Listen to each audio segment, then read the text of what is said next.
Did you suffer property damage during Hurricane Harvey only to have your insurance claim denied? This is Eric Dick. I think it's important that you know your rights. Hurricane Harvey may have been the most costly storm in history, and if your insurance company did you wrong because they didn't pay for your claim, well, you have the right to hire an attorney and sue them. You have the right to call me for a free consultation at 833-3HARVEY, 833-3HARVEY. Don't let your insurance company take advantage of you. Know your rights. Call me today, 833-3HARVEY.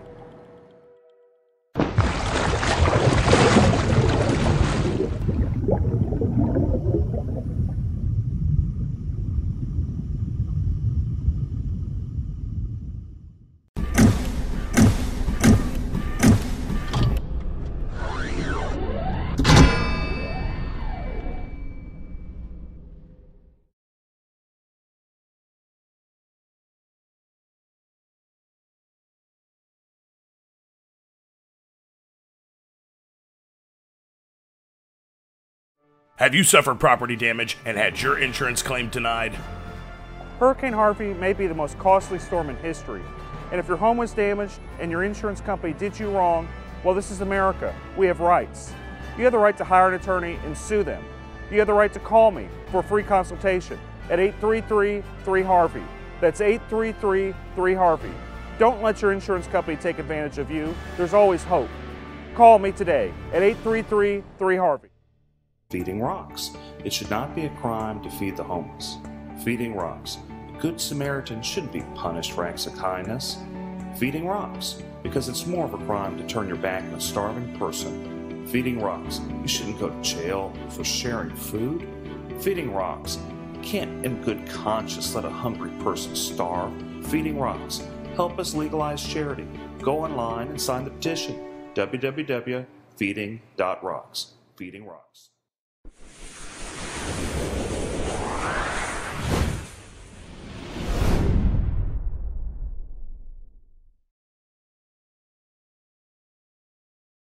Hi, this is Eric Dick, and I think it's important that you know your rights. If your homeowner's insurance company has denied or underpaid your claim, you have the right to hire an attorney. You have the right to call me for a free consultation at 833-7-RIGHTS. That's 833-7-RIGHTS. Don't let your homeowner's insurance company take advantage of you. Call me today at 833-7-RIGHTS. Has your homeowner's insurance claim been denied or underpaid? Call Dick Law Firm at 833-7-RIGHTS.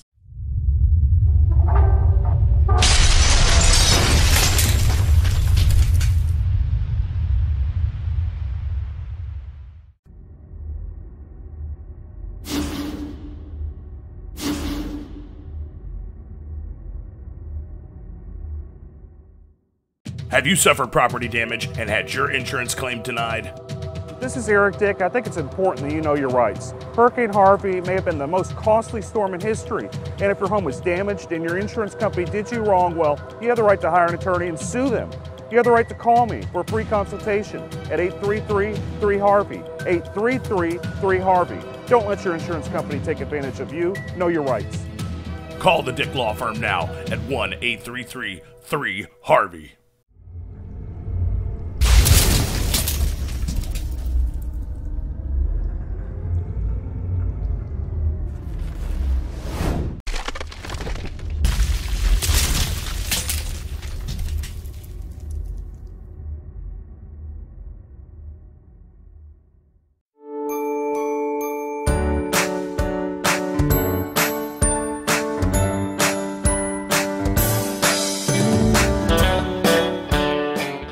Property damage from Hurricane Harvey is devastating. That pain has been made worse by your insurance company underpaying or outright denying your claim, sometimes without even inspecting your home. I'm attorney Eric Dick, and it's my job to make insurance companies accountable. If you feel you've been taken advantage of by a greedy insurance company, call me today at 833-3HARVEY, 833-3HARVEY. That's 833-3HARVEY. Call me right now. Feeding rocks. It should not be a crime to feed the homeless. Feeding rocks. A good Samaritan shouldn't be punished for acts of kindness. Feeding rocks. Because it's more of a crime to turn your back on a starving person. Feeding rocks. You shouldn't go to jail for sharing food. Feeding rocks.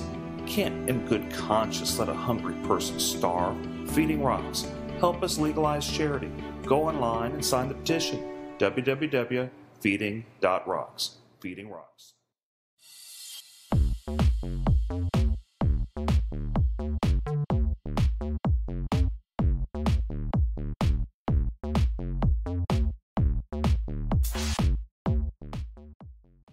I gotta go live on.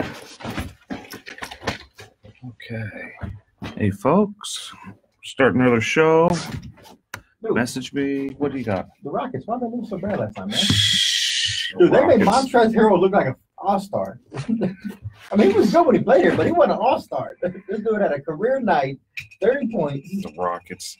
And we go from being ranked number 1 to like the worst team that exists. I think we're down to like rank number 16, 17 right now. Jeez. I mean, it looks like, or at least Carmelo Anthony can play. That's the Dude, only I'm one that telling can. everybody that. That's the only one that can play is Carmelo. He's trying to redeem himself. He He's likes playing with Chris Paul. He really does. It's his best friend. Oh, well, it'd be nice if Chris Paul played or anybody else. But Carmelo made some good points. Carmelo made 27 points last night. He did a good job. Hitting from the 3. Eric Gordon, did he show up or he was still asleep? He's asleep. All of them's asleep. But Carmelo Anthony did a pretty good job. No, I don't know, man. We'll see if the Rockets learn how to play again. Yeah, they're trying to get Butler. They're putting in everything they can to get Butler. Oh, yeah. Rockets. I don't even know if it Sports in matters. general, I've been working family time, but family time at work. I had no time for it. Yeah, this guy. We don't even watch Ninja Warrior stuff most of the time. It was a Monday nights. You see Monday nights in USA, or it used to be. Now that's Monday Night Raw now. When does Ninja come on? And if we do catch up, we're usually watching for the Houston folks, people we've met and trained with. Yeah. My daughter was going, oh, look, there's Allison. Allison Temple-Wine's one that's been in a few times. Or, oh, look, there's Daniel. Daniel Gill's one of the biggest names in the sport right now. He trains at that gym. It's Okay. kind of hard to miss with this pretty boy hair. Well, him and his wife have the same hair. It's amazing. From the back, they look almost identical. He's a little bit taller, but not much. Be glad he got hair. At this point in my life, I'd just be glad if I had some. Me too. It fell down in my bag. I didn't have that in my youth, but now I do, so I know what it is. Oh, well. I mean, I still got it, just not where I want it. I don't have. I mean, it's gone. Mine's gone. Started losing my hair in my early 20s. So I was at a CVS going to law school. And I look, I'm like, man, that guy sure is going bald. And I move, I'm like, oh, dang, that's me. Yes. That mirror up here like this to watch for sharp. And we can see the back. Man, that guy sure ain't got no hair. I move a little bit, I'm like, oh. I'm glad that's not me. And it's only gotten worse and worse. And he gets some of the shoe polish just kind of put back there. So Yeah, the hairspray. Tattoo your head with black so it always looks like you have some on there. might as well at this point. Man, I don't know, it's starting to hurt on the top. It's thinning out. Now, yours is fine. It's because I comb it this way, you can't really tell. But if I go back, you just see nothing but scalp. Oh. I'm in Japan coming out of the what's that thing called? One of our stores. Not really commissary though, because commissary is usually food. But it was a store on the outpost on the base. It was on Japan, Yokosuka. And I'm walking down the steps, and all of a sudden all I hear is, "Oh my God, Bo, you're going bald!" There's a guy behind me. He was an AO. His name was Jason. And shouted out for everybody here. I didn't think much of it. Of course, that night I checked it, and he was right. Big old goose egg right back here. I just never noticed. Well, that's a good thing. That's a good thing is you don't, if it's in the back, you just don't see it. It don't bother you as bad because it's in the back. So at that point, I just started shaving it. I embraced it. I'm not far behind you. It's easier. When I wake up, I have to brush my beard, but not my head. Well, then it transitioned from up top to down low. Yeah, up top to the sides. It's a different brush, sure. Getting older is not for the weak.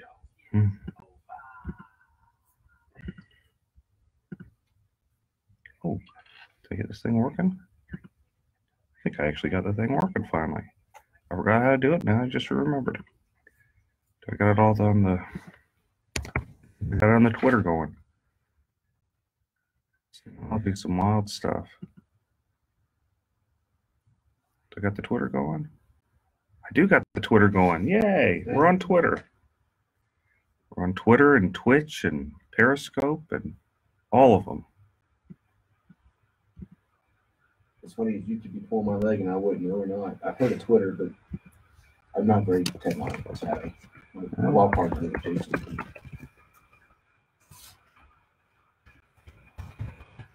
I wouldn't even have a Facebook if it wasn't for my life and stuff. Well, you own a firm. You got to kind of.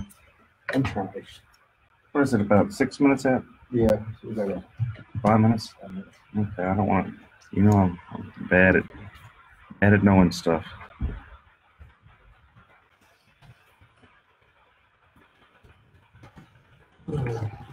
No, I have two main attorneys that are partners. And one of them was ARPA, but it's nice and sweet. So if you like that, the other one says, "Yeah, I've always said you got a face for radio. You'll do great." That's the joke. You got a face for radio. They always tell me that too. What, a face for radio? Yeah. Kind of insult actually, but okay. It really is. We on? Everybody there? Make sure y'all. Well, not us. You got false alarm now. Make sure y'all tune in 9:50 a.m. on your radio dials, or you can always go to the iHeartRadio app and look for 950 KPRC. Check in. Make sure you listen to The Eric Dick Show. We're starting about top of the hour right now, so after the commercials, you will see us on. What's up, Steve? What's up, man? And as always, today's program sponsored by Topo Chico Aqua Mineral Water. The unpaid sponsor. As well as Bragg's Naturally Organic Apple Cider Vinegar All Natural Drink. This is the limeade flavor today. It has a little more tartness to there, but it's really good for you. Really helps with your liver. Make sure you get that Bragg's All Natural Apple Cider Vinegar. Does it really help with your liver? Huh. Hey, Shelly. How y'all doing? Hey, yeah, we're going to talk about voting today. Make sure you get out there. We're going to talk about that and a whole lot of other things today. Real fun show. But as always, call in 713-212-5950, 713-212-5950. Numbers up in the link or the description. But yeah, if you haven't voted, today is a day to vote. You have all day to get out there. Wait in the line, whether it's short, it's long, it's going to be worth it. I'm supposed to say it doesn't matter who you vote for as long as you vote, but it does matter who you vote for. So get out there and vote for the right people.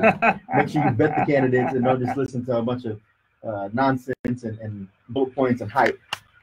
Yes or no for firefighters. Look, I'm torn on the firefighters. Firefighters kind of get what they deserve because they always support the wrong candidates. But true. At the same time, if we don't vote yes for Prop B, we're never going to force the city to go in there and control their spending.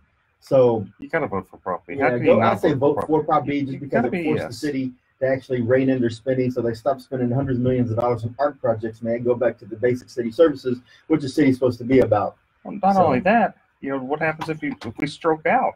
If we stroke out, I want the firefighters there. That's true. Pull me on the EMS. I don't want them having to work a second job over at Chick-fil-A. Firefighters just don't put out fires. They also are there for EMT, EMS services.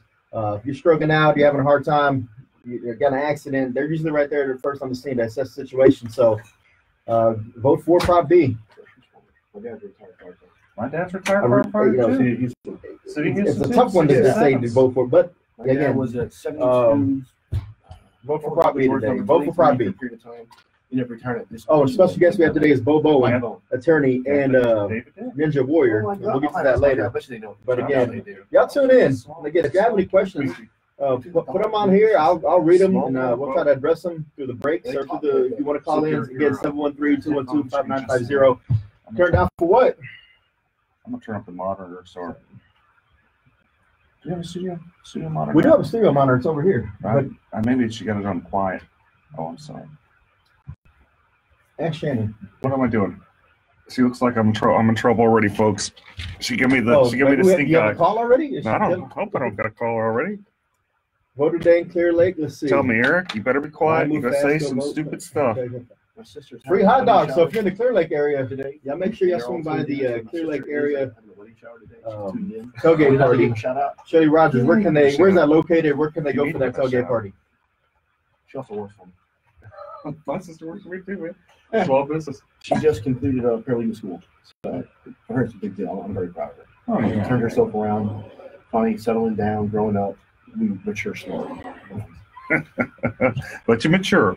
Eventually, I hear that wave right there. Man, I'm getting a cowlick right here. So you might want to look into a criminal. So what happens with PI?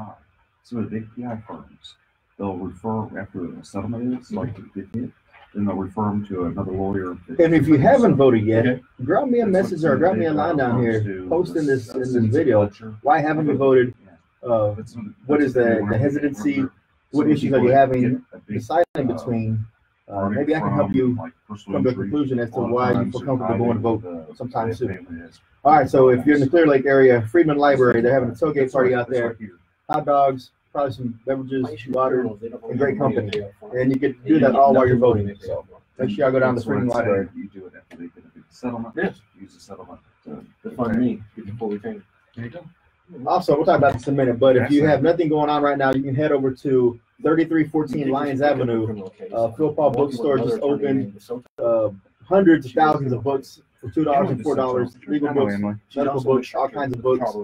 Go check it out. Phil Paul's always been next to the community, and now he's opened up a bookstore over in Fifth Ward, and I went by there earlier, and so make sure y'all check that out as Very well. much in the use influence through emotion versus just the facts. People make a decision based on. If there's any topics y'all want to hear myself, Eric Dick, and Bo Bowen discuss today, drop those in there too. We'll try to fit it in. It's a 30-minute show, then we got to cut to the U of H game, but here we go. Oh no, they're gonna make us go in the air, folks. After traffic should come here shortly.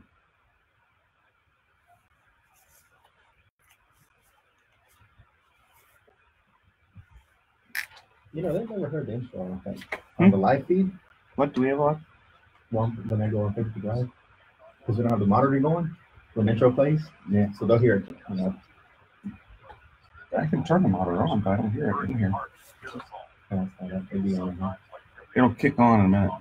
The audio will kick on. I want y'all to hear the intro because y'all never heard the intro. Yeah, the intro is pretty funny. Okay, we'll talk about the caravan of immigrants. You do immigration law, right? What, no, sir. No Oh, I immigration. thought you did every color law, man. Not total, almost, but not quite. If they bring cash, he might. That's true. It's true. Yeah. For enough money, I'll learn it quickly. For retainers, we might make an exception.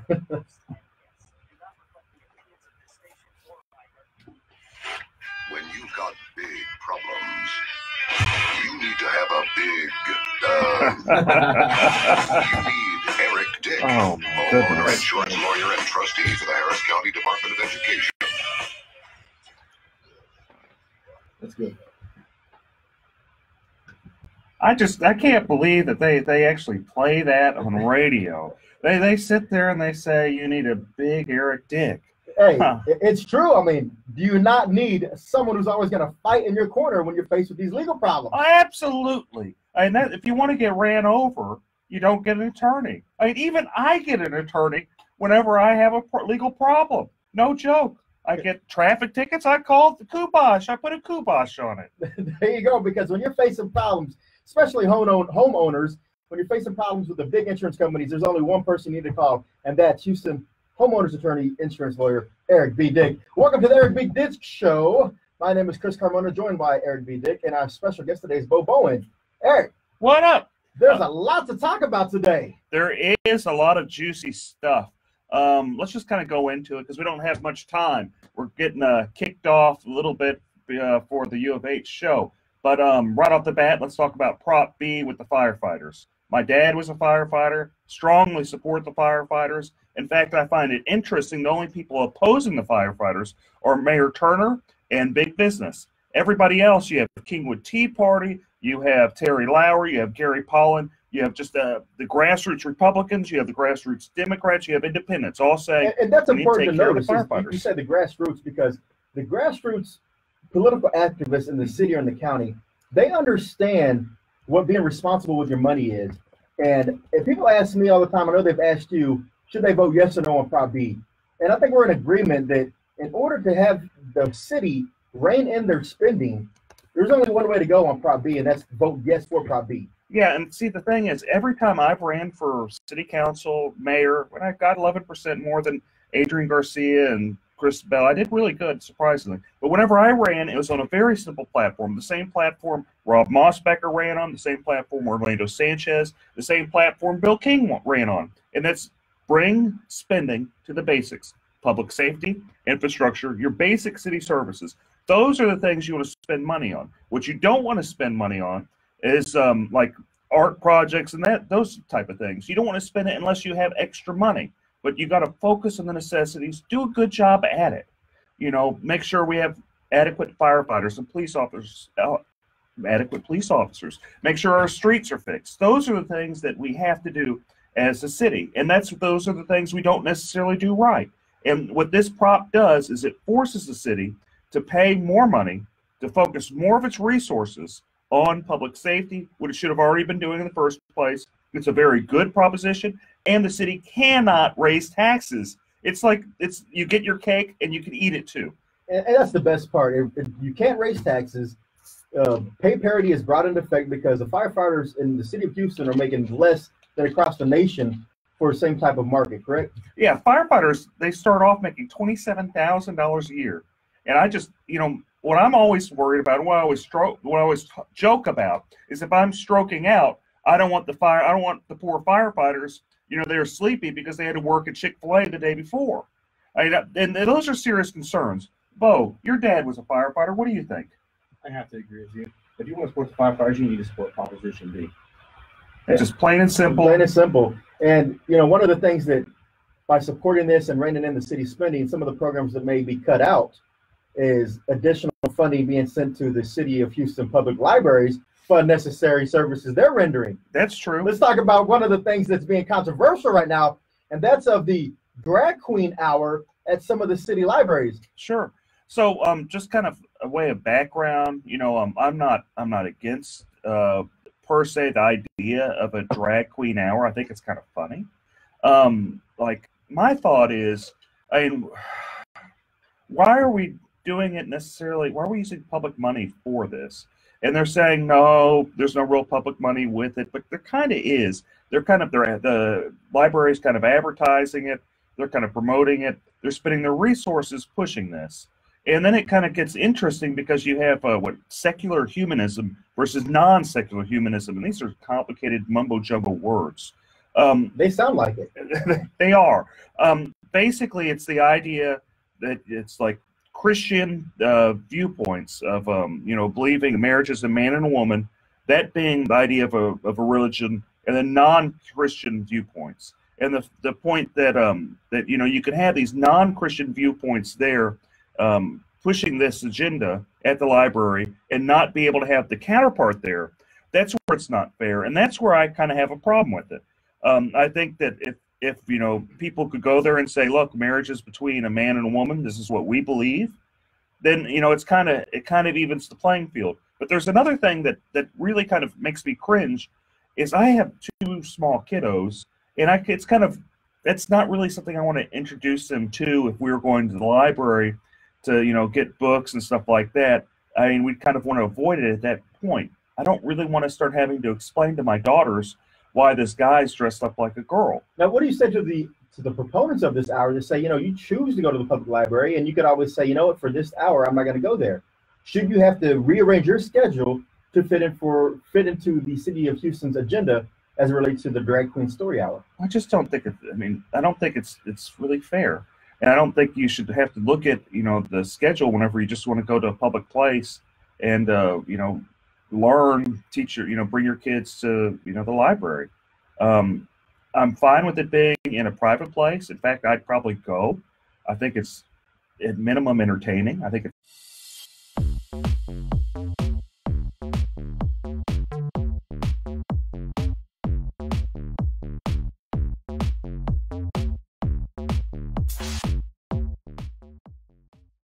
it really is entertaining, and I think it brings. I can see the diversity argument. Because the mayor has made a diversity argument saying we have a very diverse city. This is just reflective of our culture. This is reflective of our city, and he sees no problem with it. Thinks that it's a frivolous lawsuit, is going to get thrown out.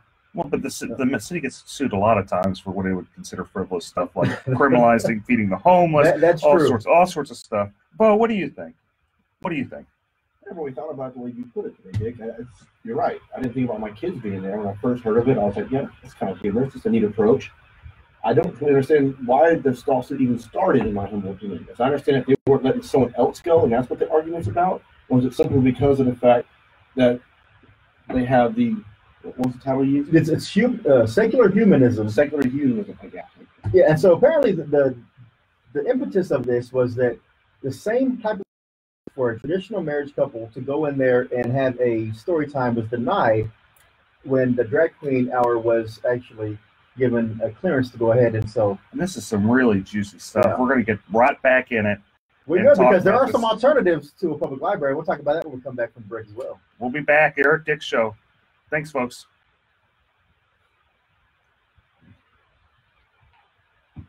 Roseanne, exactly. That's what we've been saying. Roseanne, exactly. That's the thing, is that equal time isn't being given to all types of diversity. Since it's a diverse city, even traditional married couples, if they want to go in there, they're being denied. So that's why the I'm lawsuit doing was live on initiated. Facebook. So it's not really a thing about against Drag Queen Story Hour. It's more of a equal application of the City of Houston Library rules. So, but going back to your point on the EMS, yeah, cities. I mean, the firefighters do provide emergency medical treatment. And also, emergency we got a medical good, services. we got a good group. So they're tied into that somehow. Now, should there be a specific EMT team? Most counties, I think they do have that, but City of Houston firefighters are part of EMT. Very much so. Yeah. First responders. Yeah. So We're doing a lot more than the firefighters. The ambulance people should pay because of that. yeah. When the city they make money off the ambulance. Because remember, they trained by 2010 or 11, they jumped the ambulance fee. So if you had to actually get a fee to get up there to come service you for a reason, I mean, they went from I think 250 like 500 or $600. And then they're money. Yeah. And if he claims you can't negotiate with first inventory. That's right. I'll tell you what's kind of effed up the most is you have like the police officers on one side fighting with the firefighters, and you shouldn't. Guns and hoses have always been at each other. Yeah, but it shouldn't be like this. It shouldn't be at each other's throat. I don't think that they haven't been like this, because there's been plenty of times where I've heard firefighters like they get in trouble and police officers like, you guys are just dumb, just move on, and that type of stuff, which it shouldn't really be happening. But my point is that those organizations have historically got along. They have, but now they're forced to be put against each other. Right. But here's the thing, man: the firefighters have typically always gone with liberal candidates. So has the police officers. Police officers more of a more conservative scorecard. I'm not saying it's a very conservative scorecard. You're right, But I'm not saying they Overall, they the firefighters and the firefighter union, did think they're brave. they have entrusted a lot I to know this they, mayor, to this city council. So they spend a lot of energy. Getting that's why it's this like the sympathy level is not really all there. But right. so how does the fire department transfer you to the hospital if you need emergency care? They come out there with ambulances. The Houston Fire Department has ambulances. They don't just have fire trucks. They actually have ambulances. And rescue trucks. Yeah. And special, Trucks. and their own special kind of welfare departments where people are doing high-rise rescues and stuff. Yeah, they don't just put you on a ladder and say, all right, come on, we're taking you to the hospital. Although that would be entertaining to see and watch. Oh, they sprayed out the hose a Yeah. little bit. You I see thirsty? blood. Let's spray it down. And it's washed it off. You're good. Oh man. What's redundant? What part is having a firefighter? The fire department is not needed. Well, who's going to put out the fires?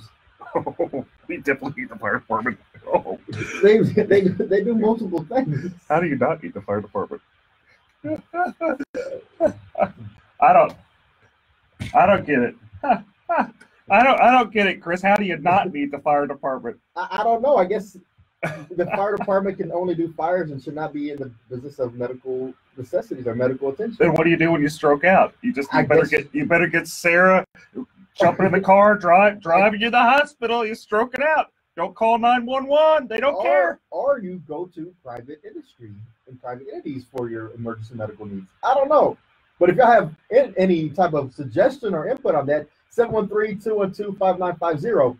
Dick, when we left off, we were talking about the city of Houston and their libraries. And well, it's going to be interesting to see how this lawsuit plays out. But if people don't feel comfortable going to the library right now, they want to read some books, where can they go today that's having the grand opening? Philip Paul Bryant's bookstore, PPB. Philip blows me away with his level of enterprise. That guy, he has so many different businesses, and they're all fascinating businesses. He has his bookstore that's just opening, and books are just dirt cheap, and it's a great chance. This is kind of like a little hidden gem that you want to support, because you can go get books $2, $3 that you normally would pay $5, $6, $10 somewhere else. There's some $20 books. I was there earlier. Again, it's 3314 Lyons Avenue. It's called Phil Paul Books. Great opening today. They have kids' books for $2, over 15,000 books for under $4. And if you want a great opportunity to get some books for real cheap and support the community at the same time, check that place out. Philip does a lot of cool stuff. He does the backpack to Fifth Ward every year, where you have a lot of great family law judges that are up for re-election, like your Sherry Dean, all those folks. Alicia Franklin. There. James Lamborghino. And that's the thing. Voting is taking place right now. If you have not voted, you still have this weekend and as well as next week to Friday at 7 p.m. to go out and early vote in Harris County. There's rumors there's a lot of irregularities going on this year, and it's more or less people are saying, you know what are you going to do about it? I'm going in. I don't care if I have ID. I don't care if somebody's helping me vote. What are you going to do to stop me? What are they going to do to stop irregular voting and voter fraud? Not look at the party because there's too much corruption. One thing I wanted to talk about, because there's this fast and furious show here, is I saw HRBC's endorsements, and I'm just appalled. This organization, who the chairman is the financial chair of the Harris County Republican Party, it's endorsing Democrats, and not only is it endorsing Democrats, it's kind of a sexist organization. This is a big business organization. They're refusing to endorse Erin Swanson, who's this young gal. She ousted a corrupt incumbent, Teresa Chang, who's just an incompetent judge. And they're so mad at her for doing that. And they're mad that she's a young, attractive woman. They are not endorsing her. And what I find just so appalling is I'm convinced that if she was a man, they would endorse her. But for her being a female, being a young female, they aren't endorsing her. They think, this is what I feel, is they think that because she's a woman, she's not capable to be a judge at that age. And it's just wrong. So this is another instance of another conservative, quote unquote, conservative group endorsing Democrats, kind of in line with what Ed Emmett has done before, correct? Well, it's much worse than this, because these are people that are in power in the local Republican Party.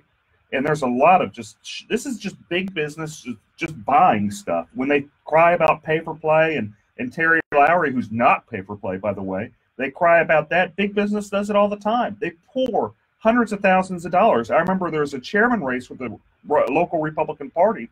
They spent $500,000. And the person that ran against their incumbent spent $5,000. Barely lost that race. Just barely lost. Too much money being wasted right there in local politics. But again, if y'all haven't voted yet, get out there. Vote. Voting is important. Elections matter. So vote early, vote often. Let's go to our guest. Yeah, today's guest speaker we have today in the studio is Houston local attorney Bo Bowen. Yes, sir. Hi. Thank you all for having me. And so, Bo, interesting background you have. You are former military. Yes, sir. Navy. And then currently, you are in the process of training to become an American Ninja Warrior. Which is awesome. You're American Ninja Lawyer. Yeah, and that should be your new marketing gimmick right there. You can pay Dick the residuals on that. But what does a lawyer, someone who you have two daughters, right? Yes, sir. 8 and 3. Erwin and Karis. Hey, girls. There you go. Hope they're listening. So a full-time dad, full-time attorney. How do you make time, and why would you want to make time to become the next American Ninja Warrior? For me, it's mainly getting the time with my family. Me and my daughters have daughter date nights up there at Iron Sports Gym off of 1916 Cutting Road, which is where all the top ninjas train here in Houston.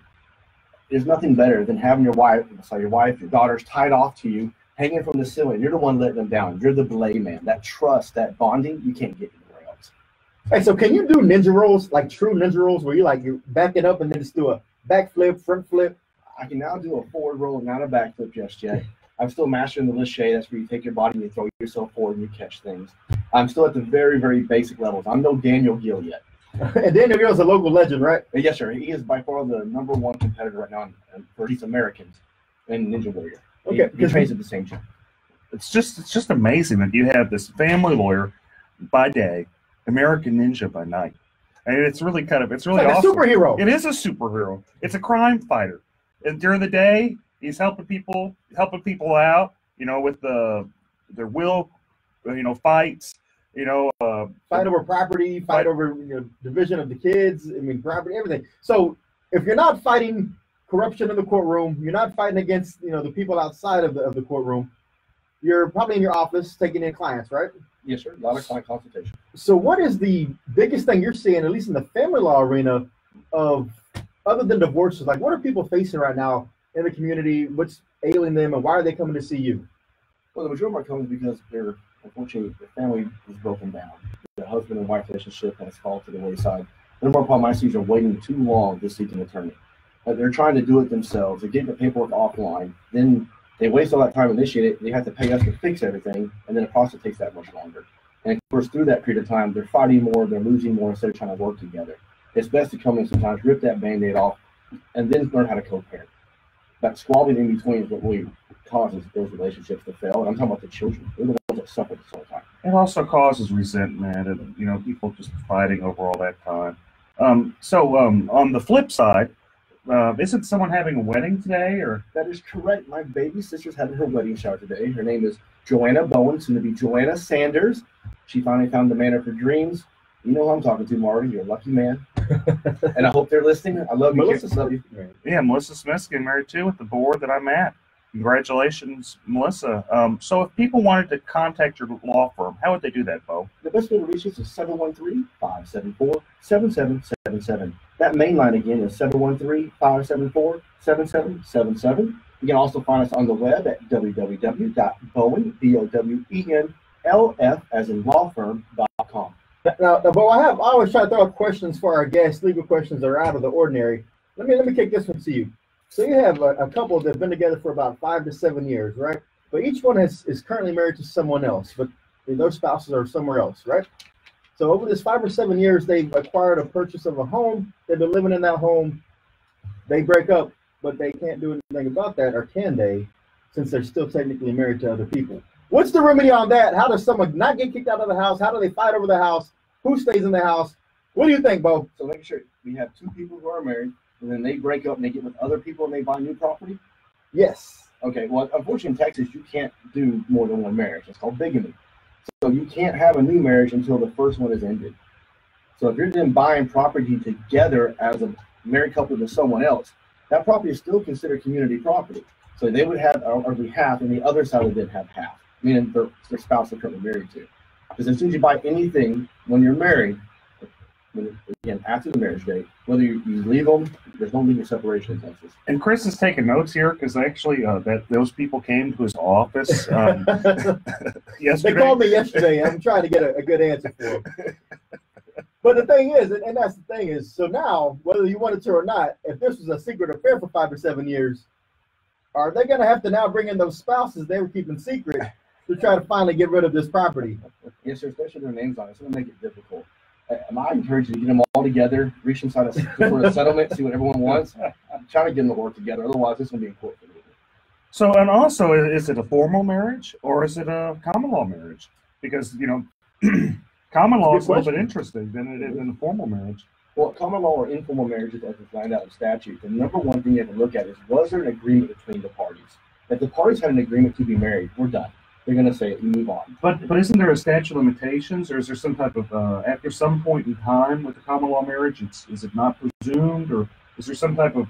No, sir, you can be together for 100 years, together for 2 years. It really depends on the parties themselves and the totality of the circumstances. The number one being the agreement amongst the parties to be married.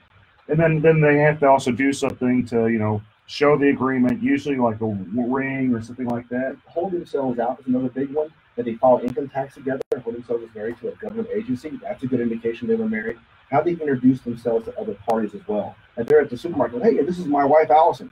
They just held themselves out as being a married couple. Mm-hmm. If the wife doesn't say anything, you should be assuming they're married and so are everyone else, including the And so if they want to go ahead and wind down that marriage, even though it's considered common law, they still have to go through the formal process of a divorce at that point, right? Correct. Yes, sir.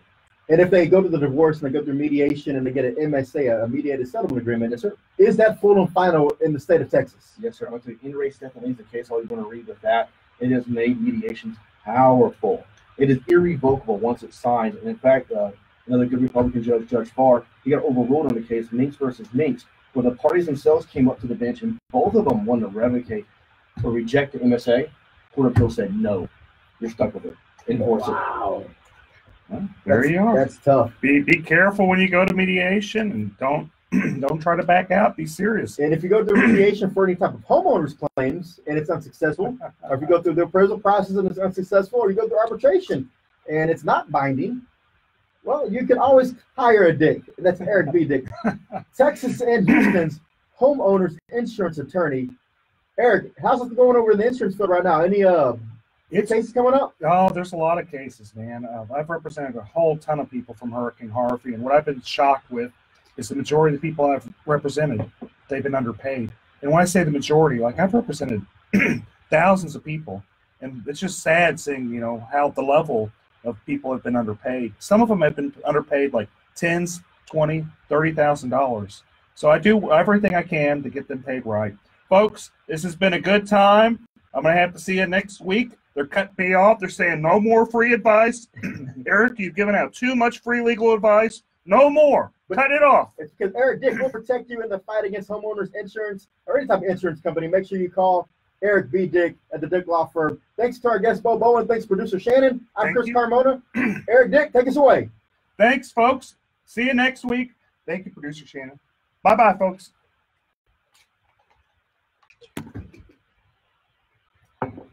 We're gone. Thanks, guys, for listening. We're gone. Hope I didn't get in too much trouble. Roseanne, thanks for the great contribution. Hope I didn't get in too much trouble, folks. You have a good one. Thanks for your contribution as well. Shelly Rogers, thank you for your contribution again.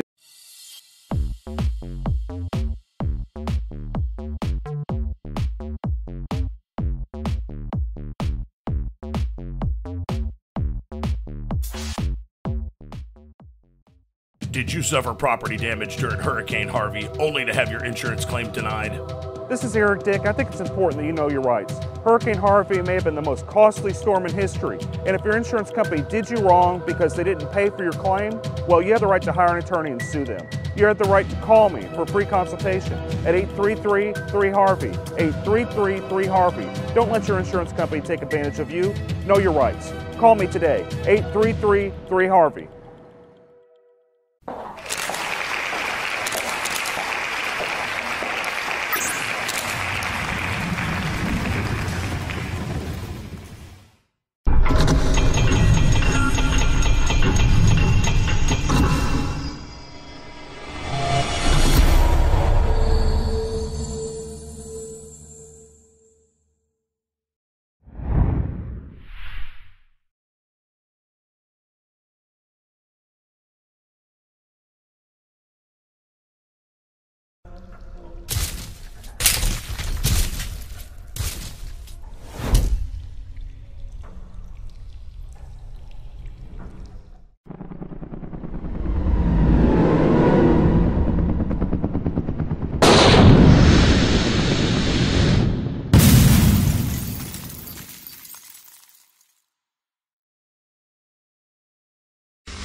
Hi, this is Eric Dick, and I think it is important you know your rights. If your homeowner's insurance company has denied or underpaid your claim, you have the right to hire an attorney.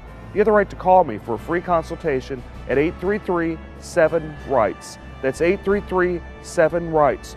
Don't let your homeowner's insurance company take advantage of you. Call me today at 833-7-RIGHTS. Has your homeowner's insurance claim been denied or underpaid? Call Dick Law Firm at 833-7-RIGHTS.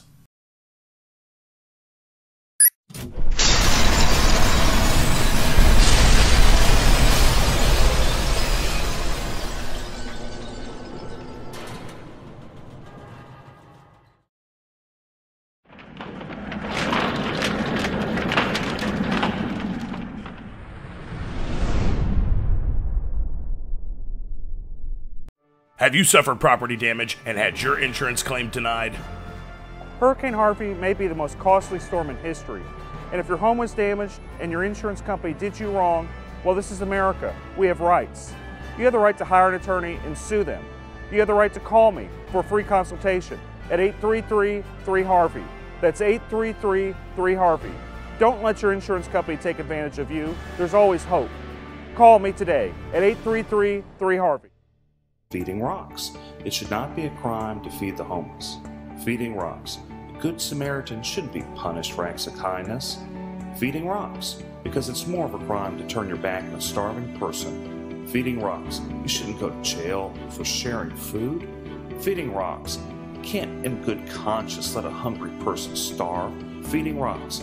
Help us legalize charity. Go online and sign the petition.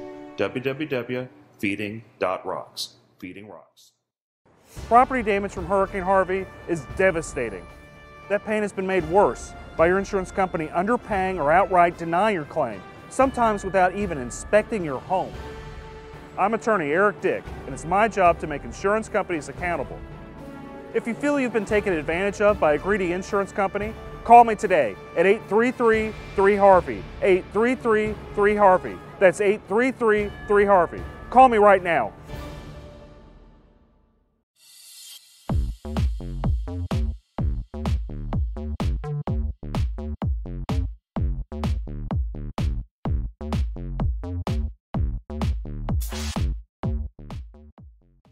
Good. So I watched the clock on that. Good.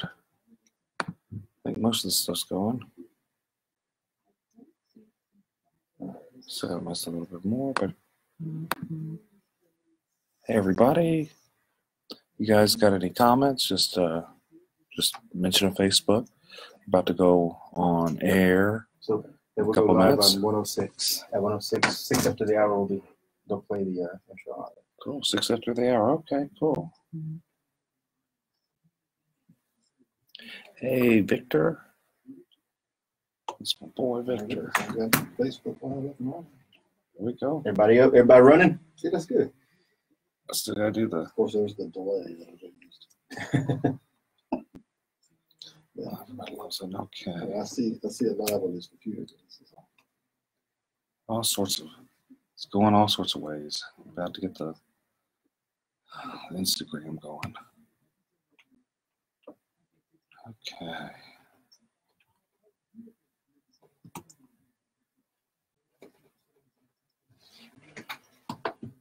Let's see. I was never going to remember. Instagram always gets me confused.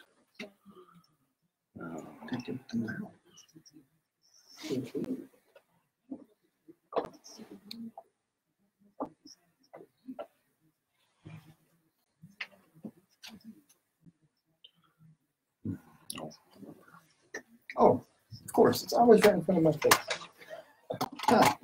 Right where it's supposed to be. Of course. What are you looking for, the headphones? Not a mouse. Not a mouse? Right there. If it had been a snake and bit it. It would. It was a mouse. What if that?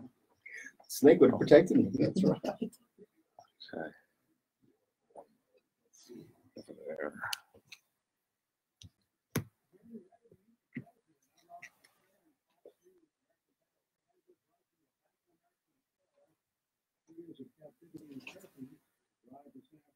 All right. We're live on Instagram.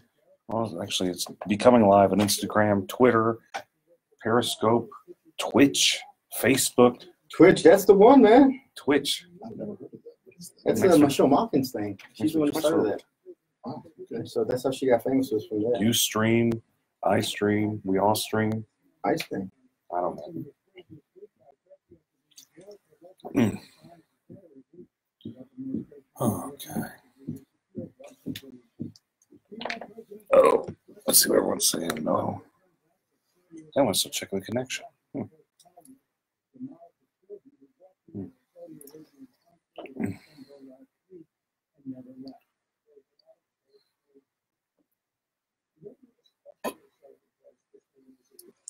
Oh, good. I'm live. Live on Instagram. All sorts of live. My other one's fine. The one I use just for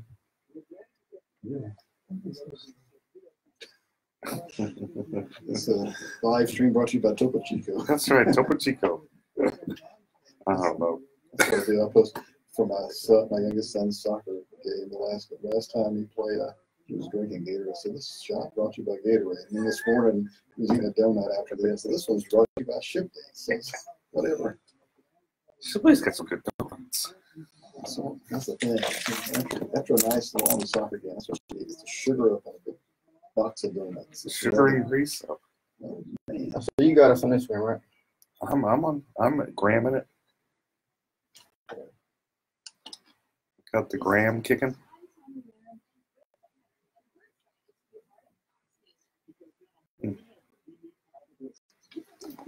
Oh, so touchy Sylvia. Dude, another Grabby Garcia. That's becoming everybody Garcia politicals. That's their name, man. I'm just, I got a rash. I got a rash. Dude, have you read it? Have you read the? I read that there's like 3-page affidavit or whatever it was. Yeah. But the first page was bad enough, and it's just on and on and on. That's not good. Hey guys, y'all there? All right, just making sure if y'all haven't tuned in yet, 9:50 a.m. KPRC, or find us on the iHeartMedia radio station online on your app. Or you just tune in on Facebook and ask us questions. If you want to call in, the number 713-212-5950. Myself, Eric Dick, What's up? and Ray J. Black Jr. So it's going to be a fun day. Lots to talk about. Juicy topics. Juicy topics. As always, if you haven't get your nutrition in for the day, make sure you check out Bragg's organic apple cider vinegar drink. Apple cider vinegar and the honey. This one's I'll tell you, I tried this other one called Vitec earlier this week. It was okay, but this one, I'll tell you, man, it's good stuff. Get your daily dose of apple cider vinegar, especially if you're on the keto. Really accelerate your program. They sponsoring the show? Oh, but they help it, man. It sounds good. They need to be sponsoring the show. But if you like the non-apple cider vinegar, then Topo Chico. There you go. Natural mineral water, straight from the lands of the South. Let me tell you this. And as always, regular drink water does the trick too. But just got done with softball practice. I'm a little hot, so we got to nourish your body. So I try the vinegar stuff. It's rough. You take the vinegar just by itself, man. I tried to mix it with stuff. It's never a good acquired taste. It came through. It doesn't matter what it is. You mix it, you taste that first. I actually like the vinegar. I actually like it. Like, I take a Just shot. by itself, That's yummy. Take a See, shot. this That's one right good. here, they have, like, Bragg's has a couple different flavors. This one right, oh, I got the wrong one. Guys, I apologize. I didn't mean to get the one with honey. I can't even drink this one. Oh, it's the one with cinnamon I meant to get. But I mean, this one's good, don't get me wrong, but just the sugar content is something I can't have. And I was such a rush to grab it. That's like my relative who I remember could drink buttermilk straight. That's kind of the same way. It's just Buttermilk. Oh, just If you ever need buttermilk for a recipe, but you don't have any buttermilk, just take some regular milk and take some lemon juice, stir it in it. and that's the same as buttermilk. Oh yeah. The more you know. Oh, she's gonna start. Okay, she's gonna start bossing me.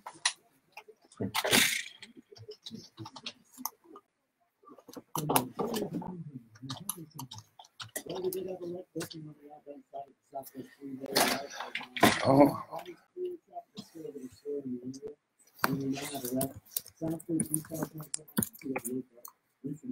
Oh, jeez,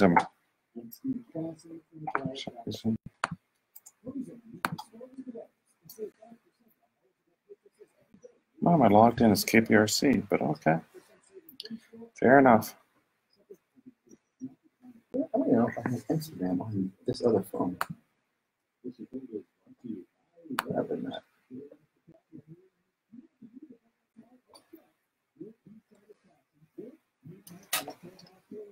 Hello.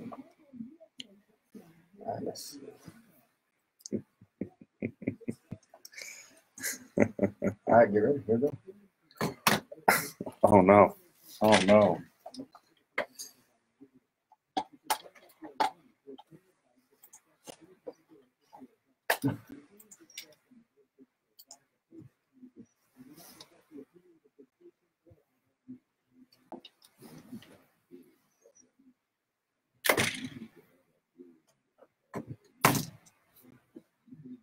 We might find a way to turn the monitor in here sometimes because, you know. Huh. Y'all heard that? You hear that? Yeah, y'all heard that? Y'all need to contact your lawyer before you're listening to this show. It's so spicy.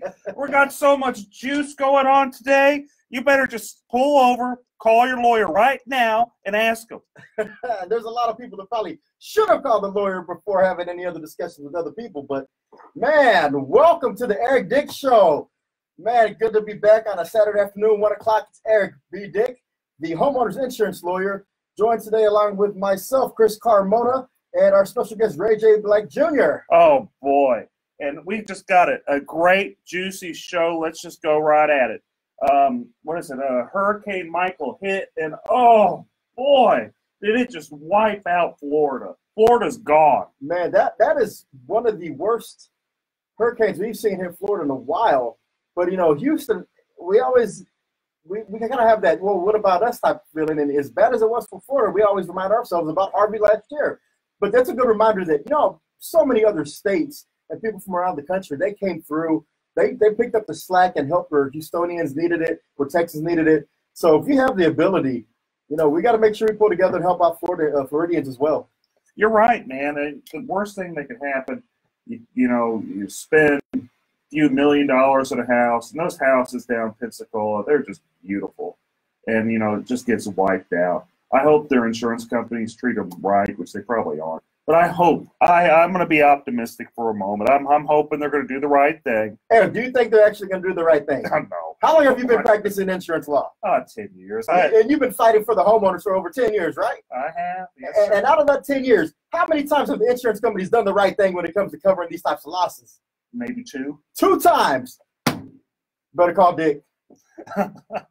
Okay. So we know Hurricane Michael hit, but we got a lot of other hurricanes brewing in local politics. Man, which one do you want to start with, the firefighters versus the mayor? I think we need to talk about the firefighters versus the mayor. We got to bring our probate judge in on this to get his opinion. Yeah, because you know what? That is an important thing. Our special guest today is attorney Ray J.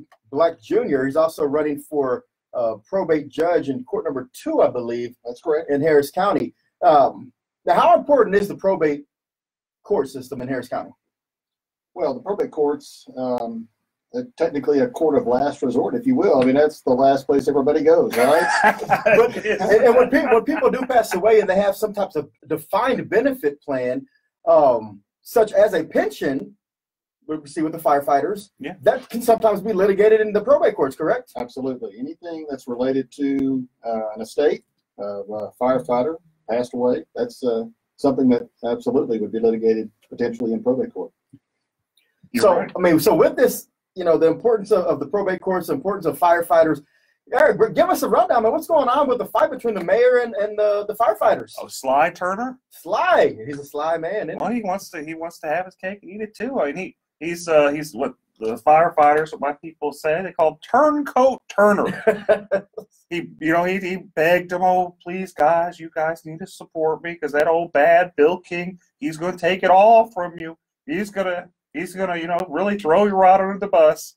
And lo and behold, the first chance old Sly got, he just threw those poor firefighters under the bus.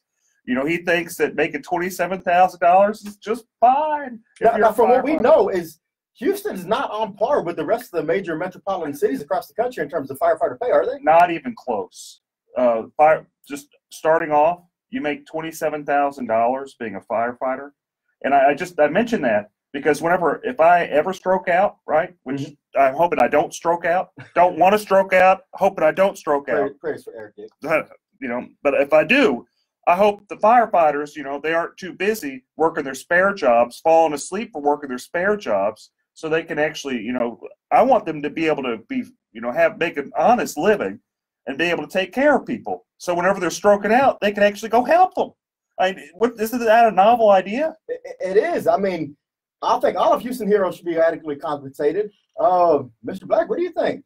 Well, unfortunately, what I've seen and just going out and about campaigning is this issue has pitted the police officers against the firefighters, which is unfortunate because they both serve our public at large. And we need both adequately equipped and adequately compensated.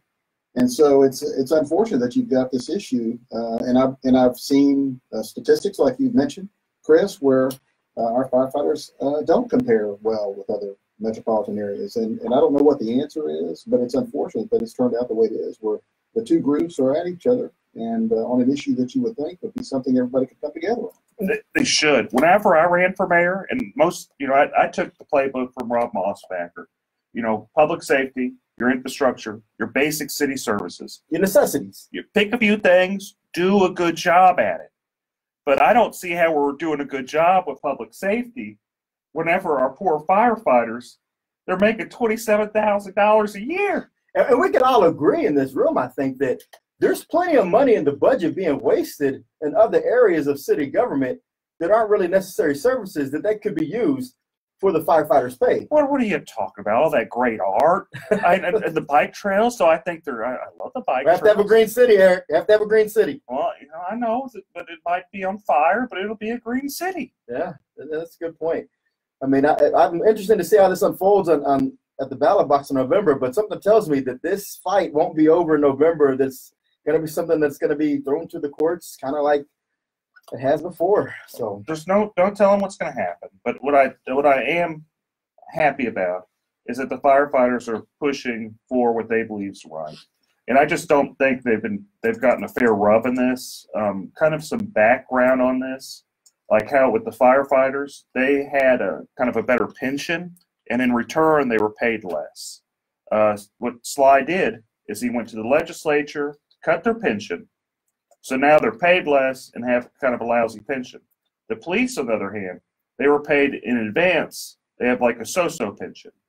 So, really what's happening is the city's, it's overspending, and it's trying to basically steal firefighters' money out of it. And they're kind of trying to have their cake and eat it too. And it's morally wrong. I don't see where it's not right.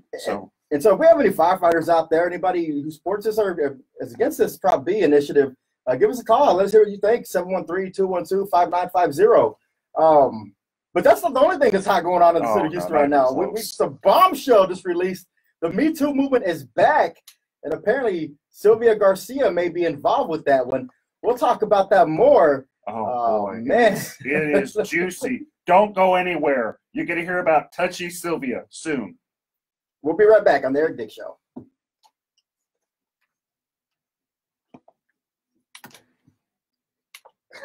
You like that, Touchy Sylvia?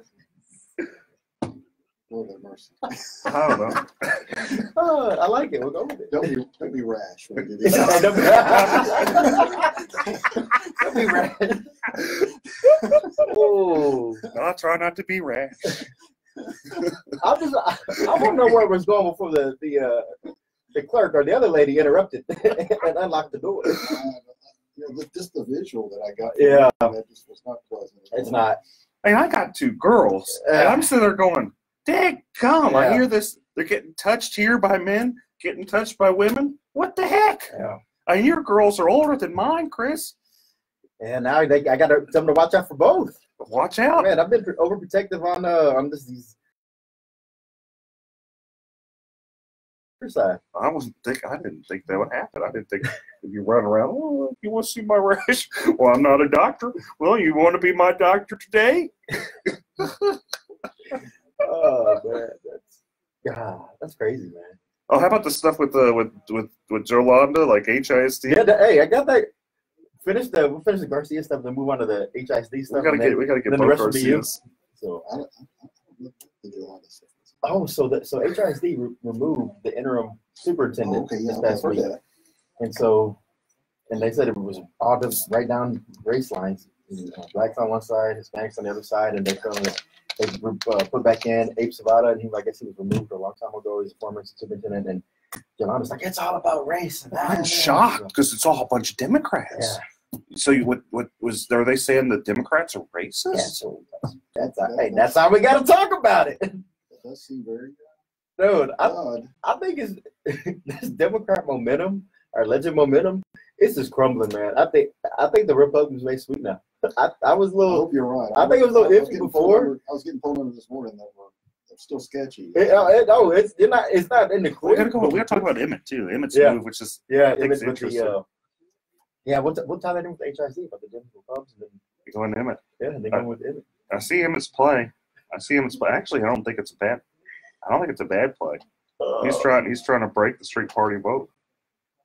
Dude, the Dems are crumbling, man. They are literally crumbling. I mean, how can you? It's all self-induced. It's all self-induced. Well, to be fair, the Beto is pretty much self-induced from Ted, kind of not being sensitive enough. Whoever has these signs out there that says "Better stop texting me," I think it was Pyro Pack people, great, good guys, man. But that was just not a good idea because all it does is give Beto some more name recognition. You're driving by, you don't know what says "Better." It says "Better." So I know. I told him that too. Yeah. That better Pirate Pack. Yeah, that's what they're doing.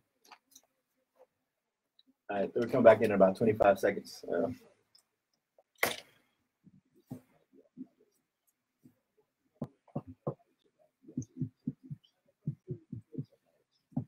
Yes, Roseanne, you know what I'm talking about.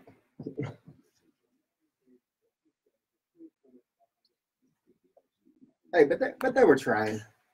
All right.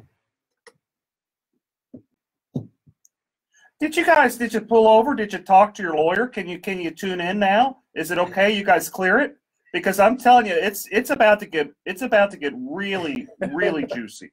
If you haven't got legal counsel before, now's the time. And man, all right, so before we left off, man, this Sylvia Garcia thing, it's fire. So apparently, everybody was up in arms about these allegations from years ago with the Supreme Court nomination process. Well, now Sylvia Garcia has these same allegations from 20 years ago with a female staffer of hers. Don't be rash, Chris. Don't be rash.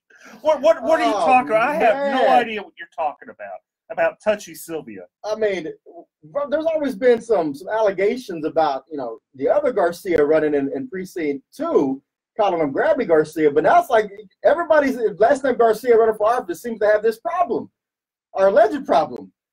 I mean, what's going on over there? What's going on with the Democrats on the east end of Harris County? So what happened there? Wasn't it just some female staffer and what Sylvia's like, well, I got a rash. You want to see this rash? Yeah, from pulls off her pants, runs around with her panties, rubbing it on her. Yeah, from what I read in this affidavit or the portion I got, I mean, it's pretty gruesome or pretty detailed in terms of Sylvia wanted her lead clerk to examine her as if she was a doctor and made her feel very uncomfortable.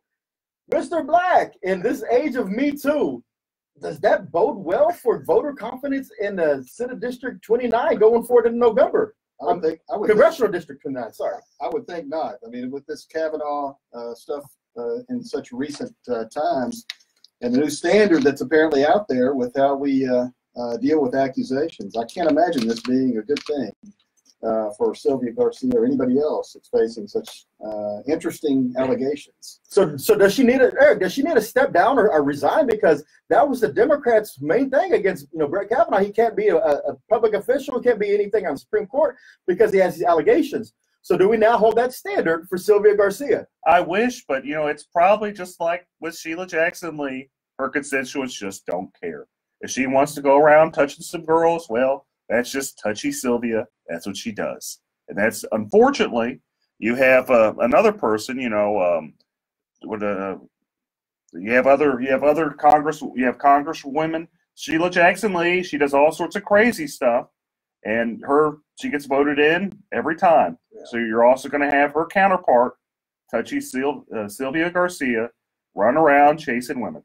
Well, Philip Aronoff, who's running against her in this November, he's going to have an uphill battle on this, but at least that's something he may want to use as an arsenal when he's talking to voters that, hey, I don't have any allegations of people, touching people inappropriately. And so if that's something that really moves the Democrats, maybe that's something he needs to focus on. What Philip should at least say is, whenever you are going around her, just don't take your girls, don't take your kids.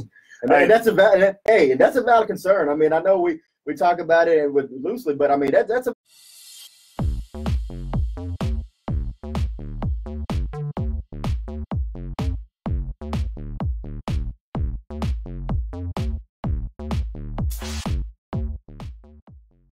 Hi, this is Eric Dick, and I think it's important that you know your rights. If your homeowner's insurance company has denied or underpaid your claim, you have the right to hire an attorney.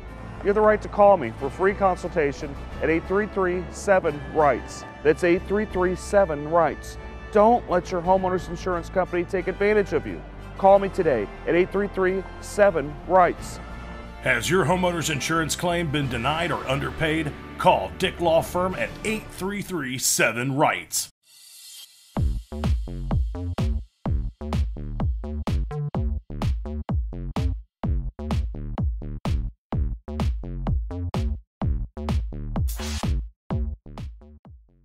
Valid concern because these allegations in the affidavit says it wasn't the first time and there were multiple other occurrences and instances.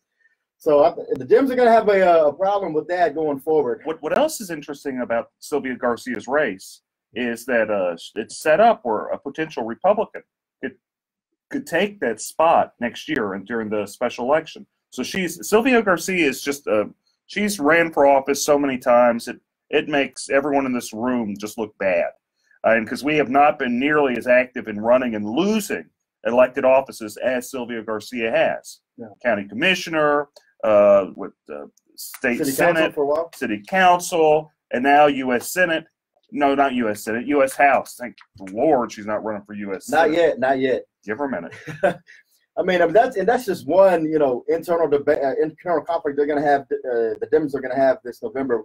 Another one that's unfolding in front of our eyes we've seen this week is HISD, Houston Independent School District. Eric, what's going on over there? What I always find amazing is the level of just problems with HISD. When I say problems, you've got the former president who got convicted of criminal acts, stealing money, embezzling money. You've got them basically losing $20 million. I don't know how you lose $20 million. I don't know how you lose $1 million. I'm trying to find a way to find $20 million. But for some reason, they're really good at losing money. But now, apparently, this is the most Democrat HISD we've ever had. Every single person there is a Democrat. I don't even know if there's a man there. I think it's all female Democrats. Well, Sergio Lira just got elected to replace Manny Rodriguez in that special election last year. So you do have him on there. So you have one man. I think that everyone else is a woman. And you have what you have going Lunsford on there, right? No, Lunsford is not on there. Lunsford was there. Okay, that's right. Lunsford's out. It's all Democrat women, save and except that one guy. That's true. And you have basically allegations and a movement that there's a lot of racism happening from the trustees. So my question is, because, Republicans always get bummed with, you're racist this, you're racist that. Well, hot dog, they're actually literally saying racism, and it's going on in HISD. It's all Democrats. Yeah, we just got confirmation. There's only one man on the HISD board at this time. And you bring up a good point, though. So from what I understand, the argument was this week is HISD is 70% Hispanic in terms of student population. And apparently there was conflict in terms of the allegations at least from Jolanda Jones, was that the non-black board members said they wanted better representation from the superintendent that reflected the body of the students. And so there was a vote to remove the interim superintendent. Wasn't a permanent, but an interim superintendent, because we're still trying to find a replacement from Carranza when he left up to New York.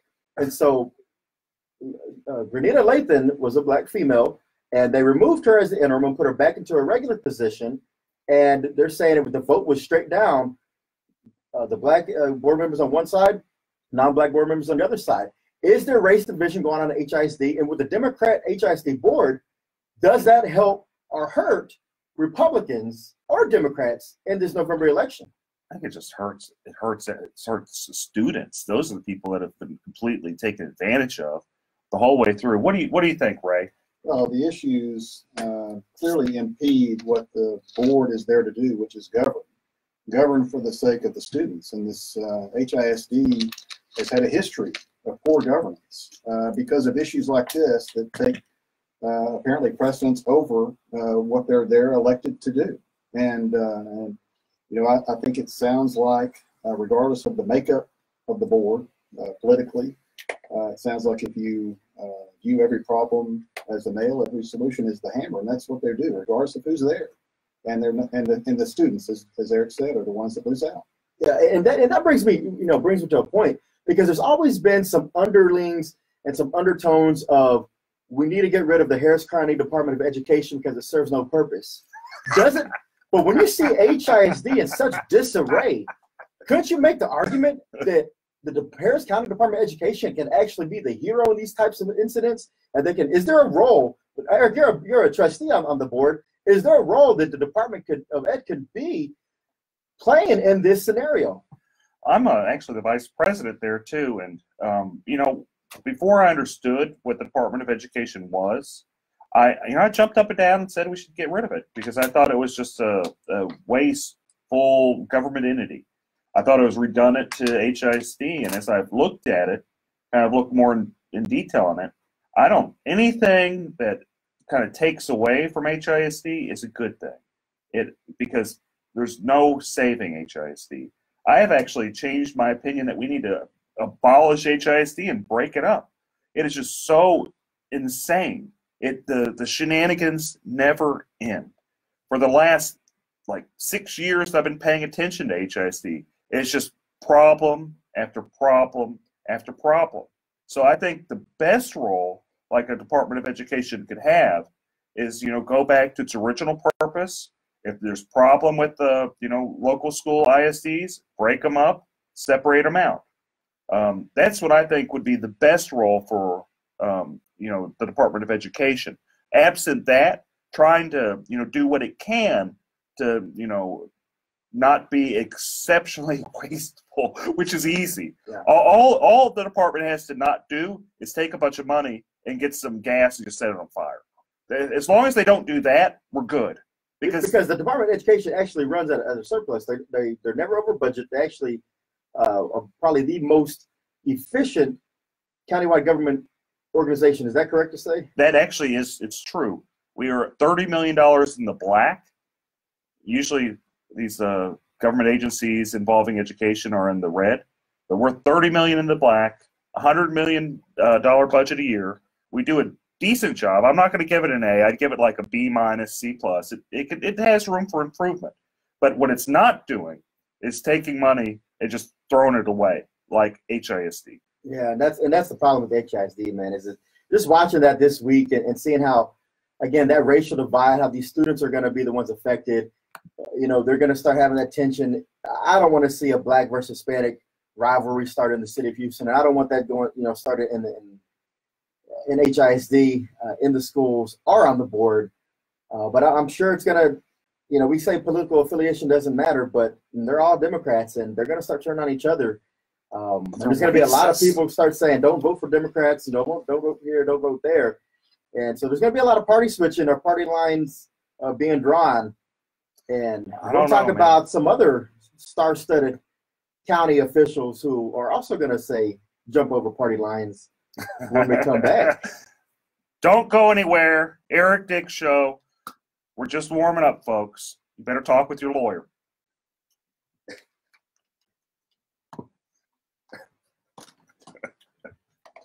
Don't be rash. I had to do that. Hey, we're pretty creative to be able to weave all this in and out and make it all relevant. I actually, I thought, listening to it, it's listenable. It's not I'm glad that we're more positive, or at least humorful. Yeah, we're not bash like some people are always on. It's exhaustive. All right, so we'll come back on around 33. Yeah. Am I doing okay? Oh, you're doing great. You're doing great. Your time to shine after Emmett. I have no idea. We just go over the basics about what's a good judge, what's a bad judge. Yeah, Ex-party communication, bad. Yeah. We've had some of that happen recently over in Brazoria County. There's certain let's just go to the basic things you're supposed to do as being a judge. You're just supposed to be fair, listen to everybody. And this is one of the most sensitive times of their life. Well, actually, not in their life, but in the beneficiaries' lives. And it's a stressful time. It actually can be nastier than family law. because people get weird around money. There's a whole lot. Yeah, there. the problem. I mean, that's like law. You're fighting with your money. But you're fighting with somebody else's money. yeah, and it's probate's the dirtiest of all of them. They really are. It is the dirtiest of all. It's some. If I wasn't doing insurance law, probate law is pretty dang entertaining.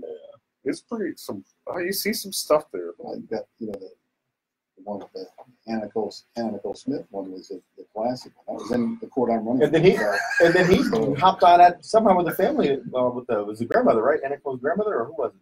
Oh no, who was it? Give me a second. You somehow got involved in that. I did get involved in that. It was a defamation suit against. Roseanne, to answer your question, it was allegations. So the allegations are out there. I don't know a defamation suit. whether or not it happened or not, but it's allegations. They were suing my gal. So I don't. You know what? I don't. This was 10 years ago. Yeah. It's amazing it's been that long. 713-212-5950. Juicy stuff. Somebody wants to call in. So. It does. Yeah, it is. It does. The time flies. Anybody on the phone line? Nobody? No. What's wrong with that? It's football season. It is football season. Hey, Irma. Got a lot of people watching though. Nah, I think Carmona is done. Now he's just there for entertainment purposes. But again, if y'all want to call in, just to talk about a lot of things going on. 713-212-5950. Hey, Berg. Berg, are you gonna call in? You should call in and say you have some questions for us. Just make up something, right? And also, since we're always looking for more people to add on to the allegation story, if you've been affected by the state senator in District 6, Silvio Garcia, please let us know. We'd love to have the exclusive on this going forward. Yeah, Touchy Garcia. Because if Touchy Garcia's touched one, there may be more out there. And probably did touch more. She before tried to show you her rash. Don't be rash about it. Don't be. But yeah, so if anybody else knows anything, let us know. Give us the exclusive. Let us break the news.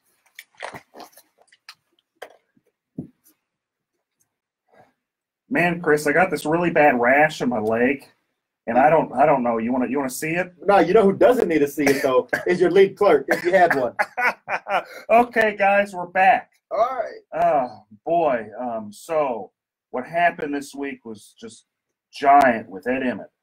Old hunker down. He said that. Well, one, he got the Chronicles endorsement. He got the Chronicles endorsement. I was shocked. He was excited. Oh, I was shocked. Who would have thought that the Chronicle would endorse old hunker down? Doesn't he live over at the Astrodome? Isn't that where he lives now? I think he has a personal suite being built underneath. So when we have the next hurricane, he can hunker down in his personal private villa. I mean, he loves that Astrodome. So anyway, who doesn't he love?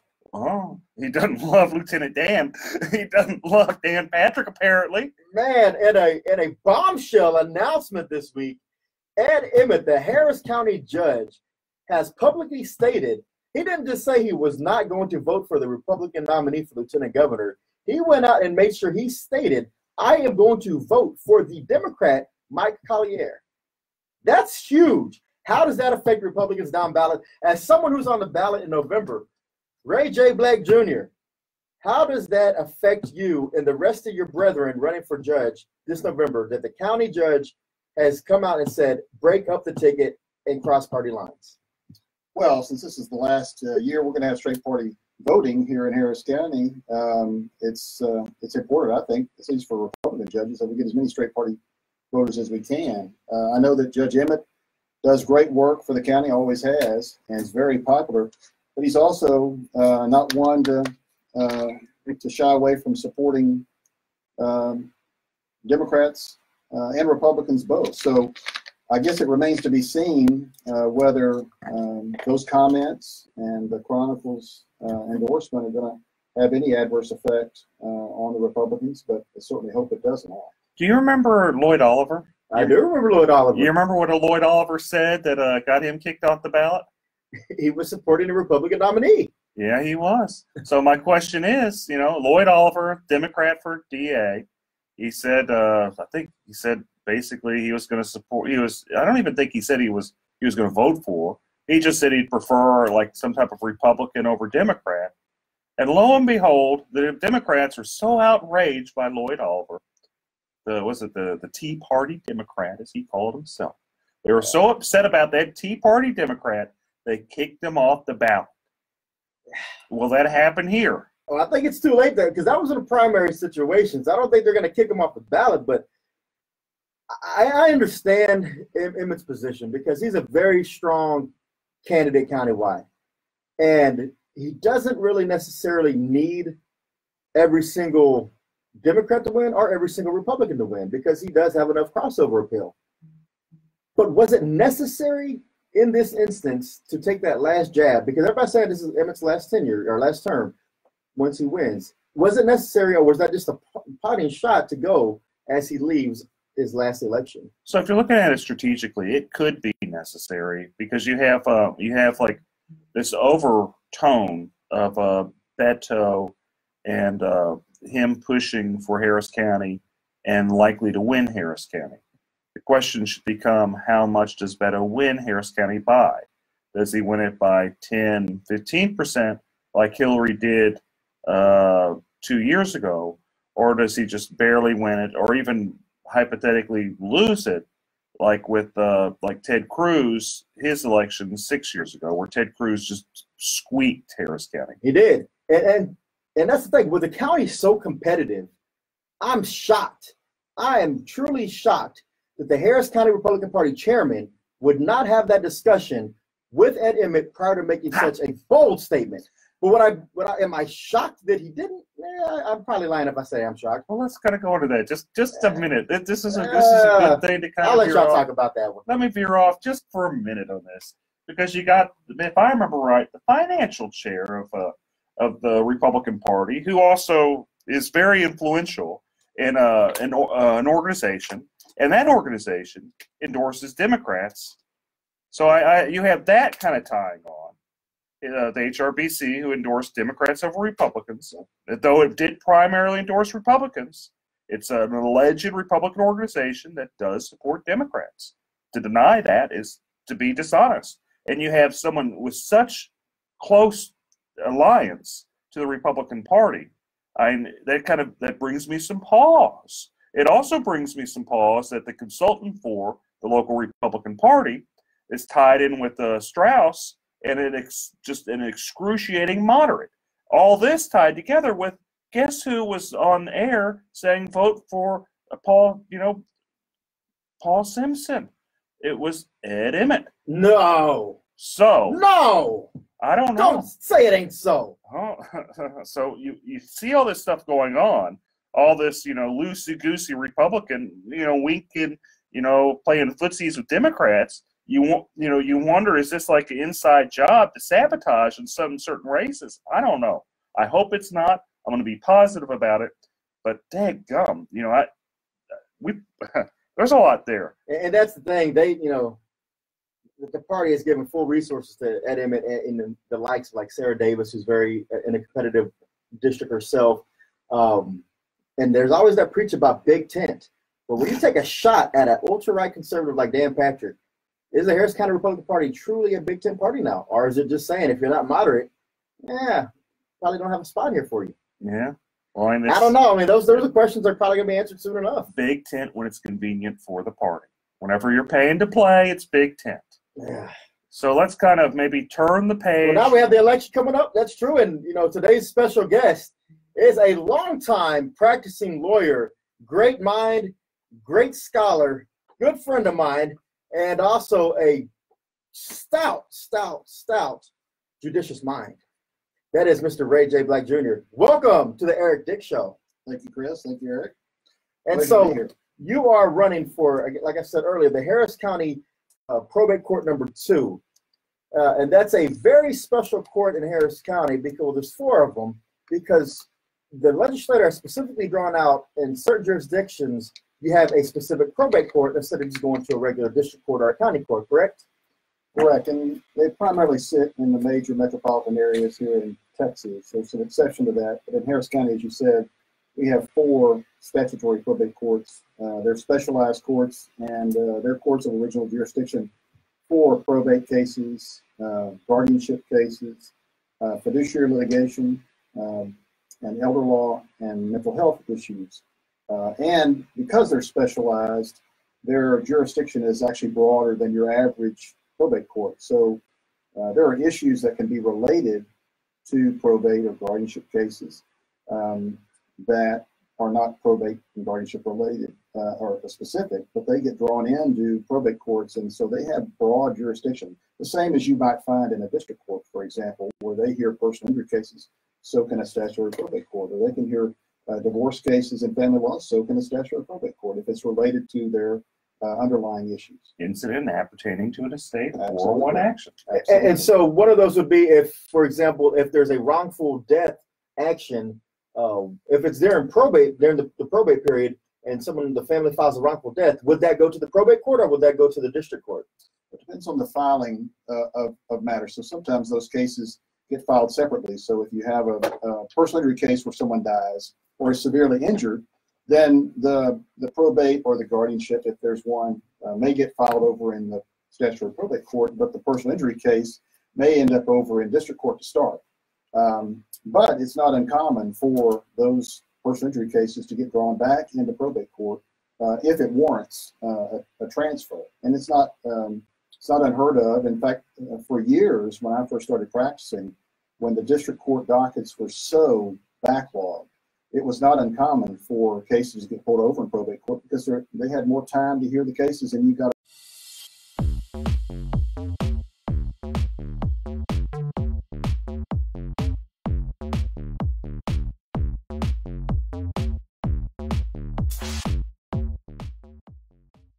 Have you suffered property damage and had your insurance claim denied? This is Eric Dick. I think it's important that you know your rights. Hurricane Harvey may have been the most costly storm in history, and if your home was damaged and your insurance company did you wrong, well, you have the right to hire an attorney and sue them. You have the right to call me for a free consultation at 833-3HARVEY, 833-3HARVEY. Don't let your insurance company take advantage of you. Know your rights. Call the Dick Law Firm now at 1-833-3HARVEY.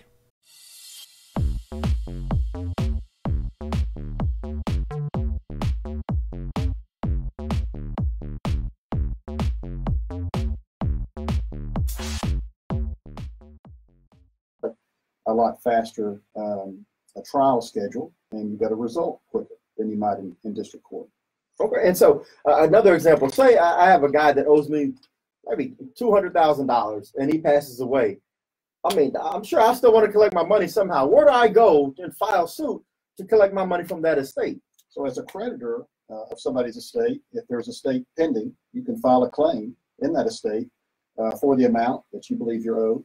There's a process for that. And so it's important, as Eric says all the time, you need to get your lawyer involved. But it is a very complicated process at times. The probate system is statutory in nature. There's a huge estates code that your average lawyer, I think, can even be intimidated by because there's so much to wade through when you have issues like that. But that's where they would file it in the probate court in the estate. Or if there's not one pending, they can even open an estate for that deceased person as the creditor, and they can proceed with their claim that way. I just note that the probate code is it's exceptionally complicated. And I think complicate's the best way to explain it, because you have some parts of the law that say one thing, and then lo and behold, you got other parts of the law that say something completely different. So you've got almost contradictory. It is contradictory. So it's difficult, I'd say, for the average lawyer, probably even difficult for the average probate lawyer to understand probate law. And I'm so happy we have you here today, Ray, because not only is he just a nice guy, which is really, really, really important for being a judge, Ray actually understands the law, which is rare. But because it is a complicated part, like you said. I mean, he can not only just hear probate matters, but because it's called the probate court, but he hears a lot of other things. Let me ask you this, because this is a question that we sometimes get, and maybe we'll have to answer it on the way back. But hold that thought, because a lot of things in Harris County surround about this immigration debate.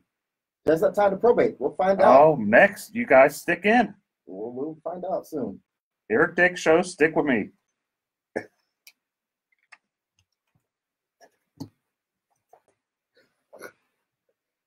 So what is the question? Oh, yeah. Okay, so when schools, so you have school districts and you have families who they have kids that are over here, but not necessarily the parents, but they have relatives that live here. And so the kids want to stay with the relatives and go to a school here. School sometimes says, okay, we need somebody that says they're the guardians. Do you need an actual guardianship? Or do you just have to have a power of attorney over the body, or the person, not the estate? Gotcha. No, the answer. With the parents back in whatever country, does it go? That's so. Because I get that question a lot. We got a phone call from Buck Humble. He wants to talk about touchy Adrian Garcia. Yeah. Grabby Garcia. Grabby Garcia. Oh. Okay, so we have a call that he wants to talk about Adrian Garcia, and his name is Buck Buchanan. Buck Buchanan, we know Buck Buchanan. I'll talk about Grabby I Garcia. figured you must. Buck has I have a picture of Buck taking my son. The name of the show is The Eric Dick Show. It's on KPRC AM 950 right there. So, and then Eric, right here. So yeah, if you go on to 950 AM on your radio or go on the iHeartMedia app, look for it. You'll see it. We're on live right now. Hey, why don't y'all tell me my hair was already discombobulated? Y'all gotta look out for me. Y'all are looking out for me today. I have a face for it. That's I got a face. Today truly is the face for radio.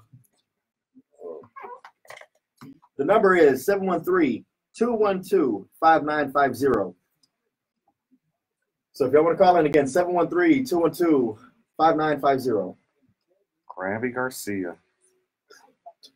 Touchy Sylvia. Grabby Garcia. You just don't go. You go into you go to precinct 2.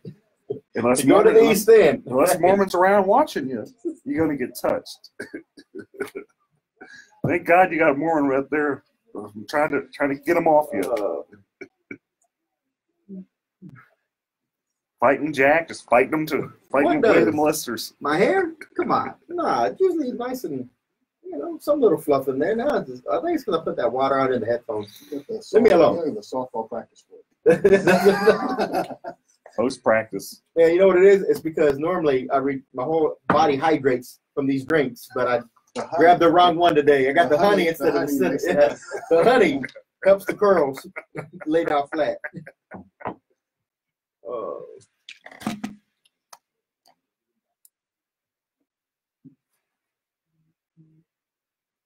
Okay. Yeah. 10 seconds. So Buck comes on. There you go. All right, folks, we're back for the final segment of the Eric Dick Show, and I hear someone's calling, want to talk about Grabby Garcia. You better watch out if you're in the East End. You better watch out. You got 2 elected officials that got some slippery hands. Gonna touch you.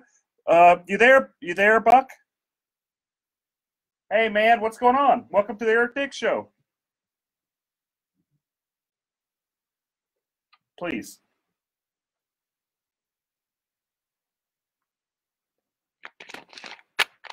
And I don't know how he won in the first place. But then after he was elected sheriff, midterm, he quit to run for mayor. Adrian Garcia was an HPD officer, city councilman. Then he ran for sheriff, and he wasn't running for the people. He was running for himself. And then he ran for congressman and lost. Well, he ran for mayor and then lost. And then he ran for congressman. Now he's running against Commissioner Mormon. Mm-hmm. And I don't live in Commissioner Mormon's district. But how does Adrian Garcia get elected like that when he stays nowhere? Do y'all have any Any answer for that? The sheeple. The people on the East End, they know Adrian works themselves, but he always gets elected. I was just wondering if Republicans would be helping Adrian get in there. There are a sliver of Republicans that do support him.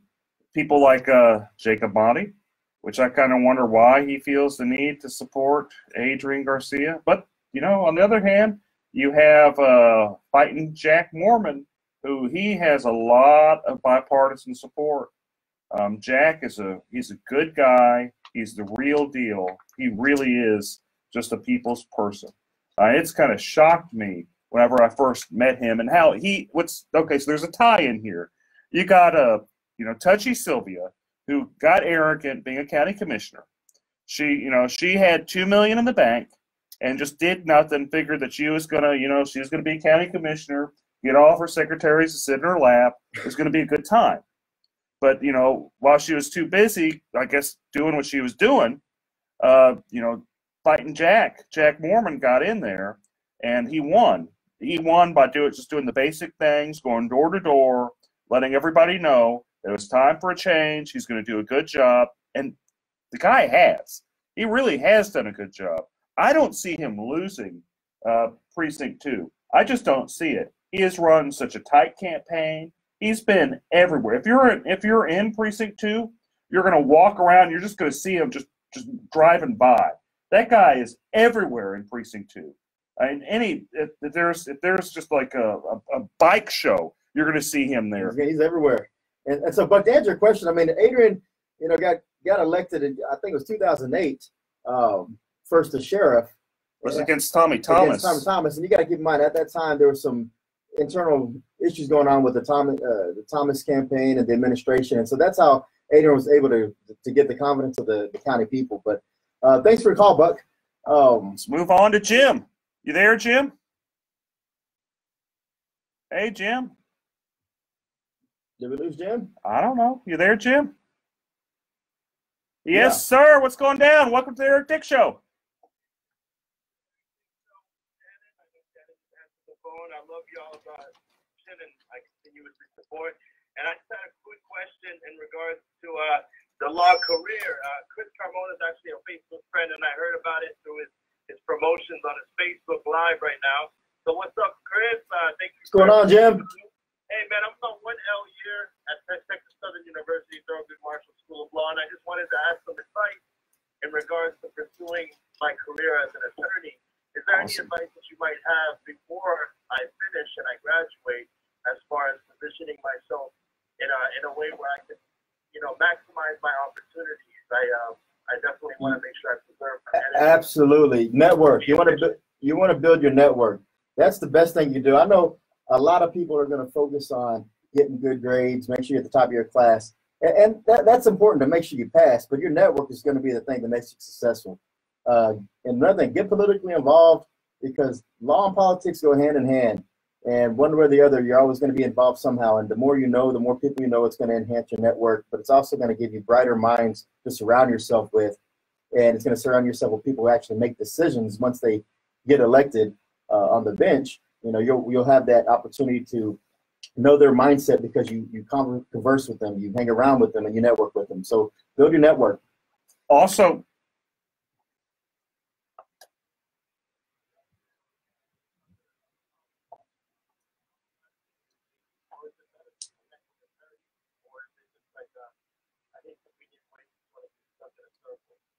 I would say both.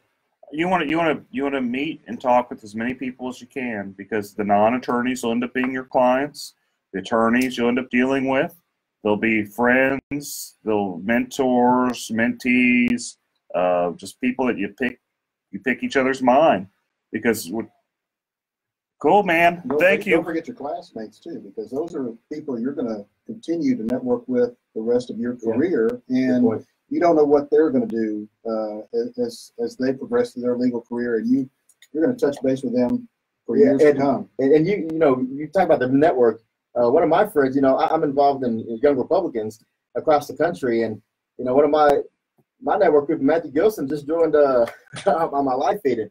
I got people in New Jersey, California, Omaha, who referred. So just make sure you build that network and don't just stay local. Build your national network. So thanks for the call, Jim. Hey, so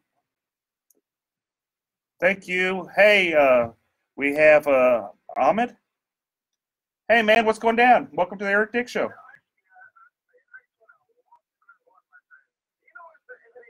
And exciting when we talk about politics in America. That's why I'm personally writing a book, which is not done yet, going to be Immigrants for America.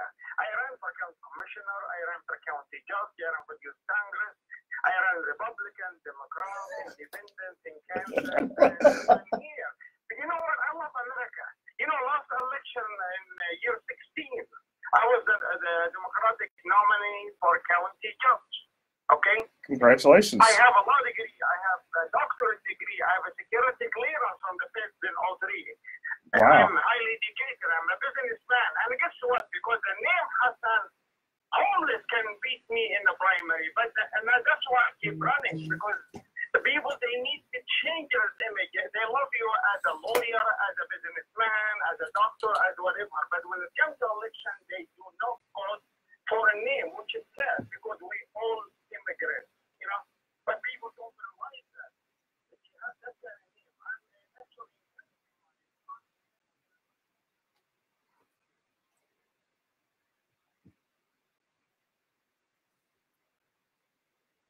All right, thanks for the call, man. Thank you. We'll keep that in mind going forward. We have to make sure we just look past names, and we appreciate the call. We really do, man. And sometimes, thank you so much. And we're sorry, we're running out of time.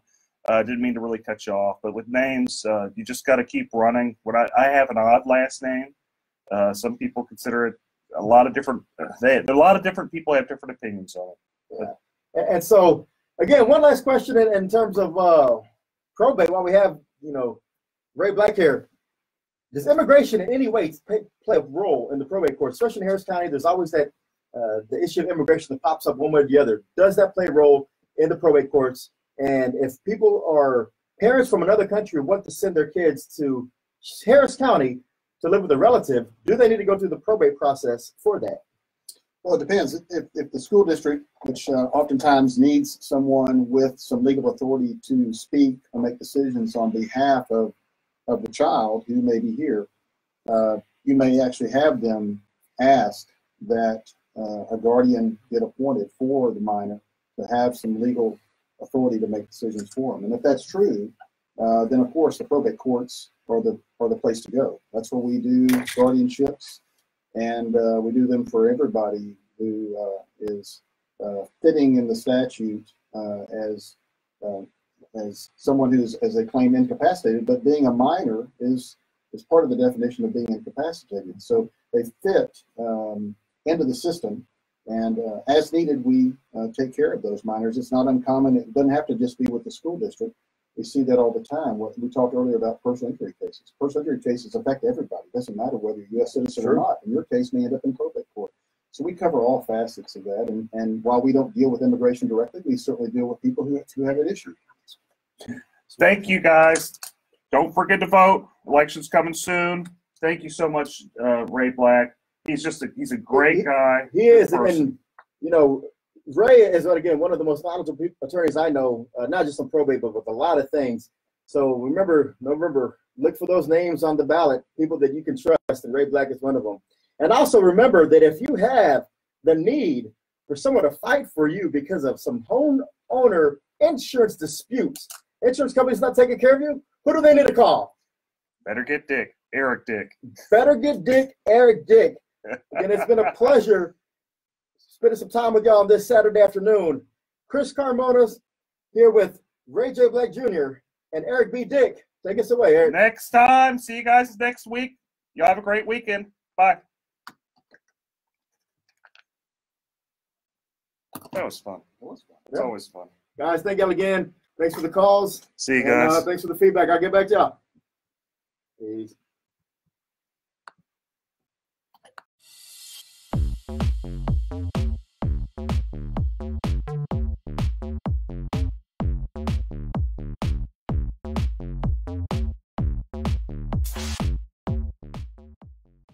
Did you suffer property damage during Hurricane Harvey only to have your insurance claim denied?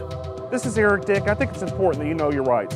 Hurricane Harvey may have been the most costly storm in history, and if your insurance company did you wrong because they didn't pay for your claim, well, you have the right to hire an attorney and sue them.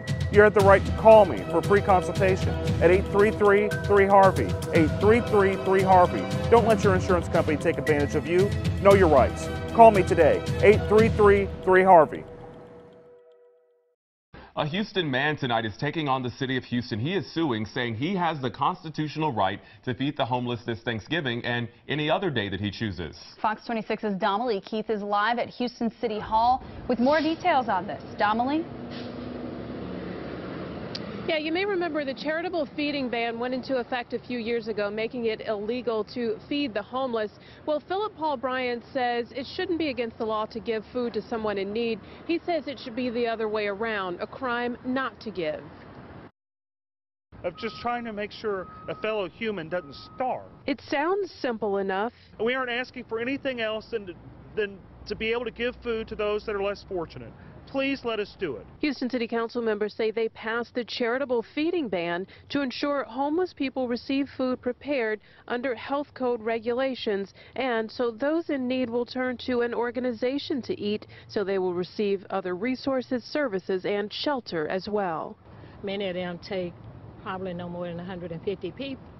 How many homeless are there? You cannot fit all the homeless into the shelters. We pursued this lawsuit because we felt the city was trying to disenfranchise not only on the less fortunate, but also trying to discourage good people, good Samaritans from doing the right thing. It's Thanksgiving. It's the whole purpose of this holiday is to share food and eat. Let us practice our religion. Let us follow our faith. That's all we're asking. If someone doesn't give them food, they won't have food to eat that night. Brian says a number of groups wanting to set up outdoors and feed the homeless this Thanksgiving are discouraged for fear of being punished by the police. There's going to be a lot of people who are on that border of saying, yeah, do we feed them, do we not feed them, do we want to go to jail, do we want to get a ticket? Now, those who want to gather and feed the homeless have to first get permission from the city, and depending on where you plan to set up, you'll have to get permission from the property owner as well. There is a $500 fine for violating the ban, and you could go to jail if you don't pay that fine.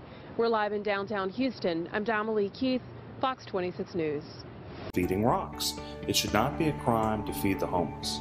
Feeding rocks. A good Samaritan shouldn't be punished for acts of kindness. Feeding rocks. Because it's more of a crime to turn your back on a starving person. Feeding rocks. You shouldn't go to jail for sharing food. Feeding rocks. You can't in good conscience let a hungry person starve. Feeding rocks. Help us legalize charity. Go online and sign the petition. www.feeding.rocks. Feeding rocks. Have you suffered property damage and had your insurance claim denied? Hurricane Harvey may be the most costly storm in history.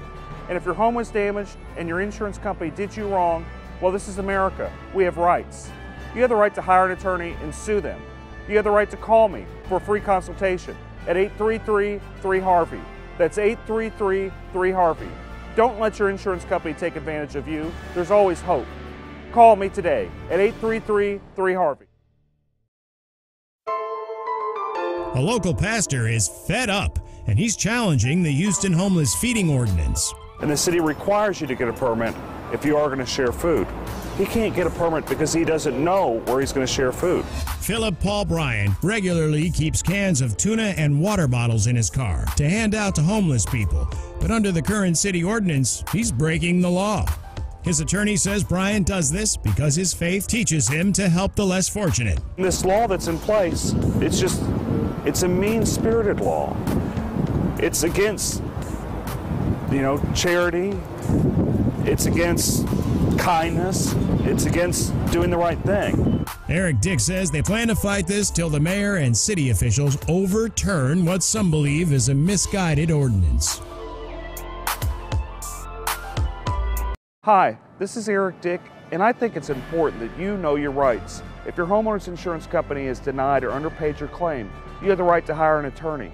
You have the right to call me for a free consultation at 833-7-RIGHTS. That's 833-7-RIGHTS.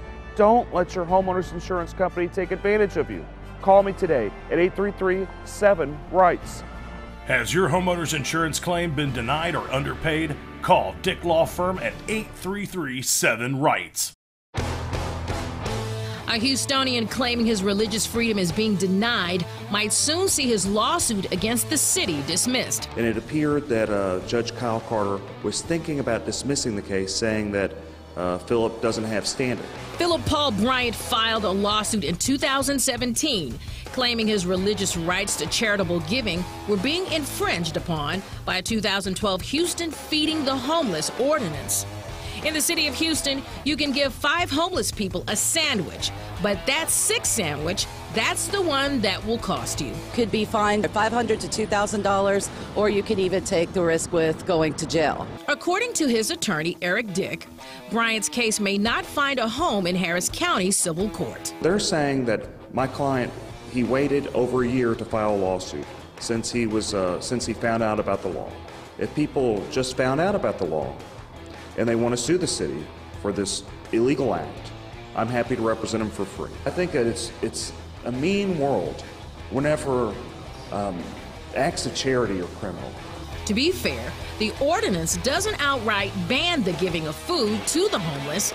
It just creates a lot of hurdles to jump through to do it lawfully. My children are a big deal in this, and teaching them how to give to the community. If they want to make 10 sack lunches and go hand them around downtown Houston, I shouldn't have to go to my government office in order to obtain permission just to give those sandwiches.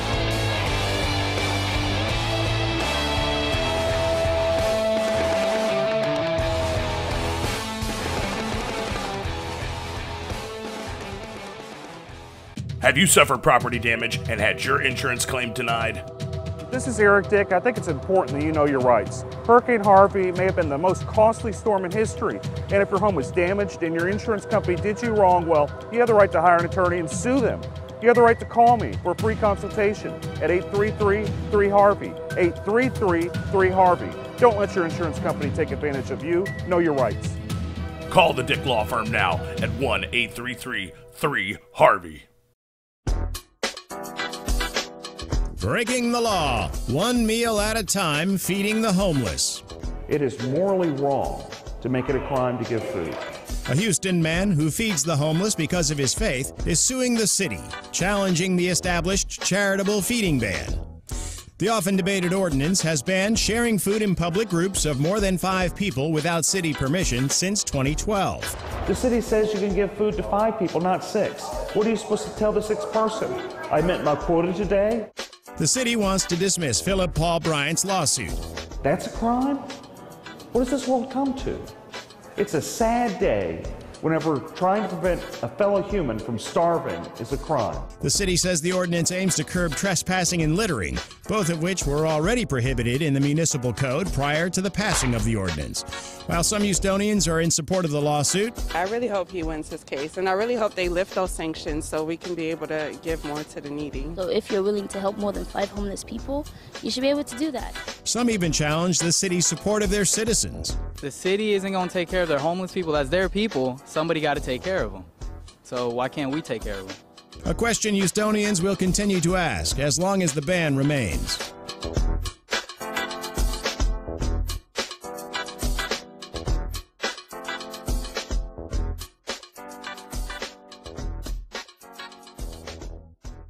Hi, this is Eric Dick, and I think it is important you know your rights. If your homeowner's insurance company has denied or underpaid your claim, you have the right to hire an attorney.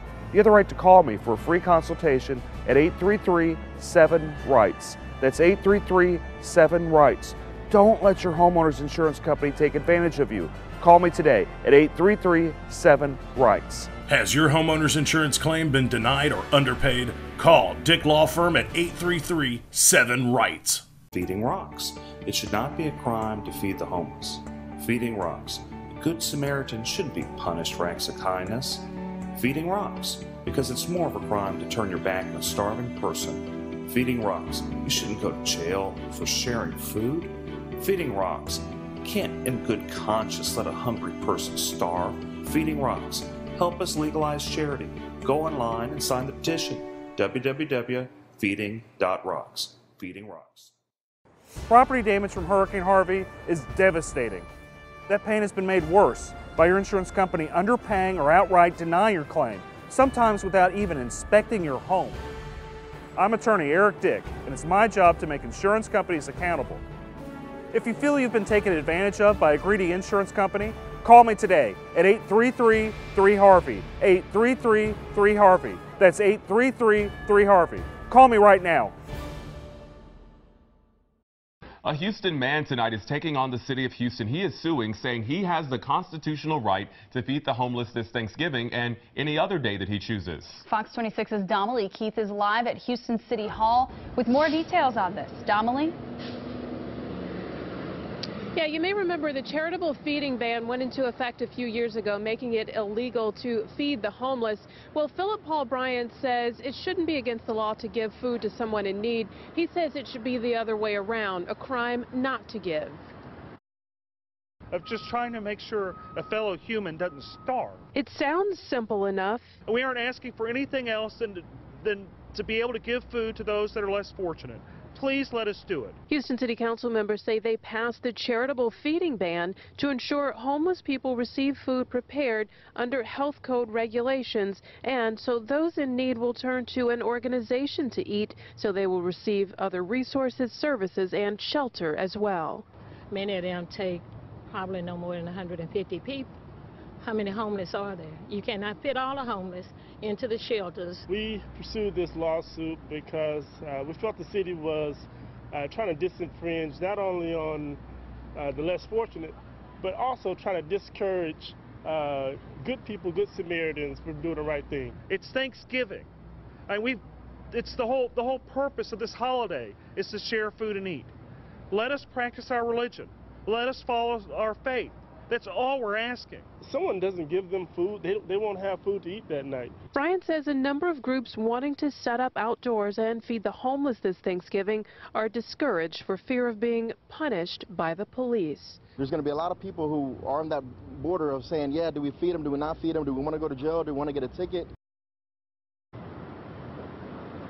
Now, those who want to gather and feed the homeless have to first get permission from the city, and depending on where you plan to set up, you'll have to get permission from the property owner as well. There is a $500 fine for violating the ban, and you could go to jail if you don't pay that fine. We're live in downtown Houston. I'm Damalie Keith, Fox 26 News. Anywhere else, listen now by going to foxnewspodcasts.com. Tucker Carlson. So much barking and noise and yelling. Our role is to take 3 steps back and discern what really matters.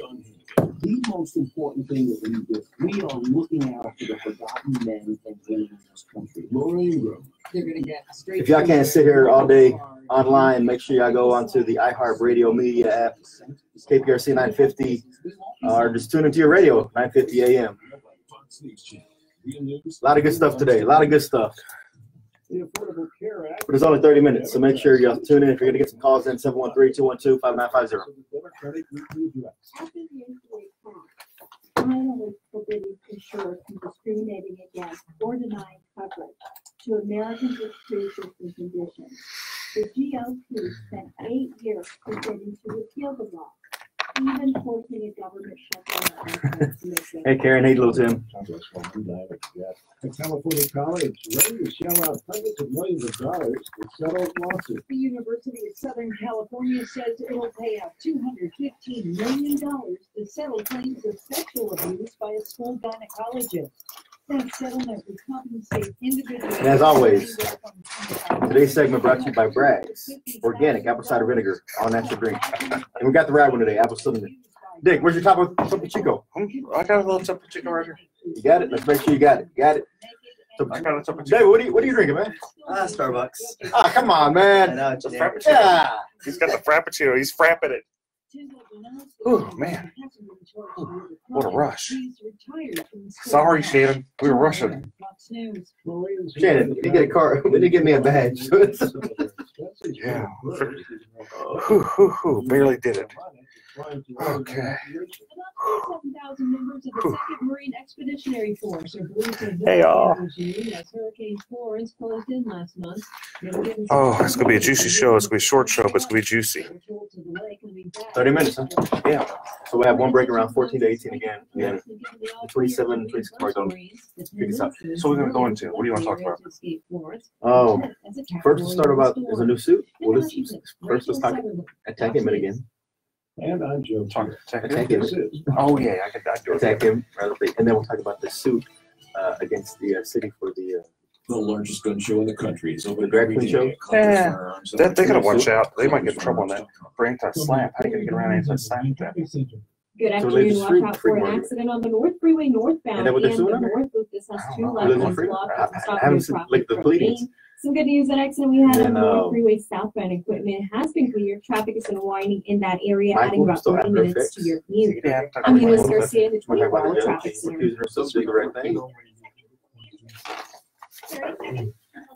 Okay, cool. Pizzas now for a limited time. And then we'll talk about Sylvia some more. Yeah, we do need to talk about Sylvia. We got the rest of the affidavit, and we can talk about the Chronicle's hypocrisy because they endorsed her after being one of the lead publications on this Me Too and Kavanaugh stuff. Go to Danny and his friends. Take a break. After the first break, we're going down. After the first break, we're going to deal with the about immigration law and how it ties in. Right here on KPRC. We'll make it fit. Opinions provided on the Eric Dick Show are for information.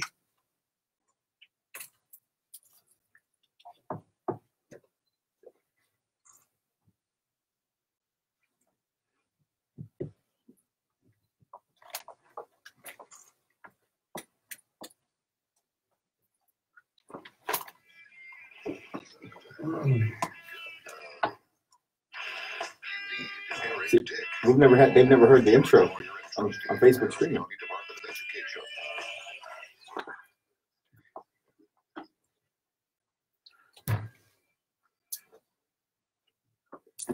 All right, folks, we're back to a spicy show here today. It's going to be Fast and Furious Eric Dick Show with my co-host and wingman, Chris Carmona.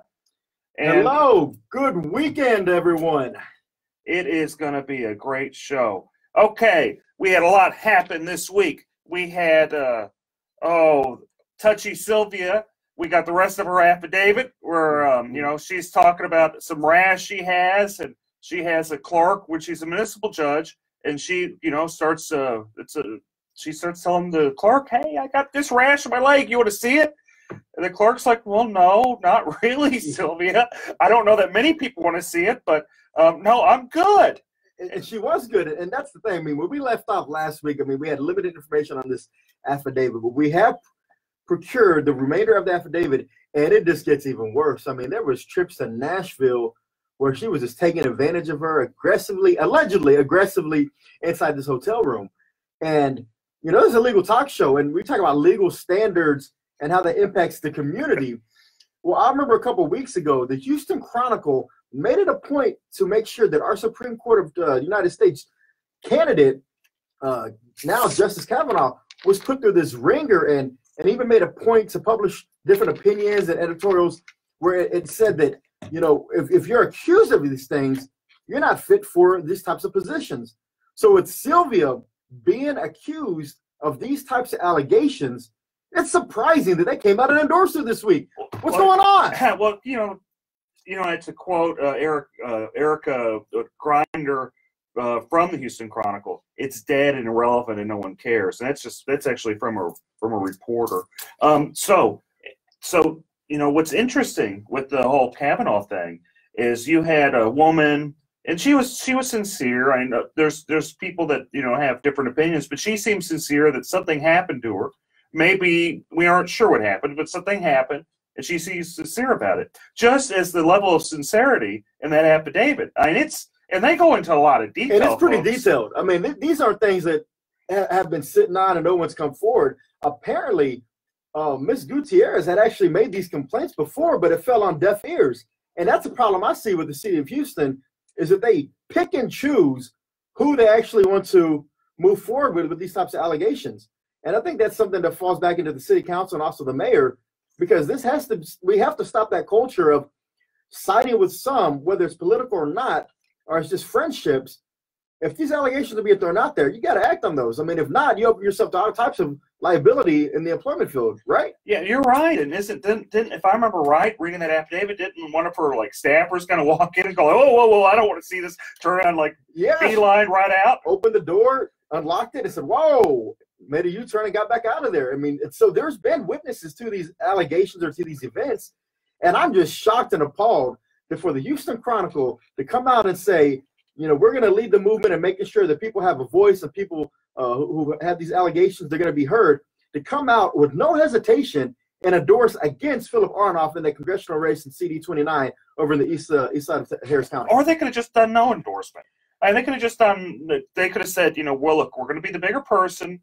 These allegations with Sylvia, they're pretty sincere. You know, and just so the listeners know, this is, you know, the former county commissioner, former state senator, Sylvia Garcia. What she did is she took off her, allegedly, which is probably not very alleged, but anyway, she took off her pants, said, hey, you know, I got a rash to one of her clerks, you know, ran around in her panties. Another one of her staffers kind of came in and kind of was freaked out and beelined out of there and just completely harassed this poor girl. I mean, if I did this type of stuff at my business or even at the Department of Education, it'd be all over the news. Oh, it would be. It would be lawsuits left and right, all over the news. Every single media publication in the city would be covering that. And again, I'm just shocked at that. And, you know, I hope that, you know, people put politics aside because, again, this has a lot more weight in this story with specific details than we saw with Kavanaugh. And I hope the Democrats actually hold Sylvia Garcia accountable. And there may be some infighting that results from this with early voting starting on Monday. And so we'll just have to see on that. But with infighting also comes another person we need to talk about. The turmoil hasn't stopped with our county judge. Oh, hunker down? Hunker down. You know, last week he had came out and endorsed the Democrat candidate for lieutenant governor, and there was some minor backlash from some of the candidates down ballot in Harris County, the Republican candidates. And there hasn't been any backtrack. If anything, it's been a double down on the statement of saying, I said what I said and I meant what I said. You know, how's that going to affect everybody? How's that going to affect the courthouses? Because, you know, in 2008, we saw a huge wipeout. 2012, we saw it again, a wipeout. 16, another one, sweep every 4 years. Ed Emmett is just kind of the reaction. It's really the fault of the local party, the complete mismanagement by the local Harris County Republican Party, and the arrogance of Ted Cruz. And you got to realize that Beto is the result of just utter arrogance of Ted Cruz being just elected, runs for president, just ignores everybody. I mean, Beto, he's done a decent job. He's not going to win. I don't think he's going to win. I think it'd be surprising if it'd be a shocker. But stranger things have happened. But Beto wouldn't have nearly as much following if Ted Cruz would have done his job. And also been a nice guy. And everyone tells me in the Republican Party that's around him. I mean, some people do like him, and they jump up and down and say, we like him. But there's a surprising amount of people that say he's a jerk. I don't want to be around him.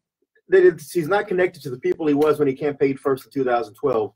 He's kind of separated himself in more of an elitist attitude is what I hear. And then I also heard last night that there was a Kingwood Tea Party gathering, candidate rally, and apparently that was the buzz around the room. Is anybody going to hold Ed Emmett accountable for this statement? And is that going to really hurt the down ballot judges? I think it will. I think it'll hurt the judges, but you got to also remember that Lloyd Oliver, he did something similar, actually a step back, maybe 4 years ago whenever he ran for DA, and the Democrats just kicked him right off the ballot. Yeah, and there's been some great articles about that by Charles Blaine and also Kerry Cheshire. They made some mention on this, and they were asking people, hey, what's going to happen here? Oh, nothing's going to happen because Emmett's tied in with the local party that's incompetent. Yeah, it is. And more to come on the Eric Dix Show. A shortened segment today. We only have half an hour. We got to get to y'all some sports programming. But y'all sit right there, and we'll be right back. Thanks, folks. See you shortly.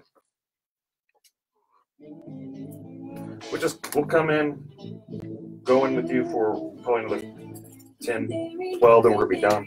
Yeah. So, what do you feel comfortable talking about? Like, what area? Or you just be like, man, I know this. I'm dynamic on this, and boom. Just anything immigration is good. We do all types of immigration. We do business, we do family, we do removal. So anything that you want to talk about in terms of any new changes, like right now there's an instant denial that just started in September. Okay. So that means that if you send in a petition, it's wrong, something wrong with it, not all there, so just deny it. And this is bad. Used to, they just refuse it, but denying a petition is actually Right up here. Okay. Then we can talk about this caravan that's coming up in Trump's statement. There's some tough people, and we don't want those tough people coming in. And you can see about, they're coming from Guatemala and Honduras. They're trying to go through Mexico. Mexico's actually trying, they're trying to do their job and secure the border.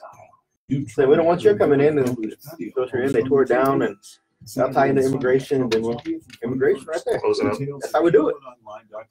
I think smoking always affected my daily life because I was a closet smoker. Roseanne, exactly. Someone like the county chair should have said something, but he didn't. Really, the guy pays them all. I mean, that's him. It's his major funder. There's no him and this guy Weekly. They own him. So what are you gonna say? No, don't do it. But like I said, it's gonna be very, very, very. We got a good many followers now. Not want to break straight ticket voting because of his insistence on doing that. So we'll see how it turns out. But early voting starts on Monday. Make sure I go by, vote all the way through from the top to the bottom. A lot of judges on that ballot that really need your support. It's not a smart idea just always hit straight ticket if you don't feel comfortable with all the candidates. Beto, fake Mexican. Is he really a fake Mexican, or is he just using the name to try to trick people? What kind of fires was he putting out? Like, what was being said to try to mitigate that damage? I mean, could you really mitigate that? Unless maybe to show some poll numbers and be like, the current poll shows, even with that statement, we're still up about 15%. Anything like that.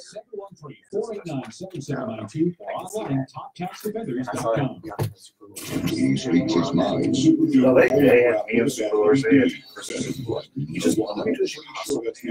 How long do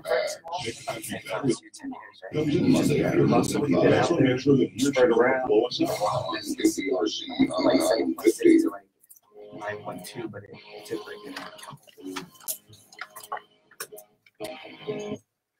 Oh, here we are, folks. If you haven't pulled over and talked to your lawyer, you better do it, because we're going to go into some law, and I don't want you guys crying to me because I gave you good advice and you hadn't paid me. So you better go talk to your lawyer before you listen anymore. Okay? And if they're suffering from any type of home damage, car damage, life insurance issues where the insurance company is just not paying, so they call Dick. Better get Dick. Better get Dick. Better get Eric Dick. And so when we left off, I mean, again, there's just so much turmoil going on in this world. But one thing I do have to say is today is my daughter's 14th birthday. Happy birthday, Brooklyn. My mother and sister's birthday. I was about to say, you have a family of birthdays today, too. And it's Mark Lanier's birthday. And Mark Lanier's birthday. So October 20th, mark this down on your calendars, everybody. That's a strong day for birthdays to come out. But other than the birthdays, we have some other exciting news going on in the country, right?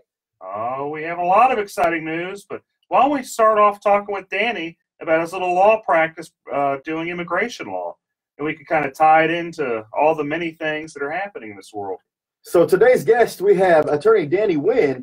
Danny, welcome to the show. Oh, thank you for having us. This is David Wynn, by the way. Oh, sorry, David Wynn. Oh, I'm sorry. It's okay. So I had it right the first time when I said David. Yeah, you said it earlier this morning, so yeah, maybe it's too early for you. Oh, I was thinking of there's a city council member in Missouri City. That's right, Danny Wynn. Sorry, David. So you have an immigration practice. You've been practicing law about 10 years, right? That's right. We're practicing 10 years. We have an office in Southwest Houston and one in Northwest Houston as well.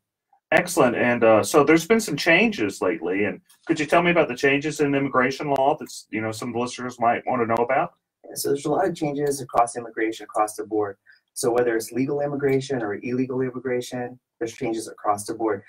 Some of the major changes, instant denial. So starting in last month, in September, if you send in a petition or an application and there's anything that's wrong with it, immigration used to send you a request for more evidence, or they send you a notice of intent to deny and give you an opportunity to fix the problem. So now, no more. they could instantly deny your application. And again, this is not like a rejection, this is a denial. So it looks really, really bad if you're trying to reapply later on. So what you're telling me is if someone is, wants to work on their status or, wants to bring someone over or marry someone or what have you, they probably should not do it by themselves. They're probably behooved to go actually get a lawyer to help them with their immigration status. Is that what you're telling me, David? Exactly. I used to tell people, if you read the law very carefully, you could probably do this by yourself. But now so much things have changed. Like, I'll just give you an example. So the basic forms that you need to sponsor a spouse, it used to be last year, before 2017, the I-130 form, it used to be 5 pages. Now it's 18 pages. And there's another form that supplements that. It used to be 4 or 5 pages. Now it's an additional 18 pages. And those are just 2 forms out of the many forms that you have to file in order to bring someone to the U.S. Now, and this is things that probably an attorney is best equipped to handle. Is that correct? Is that a fair assessment?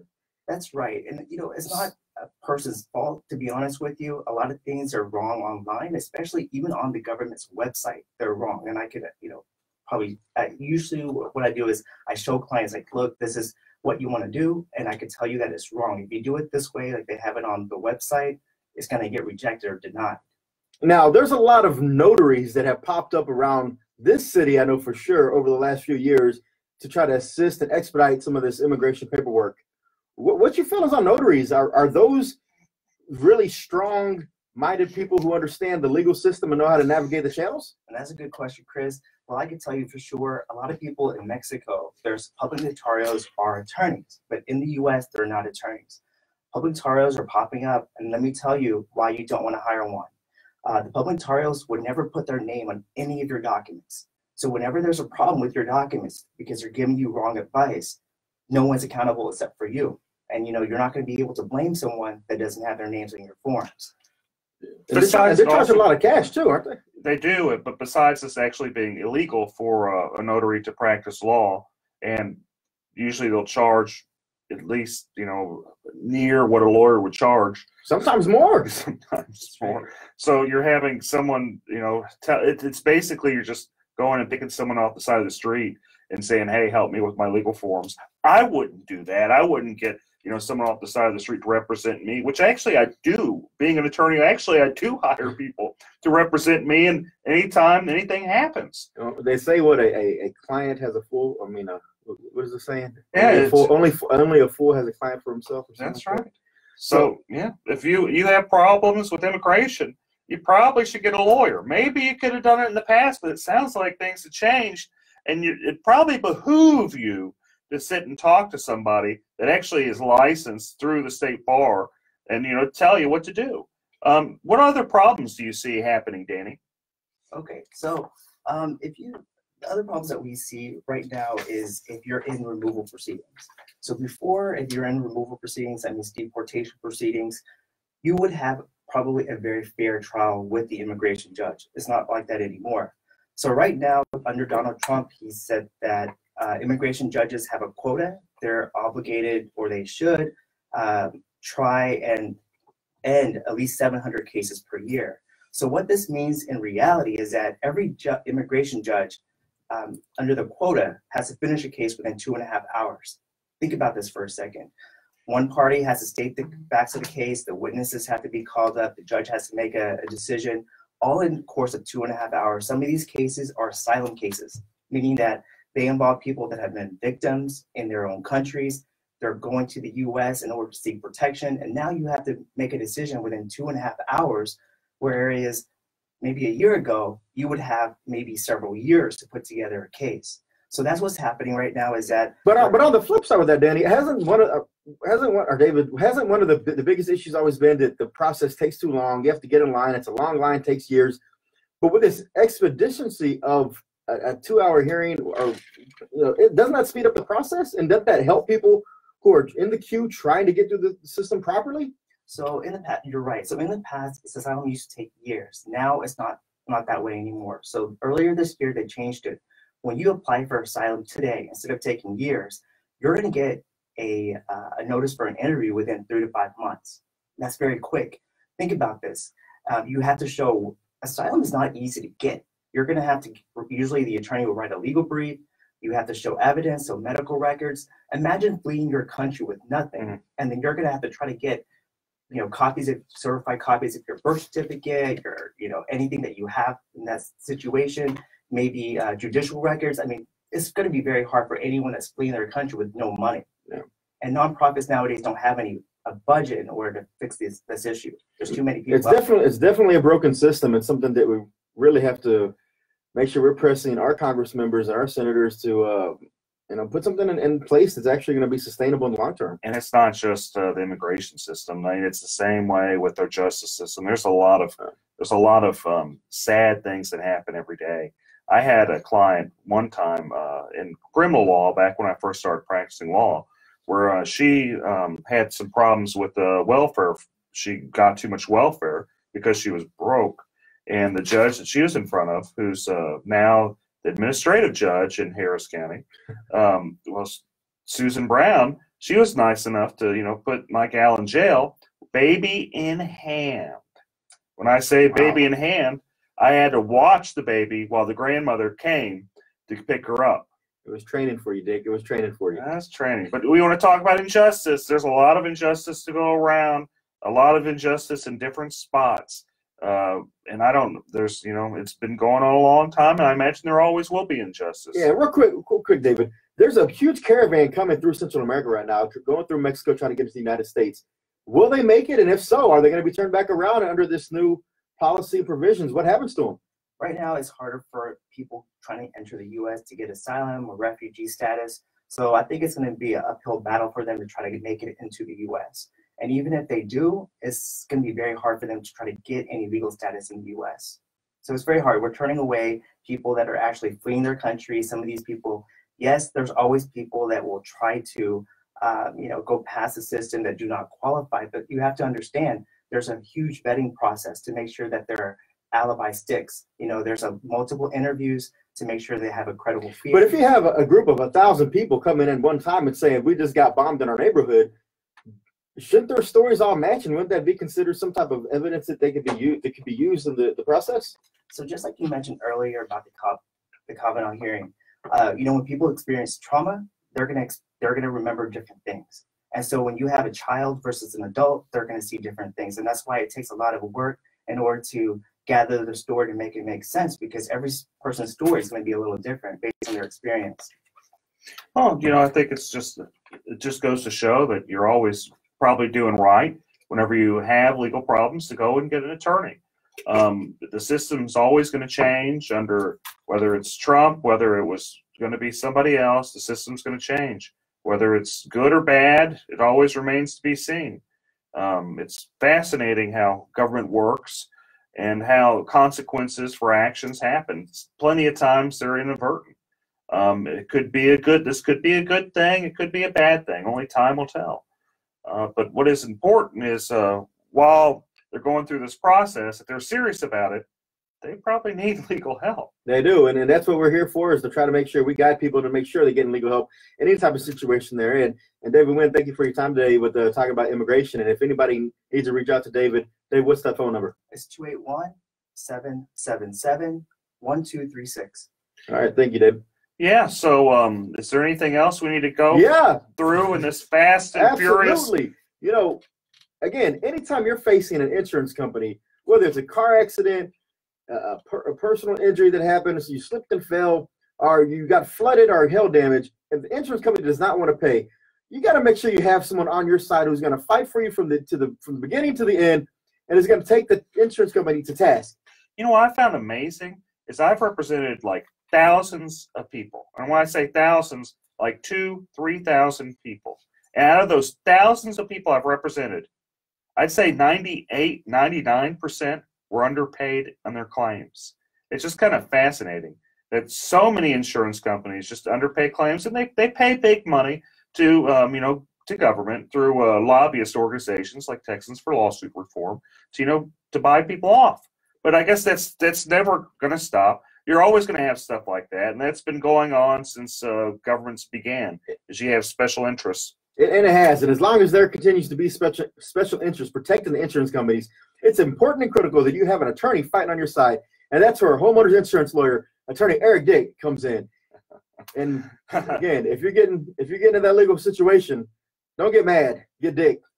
Good to be back again, folks. I'll see y'all next weekend. Or I won't see y'all. I'll talk to you next weekend. And make sure that we haven't always said this, but we got to send a huge shout out to our producer Shannon. See y'all next week. Thanks, producer Shannon. Have a good one. Barely did that one. That was a rush. Hey, send me some business cards. Maybe I'll hand it out. I have a business card wall. Hey guys, again, sorry for the short show today, but we'll be back on. We're good next week, right? I'll put this all I think on. we're good next week, but we'll let y'all know. Yeah, have a good one. It's on Twitter. It'll be on Twitter later. Okay. Bye, folks. Thanks. Did you suffer property damage during Hurricane Harvey only to have your insurance claim denied? This is Eric Dick. I think it's important that you know your rights. Hurricane Harvey may have been the most costly storm in history, and if your insurance company did you wrong because they didn't pay for your claim, well, you have the right to hire an attorney and sue them. You have the right to call me for a free consultation at 833-3HARVEY, 833-3HARVEY. Don't let your insurance company take advantage of you. Know your rights. Call me today, 833-3HARVEY. A Houston man tonight is taking on the city of Houston. He is suing, saying he has the constitutional right to feed the homeless this Thanksgiving and any other day that he chooses. Fox 26's Domily Keith is live at Houston City Hall with more details on this. Domily? Yeah, you may remember the charitable feeding ban went into effect a few years ago, making it illegal to feed the homeless. Well, Philip Paul Bryant says it shouldn't be against the law to give food to someone in need. He says it should be the other way around, a crime not to give. Of just trying to make sure a fellow human doesn't starve. It sounds simple enough. We aren't asking for anything else than to be able to give food to those that are less fortunate. Please let us do it. Houston City Council members say they passed the charitable feeding ban to ensure homeless people receive food prepared under health code regulations, and so those in need will turn to an organization to eat, so they will receive other resources, services, and shelter as well. Many of them take probably no more than 150 people. How many homeless are there? You cannot fit all the homeless into the shelters. We pursued this lawsuit because we felt the city was trying to disenfringe not only on the less fortunate, but also trying to discourage good people, good Samaritans from doing the right thing. It's Thanksgiving. It's the whole purpose of this holiday is to share food and eat. Let us practice our religion. Let us follow our faith. That's all we're asking. Someone doesn't give them food, they won't have food to eat that night. Bryant says a number of groups wanting to set up outdoors and feed the homeless this Thanksgiving are discouraged for fear of being punished by the police. There's going to be a lot of people who are on that border of saying, yeah, do we feed them, do we not feed them, do we want to go to jail, do we want to get a ticket? Now, those who want to gather and feed the homeless have to first get permission from the city, and depending on where you plan to set up, you'll have to get permission from the property owner as well. There is a $500 fine for violating the ban, and you could go to jail if you don't pay that fine. We're live in downtown Houston. I'm Domily Keith, Fox 26 News. Have you suffered property damage and had your insurance claim denied? Hurricane Harvey may be the most costly storm in history. And if your home was damaged and your insurance company did you wrong, well, this is America. We have rights. You have the right to hire an attorney and sue them. You have the right to call me for a free consultation at 833-3HARVEY. That's 833-3HARVEY. Don't let your insurance company take advantage of you. There's always hope.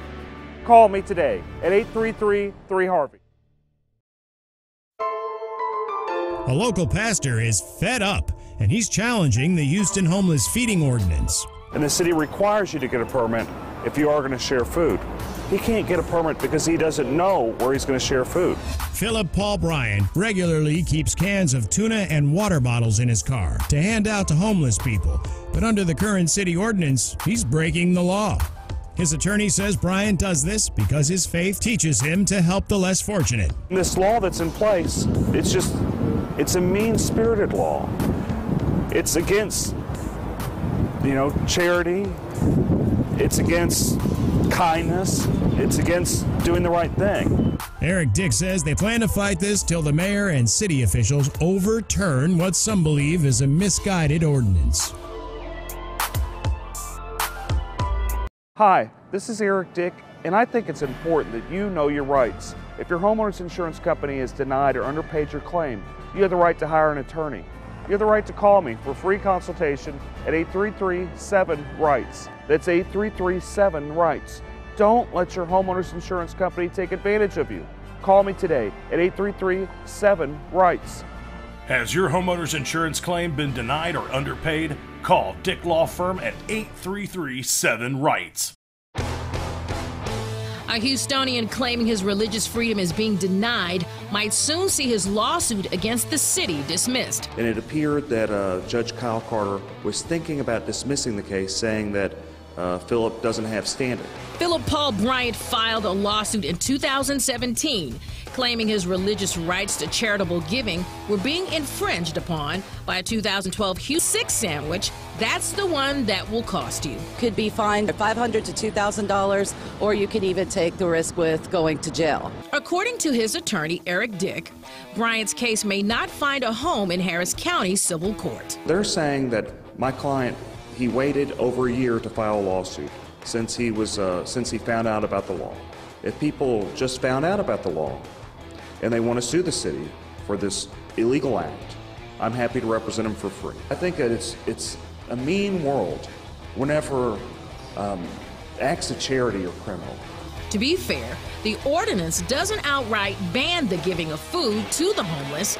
It just creates a lot of hurdles to jump through to do it lawfully. My children are a big deal in this, and teaching them how to give to the community. If they want to make 10 sack lunches and go hand them around downtown Houston, I shouldn't have to go to my government office in order to obtain permission just to give those sandwiches.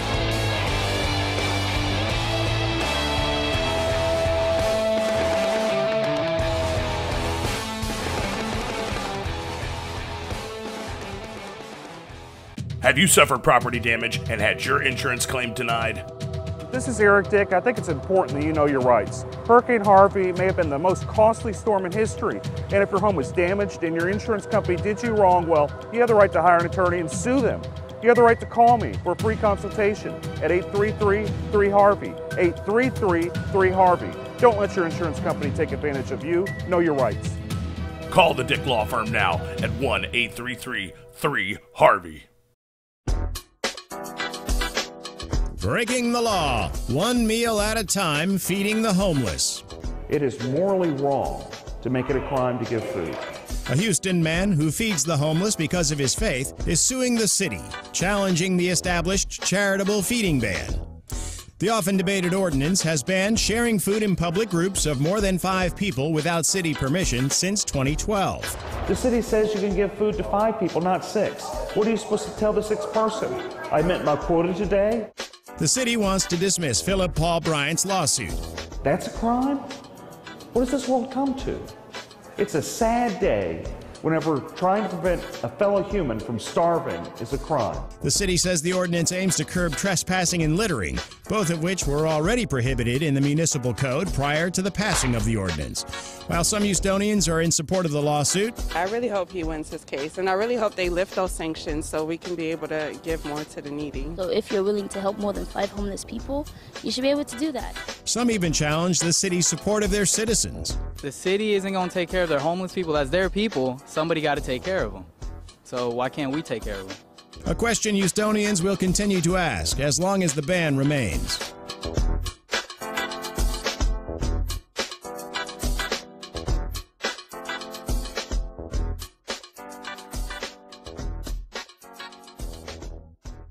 Hi, this is Eric Dick, and I think it is important that you know your rights. If your homeowner's insurance company has denied or underpaid your claim, you have the right to hire an attorney. You have the right to call me for a free consultation at 833-7-RIGHTS. That's 833-7-RIGHTS. Don't let your homeowner's insurance company take advantage of you. Call me today at 833-7-RIGHTS. Has your homeowner's insurance claim been denied or underpaid? Call Dick Law Firm at 833-7-RIGHTS. Feeding rocks. It should not be a crime to feed the homeless. Feeding rocks. A Good Samaritan shouldn't be punished for acts of kindness. Feeding rocks, because it's more of a crime to turn your back on a starving person. Feeding rocks, you shouldn't go to jail for sharing food. Feeding rocks, you can't in good conscience let a hungry person starve. Feeding rocks, help us legalize charity. Go online and sign the petition. www.feeding.rocks. Feeding rocks. Property damage from Hurricane Harvey is devastating. That pain has been made worse by your insurance company underpaying or outright denying your claim, sometimes without even inspecting your home. I'm attorney Eric Dick, and it's my job to make insurance companies accountable. If you feel you've been taken advantage of by a greedy insurance company, call me today at 833-3HARVEY, 833-3HARVEY. That's 833-3HARVEY. Call me right now.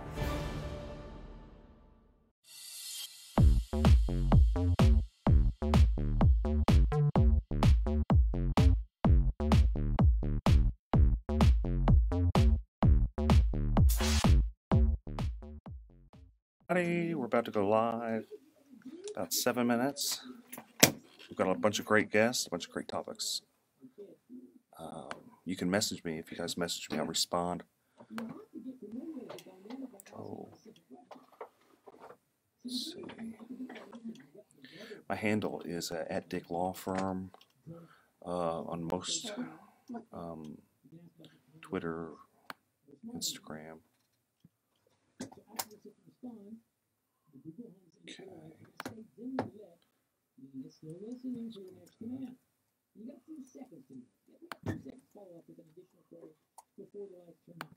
You're doing your live stream too? Yeah. So,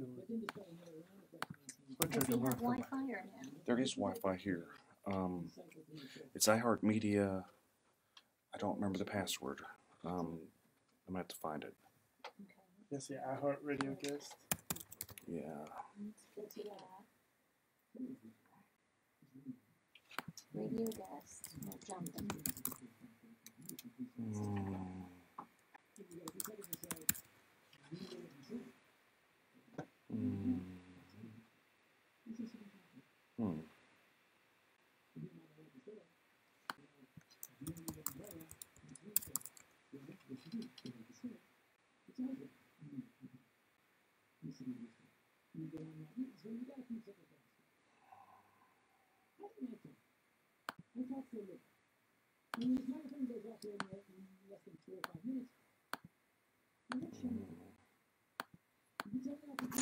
I don't know that I know what the password is, guys. I'm looking for the email where they sent it to me.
Check their phones.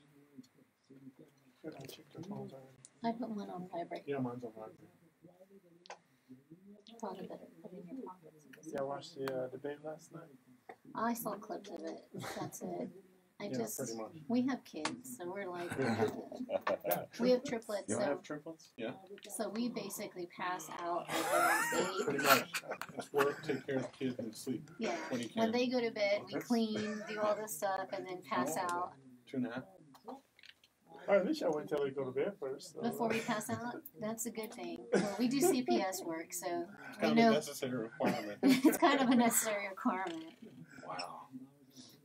So they exhaust us. Yeah. basically. Is that the only thing? That's all. He Oh, says we yeah. can't have any more kids. Well, I understand that. Isn't that mean? We just knock the ball out in one while. People say that. It's not quite as amazing as you would think to knock Yeah. them all out in No, one shot. I definitely see the benefit of.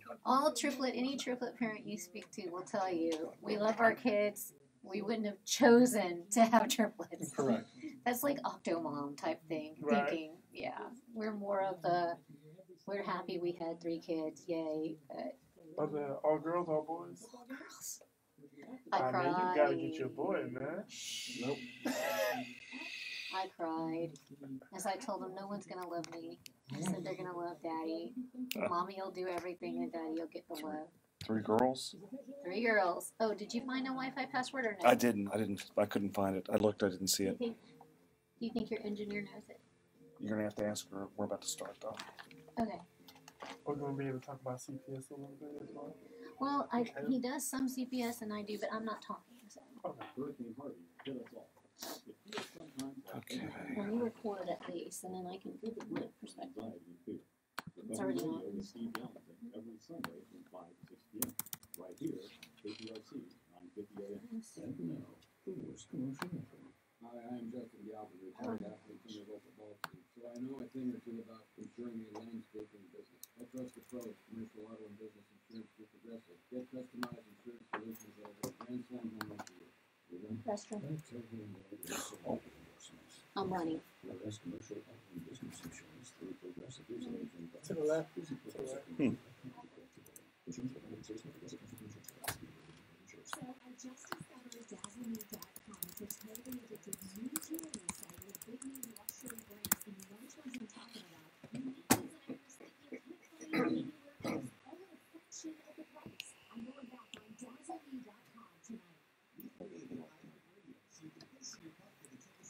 Maybe doesn't necessarily work.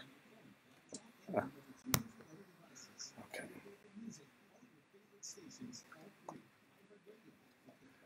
We're about to go on live with we're at KPRC AM 950. We've got a bunch of great guests today. A family lawyer, kind of a couple.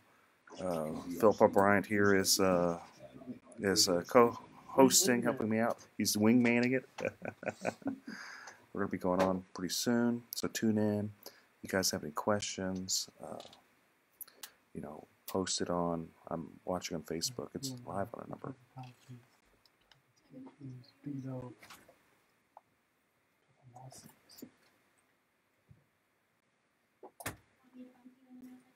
That's fine.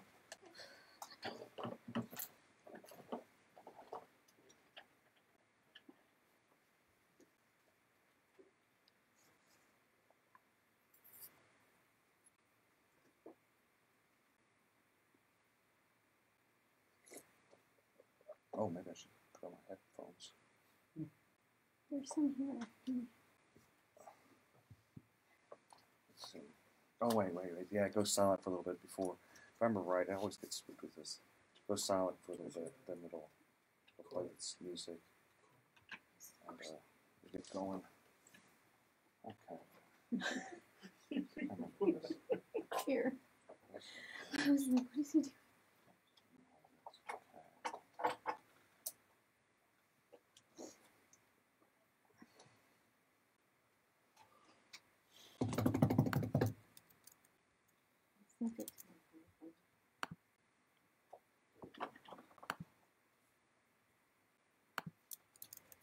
I didn't know Beto had a DWI. You mean Bill? Oh, Beto. Beto. Didn't he have someone like his dad that was a judge covered up or something like that too? Didn't get his dad last night. I heard. Very well could be. That'll make for some. That's gonna be some good radio. You guys getting a preview of what we're gonna be talking about. Juicy, only the juiciest here.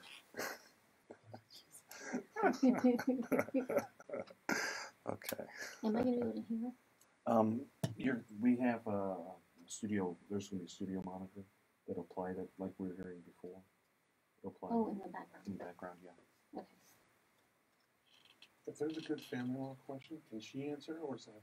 I don't mind. Y'all can both answer. Okay. There should be a mic right there. That might still be on. There should be both mics on. But No, those criminals up there. Well, if he says for me to do it, I can push mic on. yeah, no, just hold on.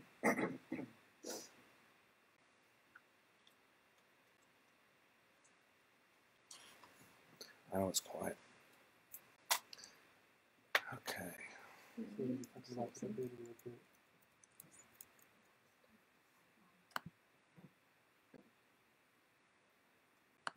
This is Russell Newman and Miriam Rodriguez. We're live on AM 950.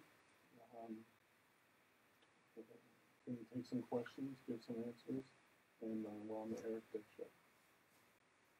Hope to hear from you.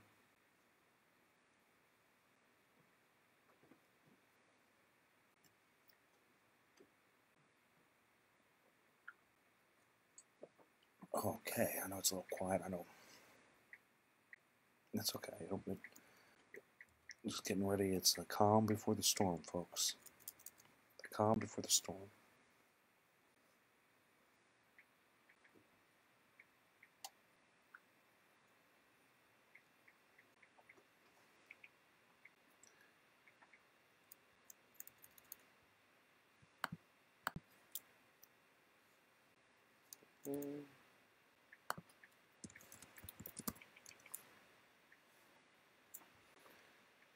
Okay.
From the Important Diamonds and Design Traffic Center. We did have an accident working on the outbound side of the freeway. We put recap for the backing up into the downtown area. It's not clear, but things still might be slowed up and wind. And we do have construction delayed outbound on the Southwest Freeway, approaching West Loop, but now the backup from Stephen Cross. And 24 hours traffic center. Adjust that. This report is a headphone behind there too. If it's too loud. This was a participating multi-modified stores. Okay, we'll get ready to go on. Minutes, folks. I'm here. Still have a delay. You tune in AM 950 or just Facebook Live, Twitter, Instagram, Twitch. Twitch, yeah. I'm on Twitch, YouTube, and every single one. Periscope. That's pretty cool. Periscope, which is Twitter and all of them. So, guys, you got questions? Oh, snow. You should contact your attorney to obtain advice with respect to any particular issue or problem. The opinions expressed on the Eric Dick Show are that of the host and guests, and do not reflect the opinions of the station or iHeartMedia.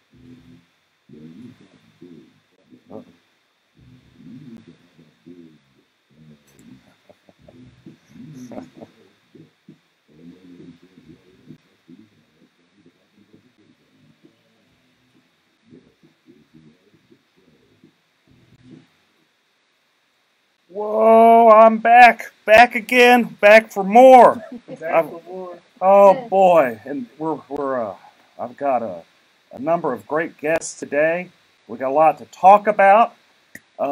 This is Eric Dick, and running wingman today is none other than Philip Paul Bryant of the Kojic Pack and many other great ventures. Good afternoon. Good afternoon. We're live on AM 950. Live on a number of social media handles at Dick Law Firm. So let's just kind of dig into it. We've got a number of topics. So should a white insurance adjuster who's working for an insurance company, and I hate even bringing up really his nationality, his race, but should a white insurance adjuster suggest that an arbitrator be Hispanic because the policyholder is Hispanic? I asked that because I had this happen to me. I had this adjuster, his name is Kevin Horomas. He's kind of a jerk. You can call him out here. I'm gonna call him out. He's kind of, in fact, he really is. He's just not a nice person. What I've learned in this world is you've got good people and you've got bad people, and he is. Anybody that knows him knows he's not a very good person. So, anyway, he suggests, and I'm just going to read what he wrote in email. He suggests, let's pull it up, as an alternative umpire, which is, I'm just going to say, arbitrator selection due to plaintiff's Hispanic heritage. Apparently now he cares that my client's Hispanic. I'd offer this other person as an alternative. And my question is that kind of racist? Is it inappropriate? Could they pick another, insurance adjuster because my client's Hispanic? I'm just wondering. Since the guy all of a sudden cares, is that appropriate? I don't know. What do you think, Philip? Is it appropriate for an appraiser to request a umpire that's the same nationality as the client? Yeah, whenever no one else is the same nationality, not even the person requesting. Yeah, it seems like you're kind of infusing race into a situation now there's a language barrier issue. I think a language barrier issue. I think the courts have a way to kind of bring in an interpreter. I think for the most part that should be suffice. I don't necessarily think that it's about a jury of your peers at this particular point. If your peers would be the same nationality, I think it's more so about making sure that you have an arbitrator that understands the law, the rules, that guide the policy, and kind of go from there. It shouldn't necessarily be based on a race. I know a lot of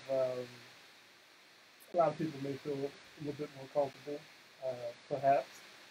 I know if I'm in court, if I have an African American judge and I'm African American, I may not necessarily get special treatment. And in some cases, it may be some tough love because they feel like I should know better. So is this like him saying, my client might get special treatment, or is he? I don't know. It's kind of inferring that you only get special treatment from a judge or an arbitrator with the same ethnic background. Then another question I have is why would an insurance company even hire a joker like that? Because it sounds like they're setting them up for some type of lawsuit on being sued just for being racist. Well, the fact that he put that in writing is a little bit more concerning. I mean, even if you're thinking something, or even if that's your strategy, to actually send that over email, because from what I understand, you can actually have your email subpoenaed. I'm not an attorney, but you can have your email subpoenaed, as well as text message these days. So I'm not sure why someone would put that in writing. You can even have the opposing counsel talk about it on his radio show. I mean, imagine that. Imagine that would happen. Yeah. Nothing on the internet is safe from anybody. No. So Russell, you're a lawyer. You practice criminal law, family law. Special guest Russell. I think you may have forgot to introduce him. I know. I am not a very good host. I'm sorry. I didn't have a number of. I should have had more Southern hospitality. I know. I'm a jerk plaintiff's lawyer. They call me, reptilian, all this type of stuff. Perhaps we should have had a radio host that's the same nationality. They might have been. I know. They might have been nicer. I'm sorry. So Russell, step up. Tell me what you think. Tell me about you. Tell me what you think about this. Hey, my name's Russell. I'm Russell Newman of Newman and Rodriguez Law Firm. I do mainly criminal and juvenile, but I have a partner and she does family. I think it's a very interesting issue. I have that come up a lot in cases, such as DWIs and such. I think the issue is, how is it framed? Does this person suggest that you have someone who's of the same race, or does he require someone of the same race? Why does he want someone of the same race? I think there are issues there within that have to be answered. I don't on its face love the idea, no, I don't. But I'd like to know the thinking behind it before I say it's absolutely inappropriate, or is appropriate, or is not, or whatever. But on its face, yes, I do find it kind of disturbing. Well, why would you even go down that path? This is my first question. What does it matter their race? It doesn't. I mean, what is it? I mean, I'd hope in the current arbitrator's former county attorney Michael Fleming, who I can tell you personally, I could go up to him and tell him what I think, and he's going to say he don't care. He's going to make his own decision because that's just how he is. Period. And they just, I mean, I guess they'd rather. I don't know. It just seems weird. But you brought your law partner, your spouse. You brought her along with you today. Absolutely. Can't do that. Yeah. And y'all share triplets, as we were talking about.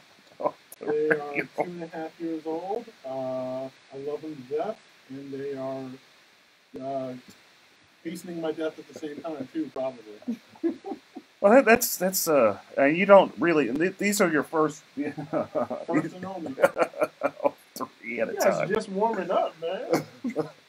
Just figured out how to do that right, man. You gotta just call it.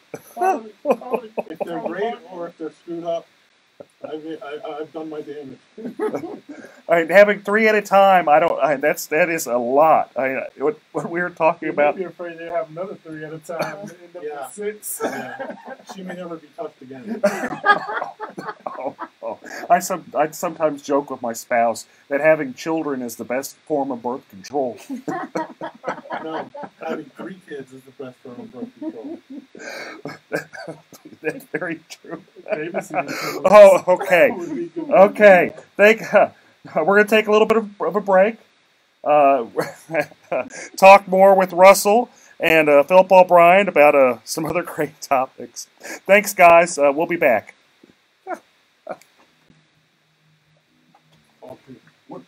What's your last name? Cynthia. Okay, Cynthia. Sorry. Oh, thanks for calling me out. I seriously doubt that the company knew that this guy thought like that when they hired him. They hire him because he's a joke. They really do hire him because he's a joke. You think it's an intimidation factor? No, I think what it is he's afraid Fleming's going to be there. He's always there, and he's just trying to bait. He's trying to bait the other person. But he's just wildly inappropriate. The guy's always wildly inappropriate. We do some stuff on having adults and honeys adjusters is just insane. Because they go crazy, and of course it's their bottom line. The least amount that they give you, the better it is for their company to have out. But it becomes ridiculous after a point. Well, essentially the job is to be a fit. Yeah. That's the main goal, is to make them fair as they could be so that they can save more money for their company. That's true.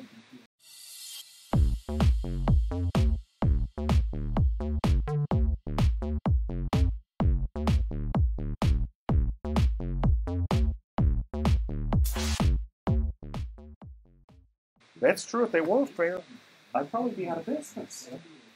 Because they wouldn't need you. No, they wouldn't be. Full-time radio host here. Oh, yeah. Starving full-time radio host. Hey guys, thanks for tuning in. Oh man. Okay. Ours is still streaming. I don't know how to call it. Oh, it's gonna stream all the way through. Well, mine is on my phone. I'm streaming all this. Okay. A lot of people asking about the propositions as well. Oh, we can talk about the propositions. You know how I feel about the firefighters. You haven't seen a bunch of great people joining in. Okay. Oh man, we got great. Crowd. Okay. Oh, so maybe let's go back. Go back with the State Farm having to pay $250,000, and Green $250,000. $250 million. A little too $50,000 in the $250 million for Judge Dixon.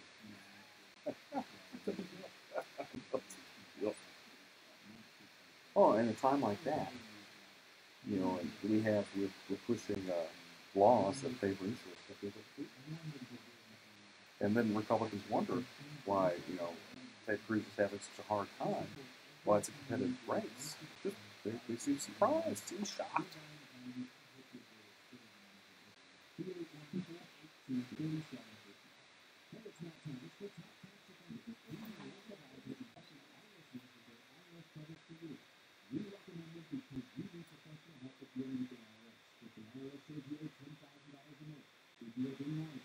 You can pretty well set up the background. Oh, I can hear it. No, I just hear you guys. I mean, Oh my gosh. I don't even know. I didn't even pay attention. Once it started, I was listening and laughing. It's a good show.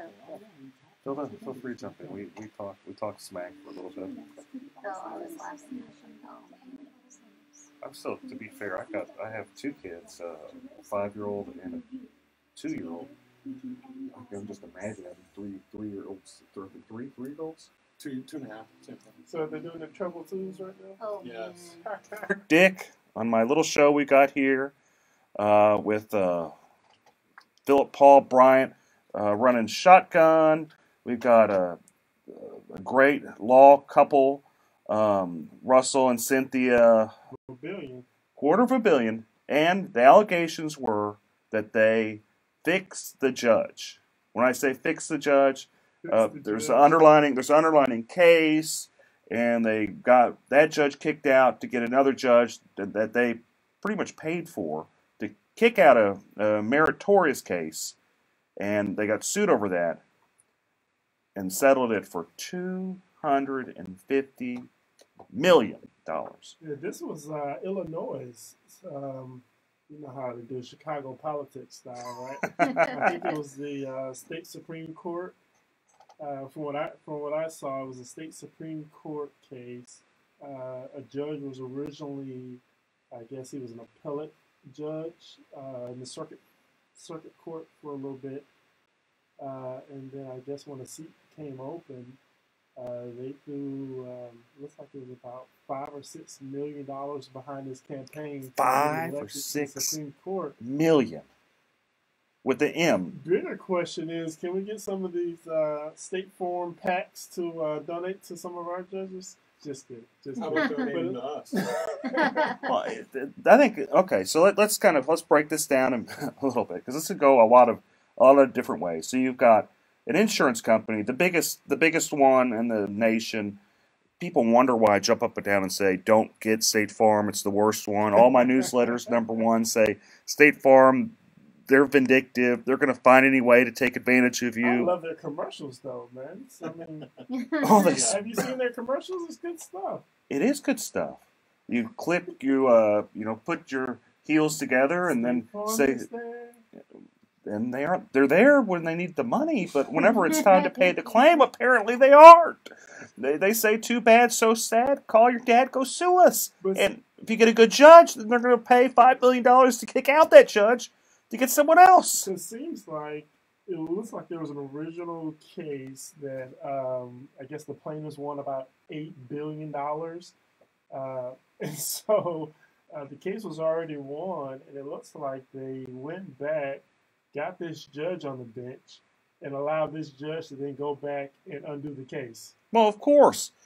That's pretty gangster, even for Chicago, even for Illinois. That's pretty gangster stuff. Cheaper than paying $8 billion. Just a little. What do you think about that, Russell? What do you think about State Farm trying to fix a judge? We see that going on in Harris County, the criminal courts. Well, I think people think that can happen, but I don't actually see it happening. But one of the questions I have about that is, if State Farm is being called out on this one, how many times has it happened in the past? That's a great question that I would have about this problem that's presented in Chicago. I see it every day, folks. I see it all the time, every day with State Farm. So I'm just gonna tell you about it. If State Farm does you wrong, you hire an attorney, you sue them. Your choices are take it to the box or walk away. And that's kind of they don't care. They make you try cases. They'll spend, the last one I tried, they spent maybe $400,000 or $500,000, and this is over like a $10,000 dispute, folks. It's not over much money.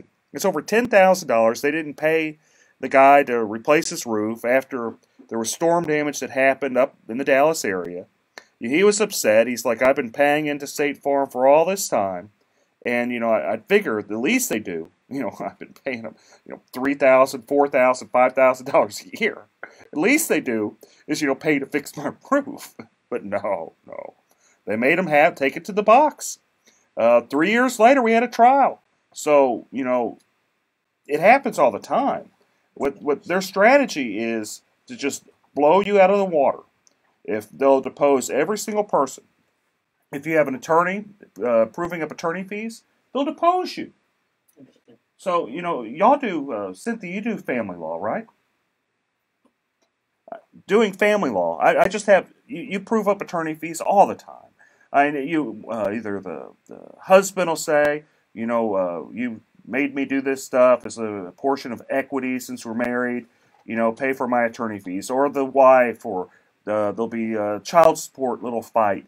And it's like, you're making me have to do this, pay up my attorney fees. That's correct. Happens all the time, every day.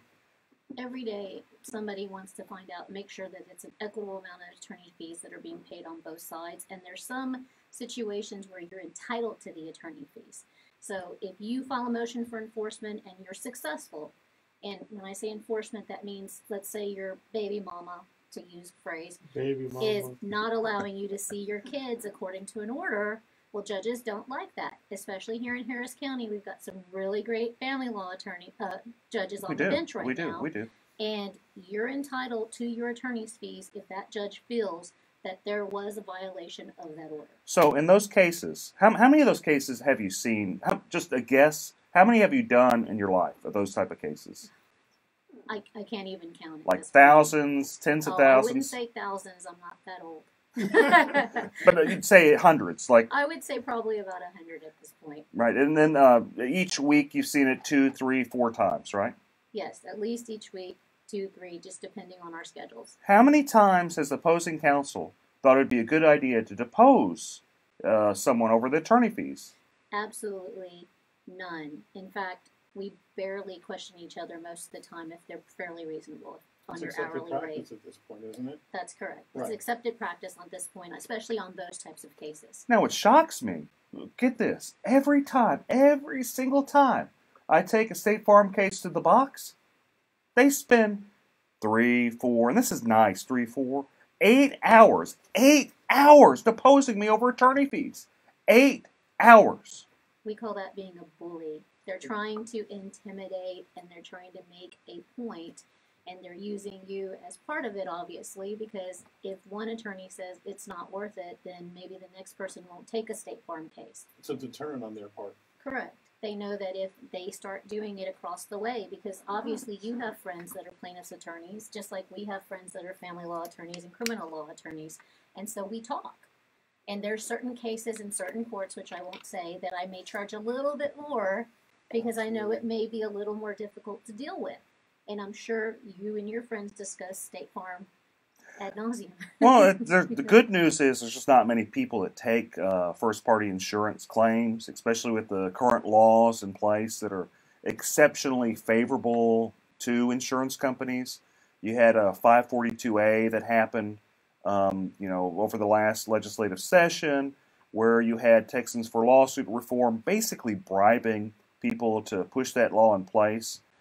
Just saying, and this is always their excuse, evil plaintiff lawyers, greedy plaintiff lawyers, they're taking advantage of everybody, and I just don't, fair enough. That's just their propaganda. Usually when there's propaganda, there's a reason for the propaganda. And I'm going kind of off on just a tangent.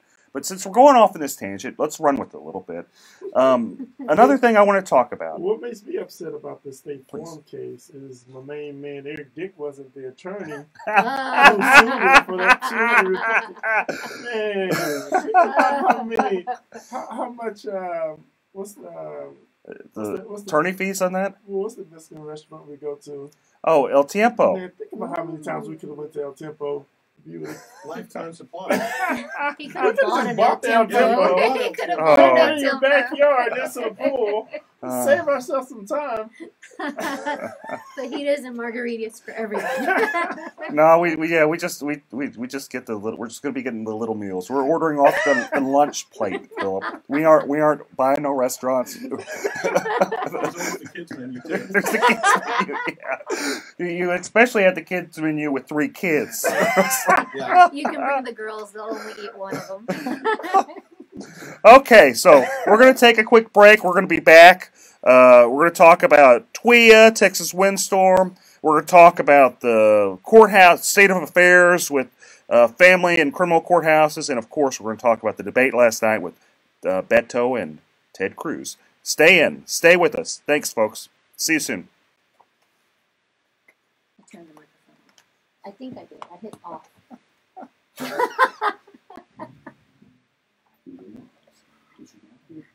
Oh, man. That was funny. That was... Oh, man. So no, I've been doing this 100 ounces of water a day, trying to make sure I stay hydrated, and I'm like, because it helps with your like intake of food as well. So yeah, it fills me up, and so that doesn't bode well for sitting anywhere for an hour or two. I was try to. I get really bad reflux, so I try to drink water and eat healthy. All the avoid all the stuff you like. Everything that's good. Exactly. Everything that tastes good. This is bad for reflux. I know. I have that. Life well lived might be better than a long life. I got kids too. I'm not going short. Yeah, the 2-year-old. That's. You guys got. You're not a spring chicken when you had the kiddos, which ain't nothing. I don't mean to be nothing. I wasn't young when I had my kiddos either. Yeah, it's tough. And it's amazing. It's some of the best parts of your life. It is. It's great. And I tell people I had them late, but I had a good time before, so it's not like I'm sitting here missing the vacations or doing things. No, and you got your kiddos, and the way they look at you, the way the things they do is just so adorable. How they interact.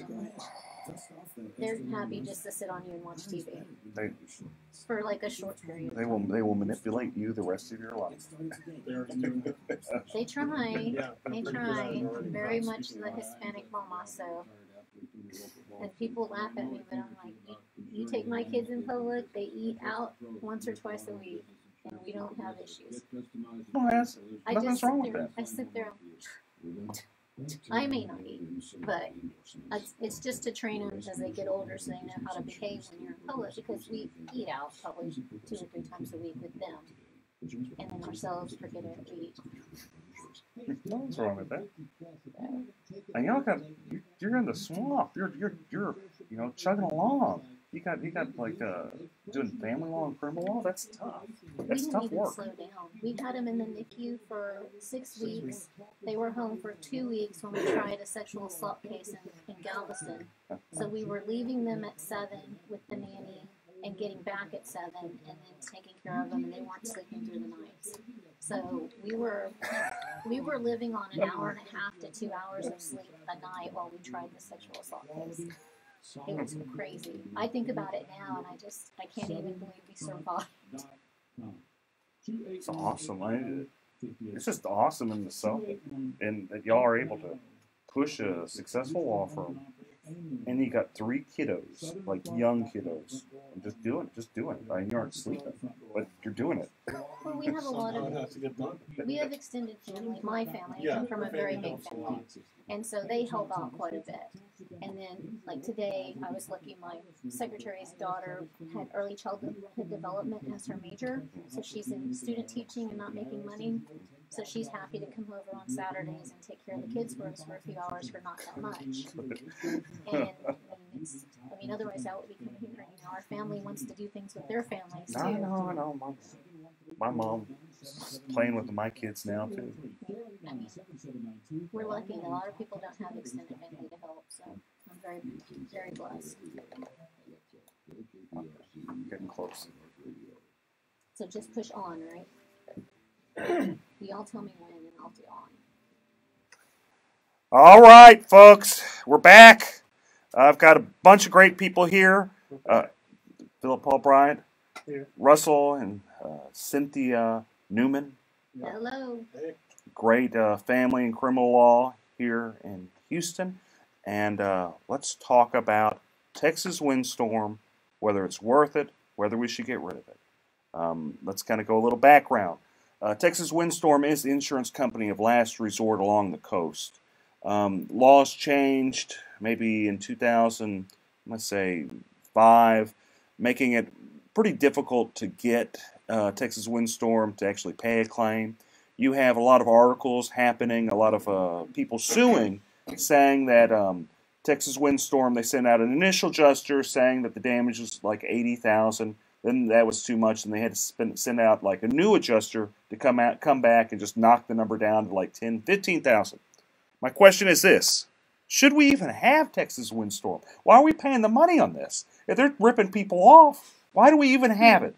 Why are we even dealing? Why? You're the insurer of last resort, from what I read. Well, I don't. Okay, so I hear you saying it's the insurer of last resort, but you got to keep in mind. Here's kind of the beauty of it. There's also lender-placed policy, so if you didn't have insurance, the lender would that would kick in. And I'm not saying it's better because actually it might be like just slightly better if you're able to sue them. They always argue that you don't have standing, but it's much better insurance than Texas Windstorm because it's comprehensive, and I'm sure there's the same level of corruptions there. I'm not doubting that, but I guess the question is it better? Because I'm not even sure. What do you think, Philip? So this is something that taxpayers have to pay for. Mm-hmm. Oh yeah. And it kicks in if your current policy doesn't work. No, if you are off the Gulf Coast and you want insurance, there are some insurance companies now that do sell. Private insurance companies. Swift is one. Just an interesting name for insurance company on the Gulf Coast. But there are some private insurance companies that are selling on the Gulf Coast. If you are not able to get them, then if you have a mortgage company or what have you, they're going to force you to get insurance. If you're denied. No, if you can't get insurance, or if you'd end up getting it from someone like TWIA. And so that's kind of what it is. What do you think, Russell? I don't see the point. I kind of agree with you. What are we getting out of this? I mean, is there a tangible asset that we see from TWIA that we wouldn't see if we didn't have it? I don't know. Cynthia, what do you think? Well, it sounds like they are paying some, they're just not paying all. Is that correct? The allegations are there's a law firm that sued them, done depositions, where what happened is initially they'd say like the damages are like $80,000, and then they wouldn't like that, so they'd go back and they'd send another expert and say, no, that's too much, let's knock it down to 15. Okay, and so the issue is whether or not that's, I guess it's, if they can't get it from anyone else, would you think 15,000 is better than none? How much are you paying for the insurance would be my question. Are you paying $3,000, $4,000, $5,000, $8,000 a year for the insurance? If you are, save your money. That's true. Well, that's similar to being forced to have any kind of health care insurance I as think well. about insurance in general. For some people, they pay whatever the penalty is. It's $600 to $1,000 or something like that, versus you don't want to know what we pay every month. No, it's and probably so, similar to what I pay every month. And so that's part of the issue is just, is it worth it in the long run when you save it? I guess when you, depending on how much they're going to pay, but if the history is that they're not going to be covering these, then no. I mean, you can save your, what, $1,000, $1,200 a month, and you just put that $15,000 towards whatever damage you end up getting. And if there is, if you have a mortgage company, the mortgage company is going to charge you for lender-placed policy, which that will pay because the mortgage company is going to want the house fixed. Correct. I don't know if they'll pay right. They probably won't pay right. But I imagine they'd pay something. They'd at least pay enough. I'd hope that, well, who knows? I imagine, I've had cases where the lender-placed policy didn't pay stuff, so maybe I'm just too hopeful. Maybe I'm just too optimistic. I wonder if it's really that much every month, because it makes me think clients have been synonymous with us. We live in a flood zone, so we have to pay flood insurance, and we pay, and it's going up over the last few years, and it was, I think, $1,600 this year. So $1,600 over the 12 months, and if you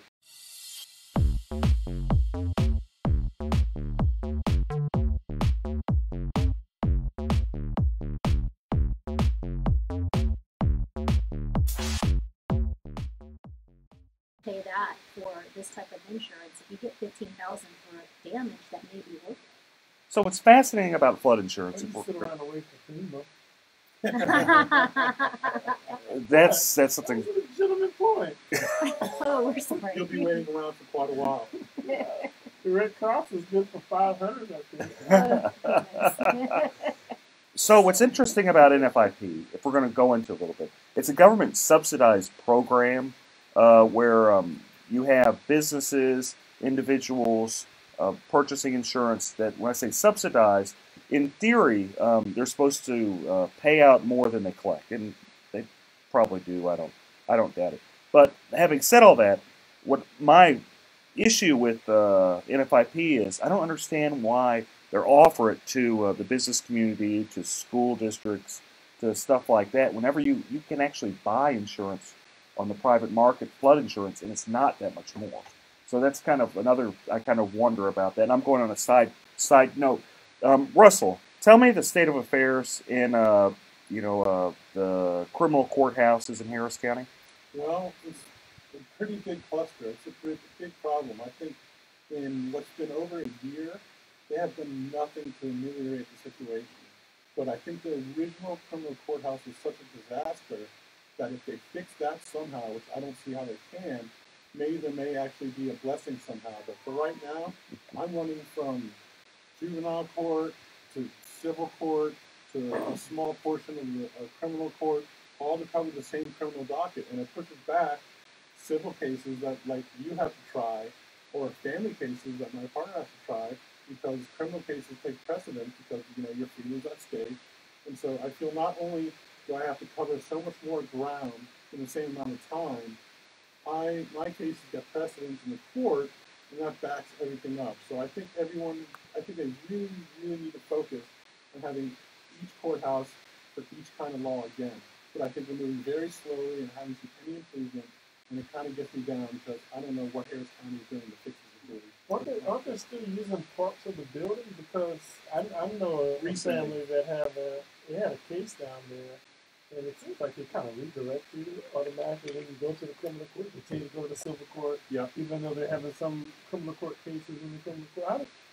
What's going on? What do you think, They Cynthia? may try the cases in different courts. So let's say for regular settings, you have regular court appearances, you go to the civil courthouse. Right. Well, one day you may show up, if you're set for trial, they're going to send you back to another courthouse to actually try the case. So it can get confusing for people, and they have now opened up the 20th floor. A couple floors. Of 17 through 20. Of the main criminal courthouse, Which is the on courthouse, 201 Franklin. which is the courthouse floor that was the least affected. What they're saying is it's the easiest ones to open. But they're saying the other ones are so far from being open that they're not even optimistic for So they're just kind of 2020. doing one floor at a time as far as this. I think they're opening the floors that were not destroyed. They're saying the other floors have been so damaged that they can't open them anytime soon without major construction. Well, and what the background here, if folks are just tuning in, they don't understand what we're talking about, is the civil courthouses. more specifically, the criminal courthouse got flooded, just something severe, from Hurricane Harvey. There was a basement, doors. I think they have some roof problems. Sprinklers went off. It wasn't roof problems. I actually remember this quite well because they asked me a little bit about the insurance. So, oh no, okay. And Chris Daniel was on here last week, and I know he's hustling. He's doing what he can, but there's only so much the district court can do. It's He's really a great district clerk to deal with. I don't even know the man personally, but if I have problems on cases, he answers my messaging on Facebook. I know. It's just amazing. Yeah, he hustles. So criminal courthouse flooded. All the cases got moved over to the civil courthouse. The old family courthouse, is it even being used anymore? Yeah, it's being used for misdemeanors right now. Yeah. The civil courthouse is felonies, and the old family courthouse is being used for Misdemeanors and 4D courts, which are the OAG courts. child support. Yeah, the child support, the Title 4D, or the Attorney General brings them for to pay child support. Yeah. So what kind of cases do you do, Russell? I've tried everything from Class C tickets to murder. I mean, Got a murder case? Yeah, sure.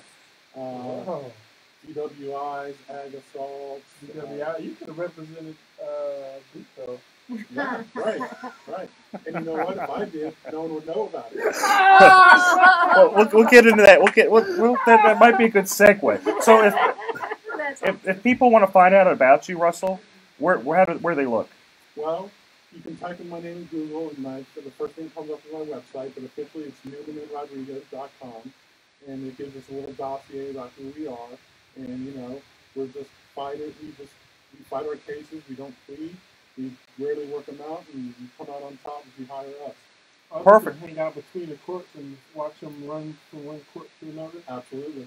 That's awesome. We're going to be right back, folks. Stay tuned. We're talking about Beto versus Cruz, the debate. Thanks, guys.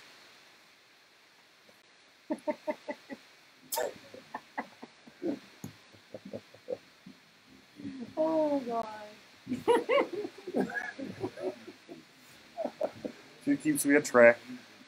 The thing is, sometimes I'll forget. I won't catch it until it's like, you gotta take a break. You want to hear the news?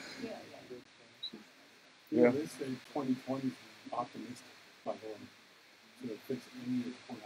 No, I don't doubt it. I don't. So that's thinking 2021, 2022. It's just saying 2020 is optimistic. My hope is that they actually. The problem with the criminal courthouse. Well, there's a lot of problems with the criminal courthouse. But the biggest problem that I saw is that you couldn't get into the darn thing. So if they are repairing it, I hope they actually fix it so you can actually go up the elevator. I think they have to do it right. How much are they spent? Might be a good start. Definitely. Because I mean, the structure is already flawed as it is. Somebody got a whole building there? Yeah. You know how long does it take you to get to the adult series? Sometimes even if I'm on bond, well, wait a minute, my bond could be surrendered and revoked, and I'm there on time. You gotta come and you got a big line in front of the courthouse. That's what happened to someone. I was in the DBA, and they went through the metal detectors and everything at the Silver Courthouse. They told them they needed to go to the criminal court. They went over to the criminal court and said, no, you need to go back to the civil court. And by the time they got back, the line was like around the corner. And I'm pretty sure that they got their following up. Yep. That's insane. And they wonder why people have big problems with criminal justice.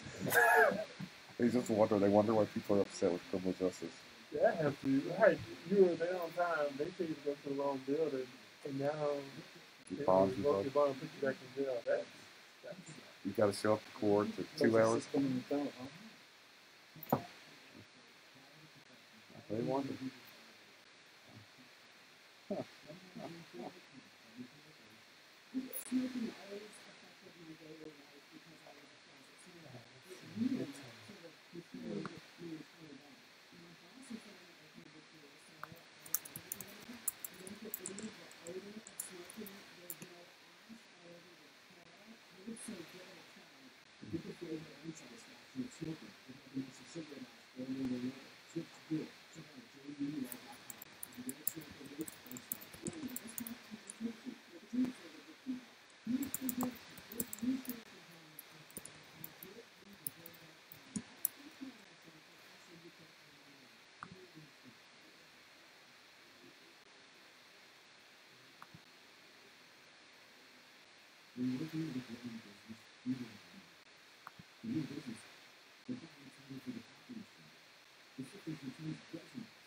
Weird. So what it is working. Periscope, YouTube, Facebook, streaming, Twitch.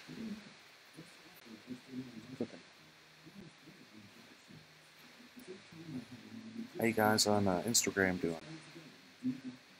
Thumbs up?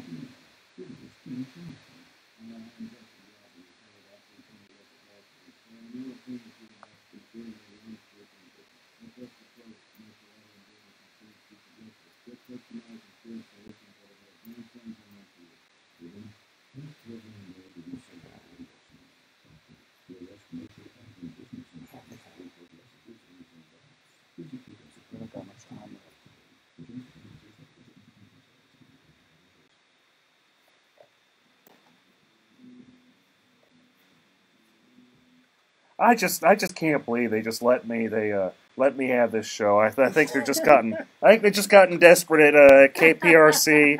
Find some poor lawyer on the side of the street and then just give them a show. We'll host for food. Yeah, well, that's right. That's the sign I had. Thanks, guys. I'm back. Eric Dick. Let's just kind of jump into it. Beto versus Cruz. What do you think, Russell? What do you think of the debate that happened last night? I think Beto really has a good campaign on his hands. I think there are many people that are coming to my house day after day asking me to sign for them, and there's more signs on every lawn. I keep getting text messages. Yeah, I get text messages too.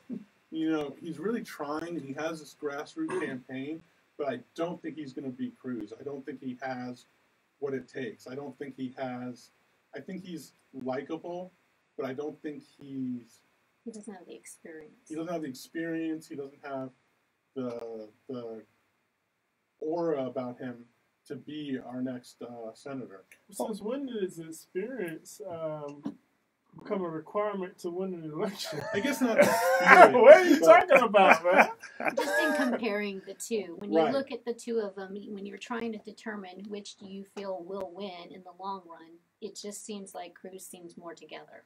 And I'm not saying we're supporting either. We're not getting into that drama here. Well, in my opinion, I'm just talking about as far as the ability to get out the vote, make sure your voters, make sure your base shows up for the election. That's who determines. I mean, because there's a lot of great judicial candidates on the ballot. Phenomenal. Sherry Dean, John Schmoody. Alicia York, yes. Millard. Yes. Prime. It's Prine. Judge Prine is on there. Charlie? Right, but it's not. Hi, Judge Prine. He's probably watching. If you're listening, hi, Judge He probably Prine. is. He probably is. Just kidding. Just kidding. Oh. Yes, there are a lot. But it's not based on that. It's based on who gets the people out to vote. I mean, right. All of those judges are in jeopardy of losing their jobs if the Republican base doesn't get out there and kick butt, or if the Democrats are some way super motivated to come out to vote. Well, I see some of the judges that are really trying. They're going a little bit further than normal because I think they really do feel that they need to just advocate for themselves. And I think they're right. Just me sitting on the sidelines here, I see that I've never seen so many signs. I've never seen so much support for a Democrat running for U.S. Senate. I'm not saying he's going to win because he's not. He doesn't have the ability to get Republicans to support him, and unfortunately, Texas is at least 2/3. I'll be generous and say 60% Republican. And I'm not saying the Republicans like Ted Cruz, because a lot of them don't. Shockingly, a very large amount of them don't. I'm sorry, folks, they don't. I have county commissioners in Harris County telling me what a SOB he is. And these are people in his own county. I'm not going to name names. Not this You're not time. safe on this show. I'm not going to name names, but if you know me, you can deduct it pretty quick. But I have 4 of them. I know there's only 4 of them. But anyway, my point is this: is that for Beto to win, and I think he had more of a shot prior to the debate. But for him to win, he has to have crossover appeal And all he did is he showed he was a liberal Democrat. Correct. Moderates wanted to vote for him. They still don't like Ted Cruz. I don't know whether they're going to vote or not. Independents, they don't particularly like Ted Cruz, but they're afraid of Beto because he's a socialist. And maybe he's not per se a socialist, but he's very, very liberal, and that can't be denied. So that's it. I think the race truly is Beto's to lose, and he's losing it. And you think if he was in the middle, he'd have a greater shot at that point? I absolutely think I think he could win. He'd win. I think if he just told Republicans, "Hey guys, look, I'm Christian. I know I don't like abortion. I don't really support abortion, but I think you should have you should work there, or at least say, look, I'm just a senator. I'm not going to touch those rights. What I'm first as a Texan, I care about helping people." And I care about keeping us secure. If he didn't have to say, I support building a wall. He just had to say, I understand that something needs to be out there to secure our borders, to take care of us as Texans. And he was right about not having a wall, dividing your property. That happens along the border. You have the government actually build a wall and separate your property, where he's right on that. He is. You shouldn't have government going there and putting a big wall in the middle of your property. Correct. Taking away your real estate. Probably pay your rent. If they would, I wouldn't mind the wall. Right. Chip in. So he's not off on that. I do support a wall being built. I just don't think you should destroy people's property building the wall. Well, I thought he did a really good job of comparing him to Hillary. He kept Ted Cruz. Ted Cruz. He kept saying you and Hillary, which is a really good strategy in my opinion. And he also started talking about him not being lockstep with Texas. That's not what he tried to almost make him the outsider, which I thought he did a really good job. But what Ted also did a good job is acting like a jerk, and that's what he's really good at. And I don't mean to be anything, but whenever you had Beto at the very end try to be nice, and Ted kind of being a little sarcastic, it didn't help him. There's a reason why this race is as close as it is. There has to be a reason why, and I don't buy into a bunch of liberals pouring money into it, because that happens all the time. The reason it's so close is because Ted Cruz is not likable. Correct. And the reason he's not likable is how he treats people. And this is what I tell all the politicians I meet, all the great judges that we named before. How you treat people, how you treat the people in your court, how you treat people that you don't even expect. That plays a giant role in politics. And life. And business and everything. It resonates. It does resonate. Well, almost 4 million people did vote for Hillary Clinton, by the way. It was, a 43 to 53% Hillary versus Trump, what was it, 2 years ago. So there are a lot of Democrats in Texas who has the ability to vote for Beto. What was the end numbers with Trump and Hillary? I think Trump got about 53% to Hillary's 43%. Well, there you go. So even 4.8 million to 3.8 million. I'm going to give Beto the benefit of the doubt and say he gets the 48%. Well, and that's the thing. That's the whole point that Eric's making, is that even if he needs to do something to make himself more likable to some of the Republicans that are on the fence, or the independents, because even if he gets what Hillary got, he's not going to win. But that line was, you're still talking about half of the state. So in my opinion, a large portion of where Hillary votes came from was the same area that Cruz is on. Well, what I think Eric is saying is that Cruz is vulnerable right now, and Beto could do a better job of grabbing the people that are on the fence by being more moderate, but he's not doing that. He has a shot, and he's not taking it. That's what I think. That's exactly what I'm saying, but I don't think Beto is. I think he comes off as a nice guy, as a passionate guy. Right. I disagree with him strongly on a number of issues, but I think personality only goes so far.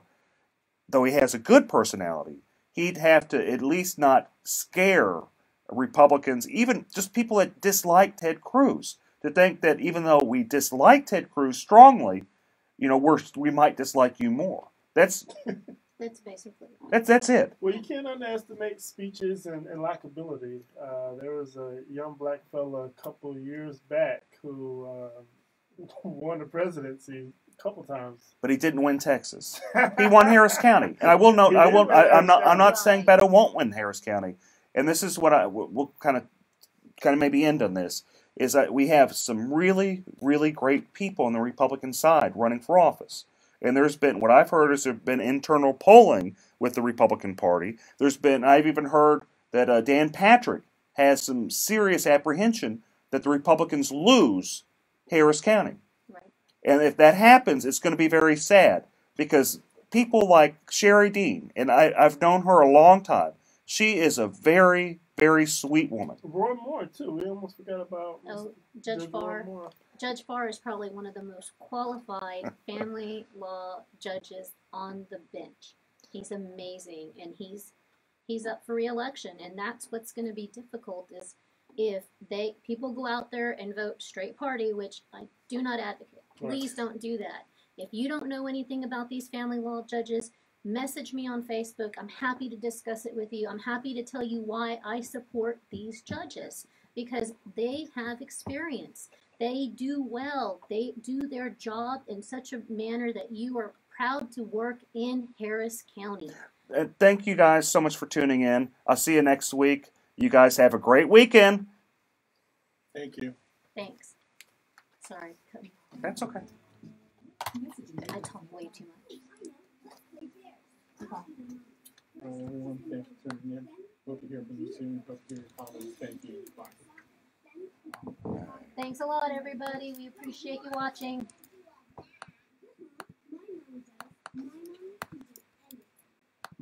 Okay. Still learning this.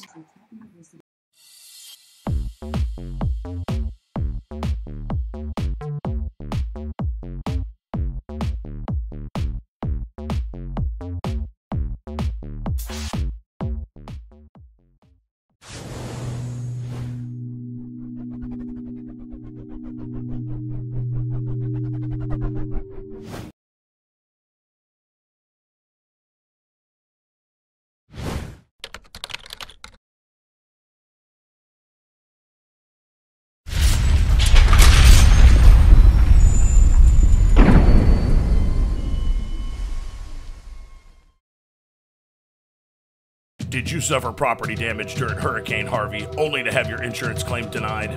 This is Eric Dick. I think it's important that you know your rights. Hurricane Harvey may have been the most costly storm in history, and if your insurance company did you wrong because they didn't pay for your claim, well, you have the right to hire an attorney and sue them. You have the right to call me for a free consultation at 833-3HARVEY, 833-3HARVEY. Don't let your insurance company take advantage of you. Know your rights. Call me today, 833-3HARVEY. Feeding rocks. It should not be a crime to feed the homeless. Feeding rocks. A good Samaritan shouldn't be punished for acts of kindness. Feeding rocks. Because it's more of a crime to turn your back on a starving person. Feeding rocks. You shouldn't go to jail for sharing food. Feeding rocks. You can't in good conscience let a hungry person starve. Feeding rocks. Help us legalize charity. Go online and sign the petition. www.feeding.rocks. Feeding rocks. Property damage from Hurricane Harvey is devastating. That pain has been made worse by your insurance company underpaying or outright denying your claim, sometimes without even inspecting your home. I'm attorney Eric Dick, and it's my job to make insurance companies accountable. If you feel you've been taken advantage of by a greedy insurance company, call me today at 833-3HARVEY, 833-3HARVEY. That's 833-3HARVEY. Call me right now.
Did you suffer property damage during Hurricane Harvey only to have your insurance claim denied? This is Eric Dick. I think it's important that you know your rights. Hurricane Harvey may have been the most costly storm in history, and if your insurance company did you wrong because they didn't pay for your claim, well, you have the right to hire an attorney and sue them. You have the right to call me for a free consultation at 833-3HARVEY, 833-3HARVEY. Don't let your insurance company take advantage of you. Know your rights. Call me today, 833-3HARVEY. A Houston man tonight is taking on the city of Houston. He is suing, saying he has the constitutional right to feed the homeless this Thanksgiving and any other day that he chooses. Fox 26's Damalie Keith is live at Houston City Hall with more details on this. Damalie? Yeah, you may remember the charitable feeding ban went into effect a few years ago, making it illegal to feed the homeless. Well, Philip Paul Bryant says it shouldn't be against the law to give food to someone in need. He says it should be the other way around, a crime not to give. Of just trying to make sure a fellow human doesn't starve. It sounds simple enough. We aren't asking for anything else than to be able to give food to those that are less fortunate. Please let us do it. Houston City Council members say they passed the charitable feeding ban to ensure homeless people receive food prepared under health code regulations, and so those in need will turn to an organization to eat, so they will receive other resources, services, and shelter as well. Many of them take probably no more than 150 people. How many homeless are there? You cannot fit all the homeless into the shelters. We pursued this lawsuit because we felt the city was trying to disenfringe not only on the less fortunate, but also trying to discourage good people, good Samaritans from doing the right thing. It's Thanksgiving. It's the whole purpose of this holiday is to share food and eat. Let us practice our religion. Let us follow our faith. That's all we're asking. If someone doesn't give them food, they won't have food to eat that night. Brian says a number of groups wanting to set up outdoors and feed the homeless this Thanksgiving are discouraged for fear of being punished by the police. There's going to be a lot of people who are on that border of saying, yeah, do we feed them, do we not feed them, do we want to go to jail, do we want to get a ticket? Now, those who want to gather and feed the homeless have to first get permission from the city, and depending on where you plan to set up, you'll have to get permission from the property owner as well. There is a $500 fine for violating the ban, and you could go to jail if you don't pay that fine. We're live in downtown Houston. I'm Damalie Keith, Fox 26 News. Have you suffered property damage and had your insurance claim denied? Hurricane Harvey may be the most costly storm in history. And if your home was damaged and your insurance company did you wrong, well, this is America. We have rights. You have the right to hire an attorney and sue them. You have the right to call me for a free consultation at 833-3HARVEY. That's 833-3HARVEY. Don't let your insurance company take advantage of you. There's always hope. Call me today at 833-3HARVEY. A local pastor is fed up, and he's challenging the Houston homeless feeding ordinance. And the city requires you to get a permit if you are going to share food. He can't get a permit because he doesn't know where he's going to share food. Philip Paul Bryant regularly keeps cans of tuna and water bottles in his car to hand out to homeless people. But under the current city ordinance, he's breaking the law. His attorney says Bryant does this because his faith teaches him to help the less fortunate. This law that's in place, it's a mean-spirited law. It's against, charity. It's against kindness. It's against doing the right thing. Eric Dick says they plan to fight this till the mayor and city officials overturn what some believe is a misguided ordinance. Hi, this is Eric Dick, and I think it's important that you know your rights. If your homeowner's insurance company has denied or underpaid your claim, you have the right to hire an attorney. You have the right to call me for a free consultation at 833-7-RIGHTS. That's 833-7-RIGHTS. Don't let your homeowner's insurance company take advantage of you. Call me today at 833-7-RIGHTS. Has your homeowner's insurance claim been denied or underpaid? Call Dick Law Firm at 833-7-RIGHTS. A Houstonian claiming his religious freedom is being denied might soon see his lawsuit against the city dismissed. And it appeared that Judge Kyle Carter was thinking about dismissing the case, saying that Philip doesn't have standing. Philip Paul Bryant filed a lawsuit in 2017 claiming his religious rights to charitable giving were being infringed upon by a 2012 Houston Feeding the Homeless ordinance. In the city of Houston, you can give 5 homeless people a sandwich, but that 6th sandwich, that's the one that will cost you. Could be fined $500 to $2,000, or you could even take the risk with going to jail. According to his attorney, Eric Dick, Bryant's case may not find a home in Harris County Civil Court. They're saying that my client, he waited over a year to file a lawsuit since he found out about the law. If people just found out about the law and they want to sue the city for this illegal act, I'm happy to represent them for free. I think that it's a mean world whenever acts of charity are criminal. To be fair, the ordinance doesn't outright ban the giving of food to the homeless. It just creates a lot of hurdles to jump through to do it lawfully. My children are a big deal in this, and teaching them how to give to the community. If they want to make 10 sack lunches and go hand them around downtown Houston, I shouldn't have to go to my government office in order to obtain permission just to give those sandwiches.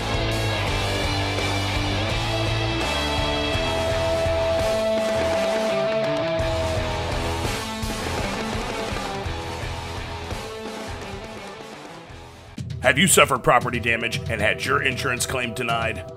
This is Eric Dick. I think it's important that you know your rights. Hurricane Harvey may have been the most costly storm in history, and if your home was damaged and your insurance company did you wrong, well, you have the right to hire an attorney and sue them.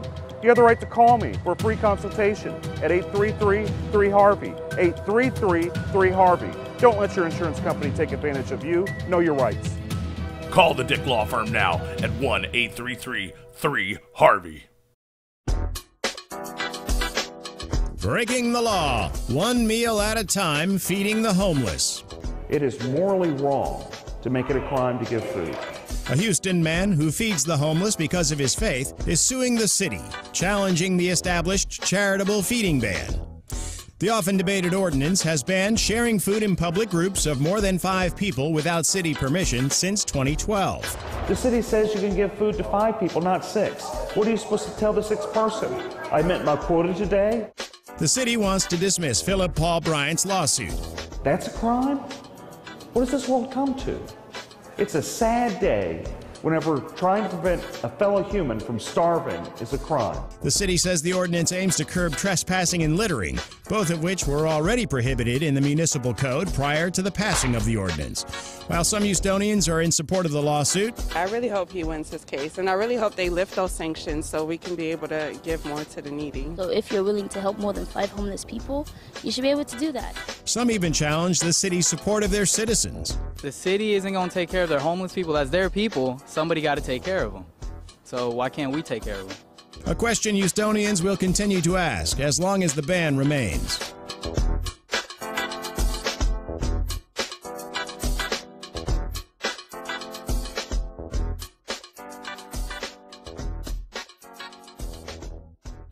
Hi, this is Eric Dick, and I think it is important that you know your rights. If your homeowner's insurance company has denied or underpaid your claim, you have the right to hire an attorney. You have the right to call me for a free consultation at 833-7-RIGHTS. That's 833-7-RIGHTS. Don't let your homeowner's insurance company take advantage of you. Call me today at 833-7-RIGHTS. Has your homeowner's insurance claim been denied or underpaid? Call Dick Law Firm at 833-7-RIGHTS. Feeding rocks. It should not be a crime to feed the homeless. Feeding rocks. A good Samaritan shouldn't be punished for acts of kindness. Feeding rocks. Because it's more of a crime to turn your back on a starving person. Feeding rocks. You shouldn't go to jail for sharing food. Feeding rocks. You can't in good conscience let a hungry person starve. Feeding rocks. Help us legalize charity. Go online and sign the petition. www.feeding.rocks. Feeding rocks. Property damage from Hurricane Harvey is devastating. That pain has been made worse by your insurance company underpaying or outright denying your claim, sometimes without even inspecting your home. I'm attorney Eric Dick, and it's my job to make insurance companies accountable. If you feel you've been taken advantage of by a greedy insurance company, call me today at 833-3HARVEY, 833-3HARVEY. That's 833-3 Harvey. Call me right now.